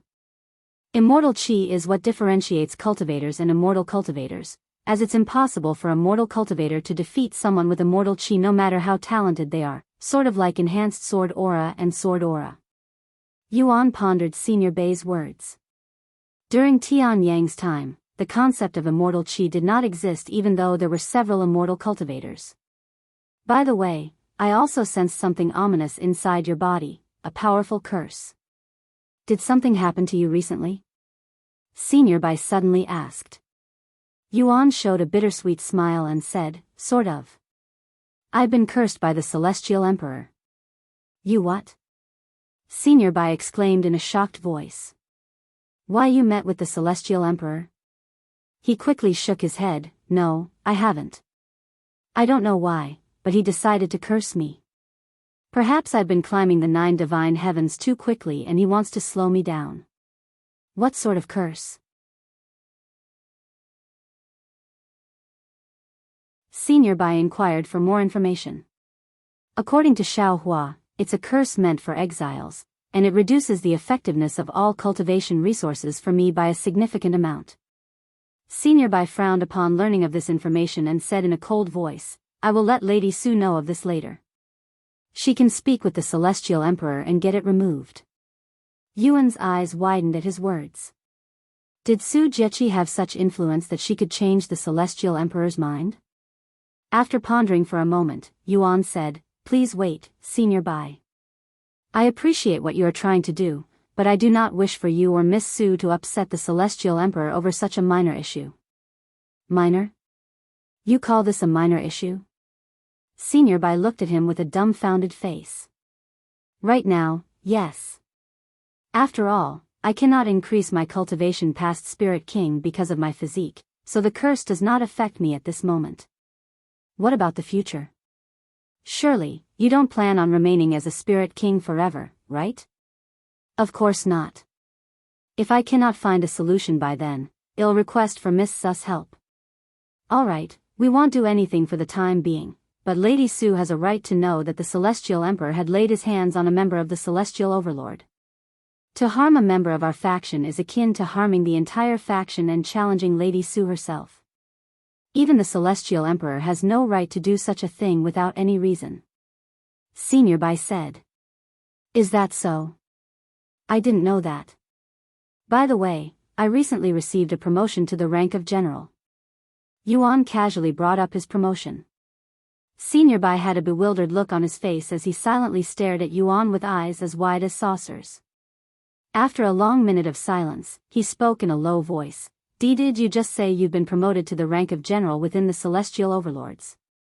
Yuan calmly nodded his head in confirmation. That's impossible. The amount of karma you would need to reach general isn't such an insignificant amount that it could be achieved in so little time. Senior Bai couldn't believe it. He refused to believe it. Even Su Jieqi, who had the fastest promotions in their history, invested well over a century in accumulating sufficient karma to attain the esteemed rank of general. The fact that Yuan, who hadn't been a member of the faction for long, had already amassed enough karma to attain the rank of general was simply incredulous. Seeing Senior Bai's doubtful expression, Yuan revealed his faction rank. No way. Senior Bai had no choice but to believe Yuan after seeing the symbol general on his palm. Omicron M, what did you do to acquire so much karma in such a short time? Even wiping out an evil sect would not help you reach the rank of general this quickly. Senior Bai had to ask. Yuan smiled and said, it wasn't much. I happened to come across 100 exiles and slew them all. 100 exiles? Did you sneak into the primordial realm or something? Senior Bai regretted asking, as the chances of encountering so many exiles were even more ridiculous than his speedrun to the rank of general. Yuan chuckled, it was just a coincidence, really. Senior Bai closed his mouth as soon as he opened it and said a moment later, Lady Su has arrived. He opened the entrance to his realm, and in the next instant, Su Jieqi's exquisite face emerged from the portal, her divine aura instantly permeating and enveloping the entire world.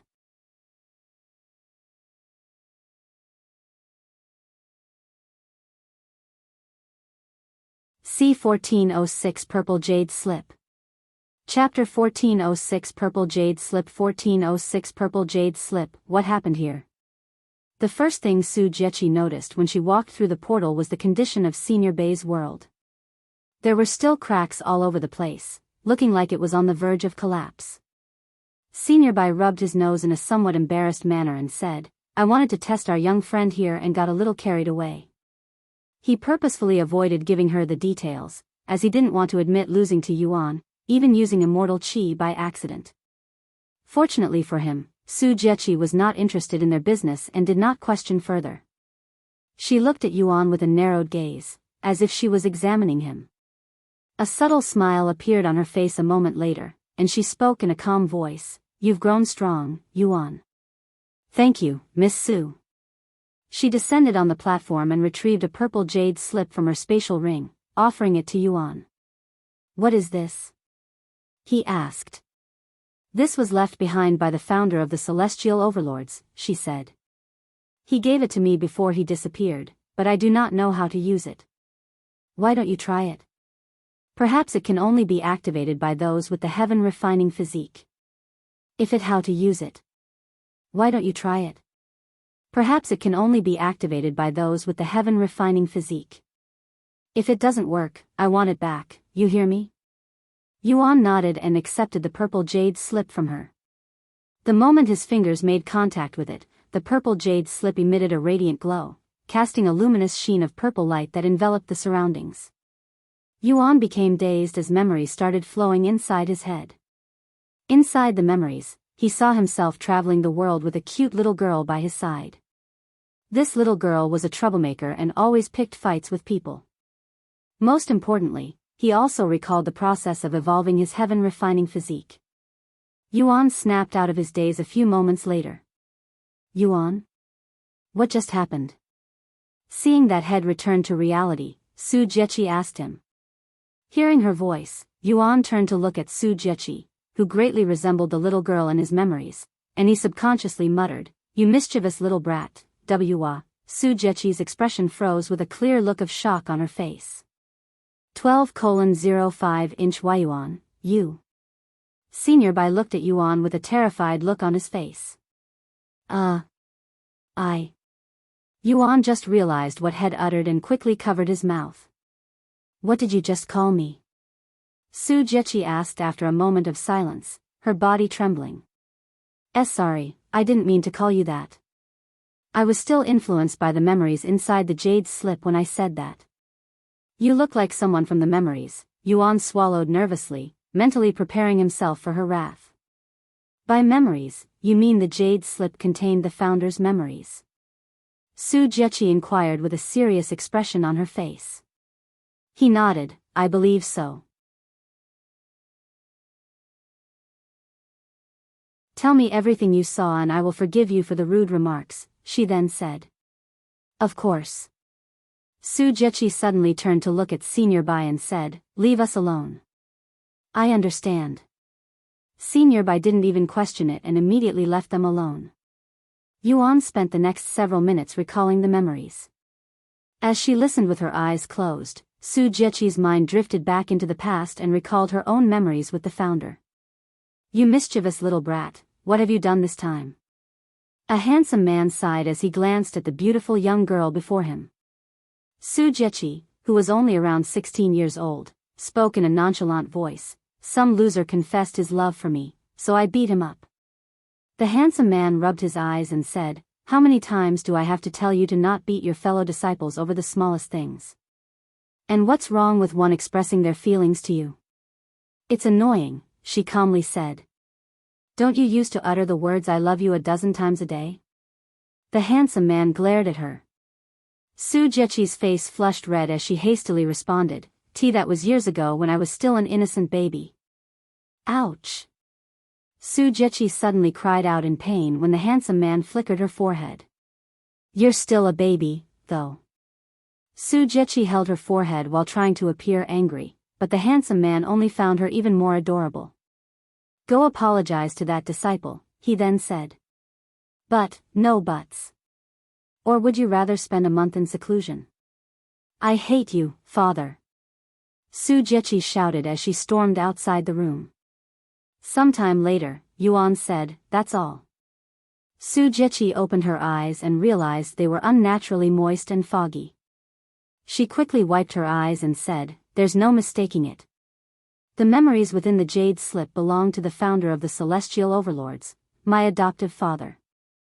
I thought it would help you with your physique, but it turned out to be completely irrelevant. Sorry. Yuan shook his head and said, actually, I did learn something about my physique from these memories, so it was definitely very useful. Thank you, Miss Su. Is that so? That's good to hear. Su Jechi then narrowed her eyes at him and continued in a cold voice, by the way, you are forbidden from sharing those memories with anyone, do you hear me? Yuan smiled, please don't worry, Miss Su. I will bring these memories with me to my grave. And who would I even share them with? I will trust you. Do you have any questions for me before I take my leave? She then asked. Yuan pondered for a moment before asking, what sort of privileges do I get as a general in the faction? You've already reached the rank of general? Su Jechi's eyes widened at his words. Yes. He showed the general symbol to her as proof. Su Jechi was left speechless. Well, as a general, you are entitled to one treasure from our treasury. Would you like to receive your reward now? She asked. Yuan immediately nodded and said, I would.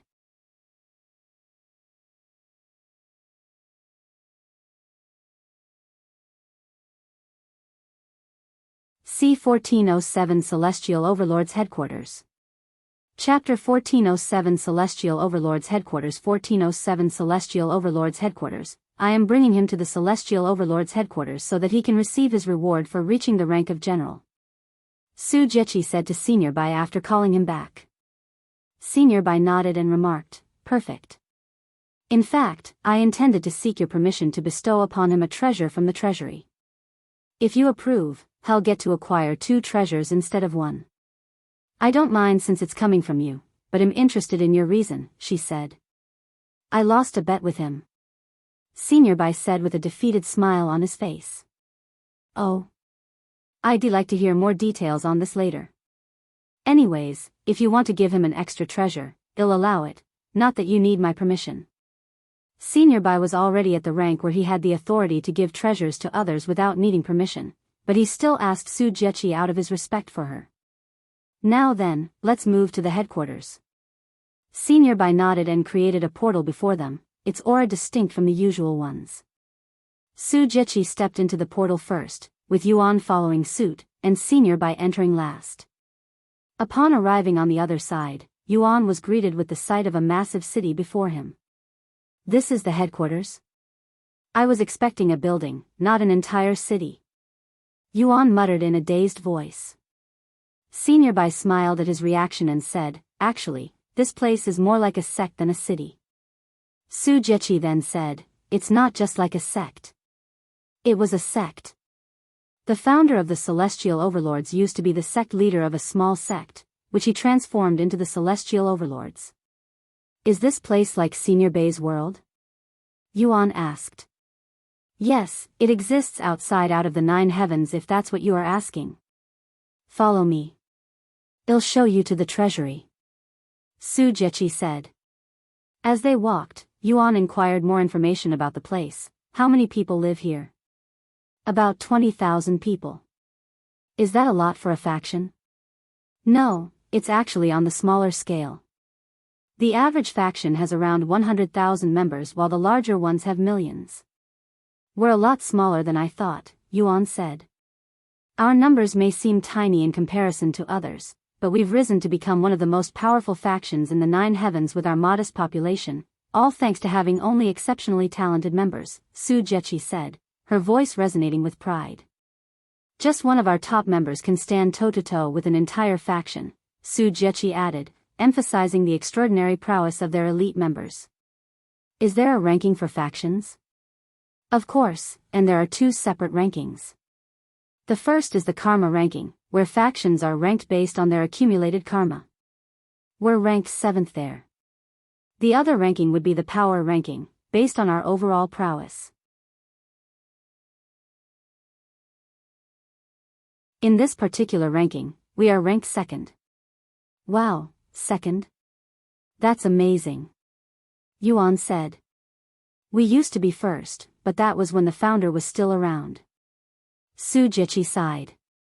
As they traversed deeper into the Celestial Overlord's headquarters, Yuan noticed the atmosphere intensifying, with an increasing presence of experts boasting unfathomable cultivation bases. At his current level, he could only clearly sense up to Divine Grandmaster without much effort. Anything above that would require more time and effort. Most of our members are immortal cultivators. Senior Bai suddenly said. You have the record when it comes to having the lowest cultivation in our faction. He continued, while that's an amazing feat, it's also quite dangerous. After all, most people would not believe you are a member if they saw your cultivation base. Even if you showed them your symbol, it might not be good enough, especially now that you have reached the rank of general. He's right. You should avoid revealing the fact that you're a member until you have a higher cultivation base. Su Jieqi added. They arrived at the treasury an hour later. The treasury took the form of a pagoda with 4 floors. Standing at the sealed entrance were 2 guards, both with a cultivation that Yuan could not identify. We greet Celestial Overlord Su and Overlord Bai. The guards greeted them with bowed heads and arched bodies. Omicron M. Su Jieqi acknowledged them with a slight nod and said, "We'll be opening the treasury for a moment." She turned to look at Yuan and handed him 2 talismans and said, "The treasures inside are protected with a powerful formation that can only be deactivated with these talismans. Use these talismans on the treasures you want. Each talisman will deactivate 1 formation. Also, you are only permitted to look around the 1st floor. Even if you go to a higher floor, these talismans won't do anything there." The guards' eyes widened with shock when they saw the scene of Su Jieqi handing 2 talismans to Yuan. Who the hell is that mortal kid? Why does he get to take 2 treasures from the vault? They stared at Yuan with bewildered looks on their faces. However, they didn't dare to question Su Jieqi on her business. I understand. Yuan accepted the talismans. There are plenty of treasures on the first floor, but you don't need to rush picking a treasure. Take your time, she added. Okay, he nodded. A moment later, Su Jieqi opened the treasury, and she silently watched Yuan's figure vanish into the pagoda. After Yuan entered the treasury, Senior Bai communicated with Su Jieqi through divine sense, saying, "There's something I need to make you aware of. It's related to Yuan and the Celestial Emperor." The Celestial Emperor? What's Yuan got to do with him? Su Jieqi turned to look at him with a deep frown on her face. Senior Bai went on to reveal Yuan's predicament, disclosing the Celestial Emperor's actions of cursing Yuan to her. Upon learning this information, an overwhelming pressure radiated from Su Jieqi's entire being, causing their surroundings to tremble and her face to contort with anger.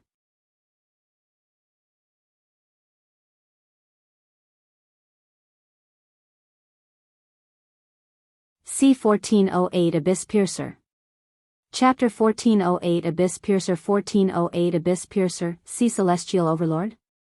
What's the matter? Please calm down, Celestial Overlord. The guards were startled and frightened by Su Jieqi's abrupt and overwhelming pressure, which sent shockwaves through the entire headquarters, causing it to tremble. Moreover, several individuals in the vicinity showed up within seconds to see what the commotion was about. Lady Su.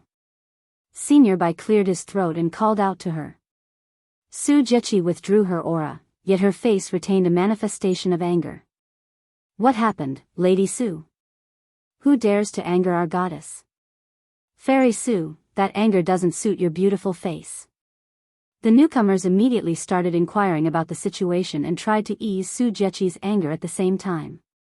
However, Su Jieqi was in no mood to deal with them and shouted, "Leave." Her cold voice sent chills down their spine, and not wanting to anger her even further with their presence, these experts immediately disappeared into thin air like ghosts. Once they were alone again, ignoring the guards, Su Jieqi muttered, "Even if he's the Celestial Emperor, I will not let him do as he pleases with my people. How dare he target a member of our faction? I will go speak with him after this." The Celestial Emperor? The guards were bewildered after learning of the cause of Su Jieqi's anger. Although this wasn't the first time the Celestial Emperor had upset Su Jieqi, it was never to such a degree. Please wait a minute, Lady Su. There's more to this. Senior Bai quickly said. He continued, "I already told Yuan that you would do something about his curse, but he refused our help, saying that the curse doesn't affect him at this moment and that he would try to deal with it himself. If he cannot deal with it by the time it really affects him, he will seek our help." Su Jieqi frowned and asked, "Is he worried about getting us involved with the Celestial Emperor?" What needless worry. The Celestial Emperor may be powerful, but he's not omniscient and untouchable. That's just the kind of person he is. Senior Bai smiled. Su Jieqi suddenly fell silent with a pondering look on her face. After a long moment of silence, she spoke, "Very well, I won't interfere for now. However, we're going to pull the forces we sent to assist the Celestial Emperor back."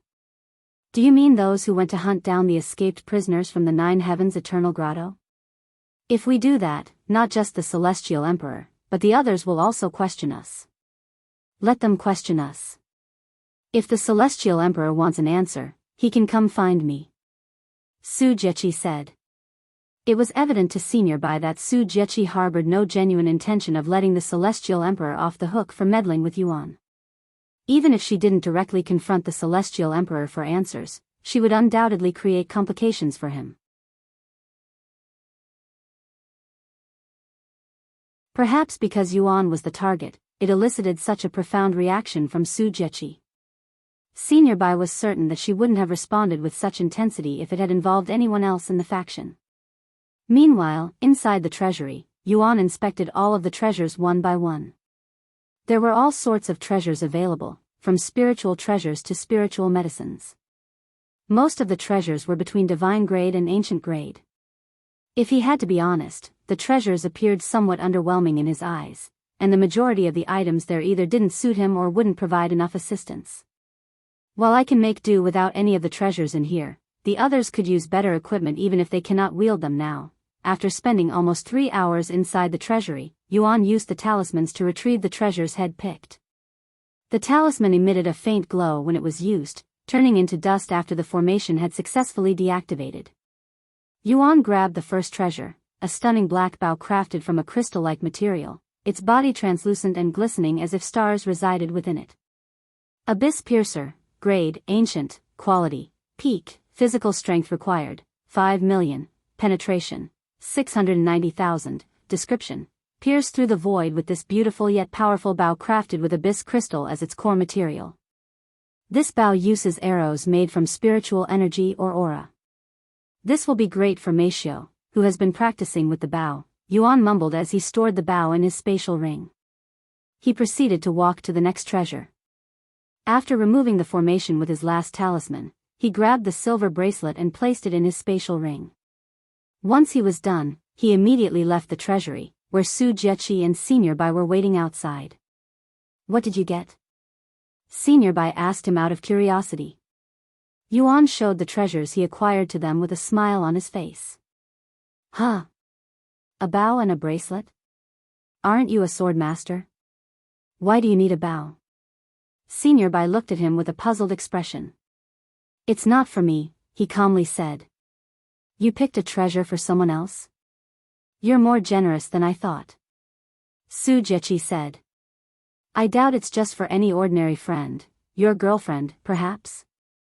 Senior Bai said with a teasing smile on his face. To their surprise, Yuan actually nodded, something like that. Huh? Su Jieqi's eyes widened slightly after hearing that Yuan had a girlfriend, as this was news to her. As for Senior Bai, he was already aware of Yuan's group of ladies, so he wasn't that surprised. What about the other treasure? Are you also giving that away? Senior Bai continued inquiring. Yuan nodded, yes. You're truly something, Yuan. While the treasures on the first floor are only divine grade and ancient grade, they are all top-tier treasures even within their respective grades. Not many people would be willing to give away one, much less two treasures even if it's their loved ones, Senior Bai remarked. It's nothing worth mentioning. After all, it's only natural to look after those you love. And no matter how valuable these treasures may be, they will never be as valuable as those around me, Yuan smiled. You're tuning in to the Carefree Valley YouTube channel. Don't forget to subscribe and join us on this journey to catch the most captivating stories.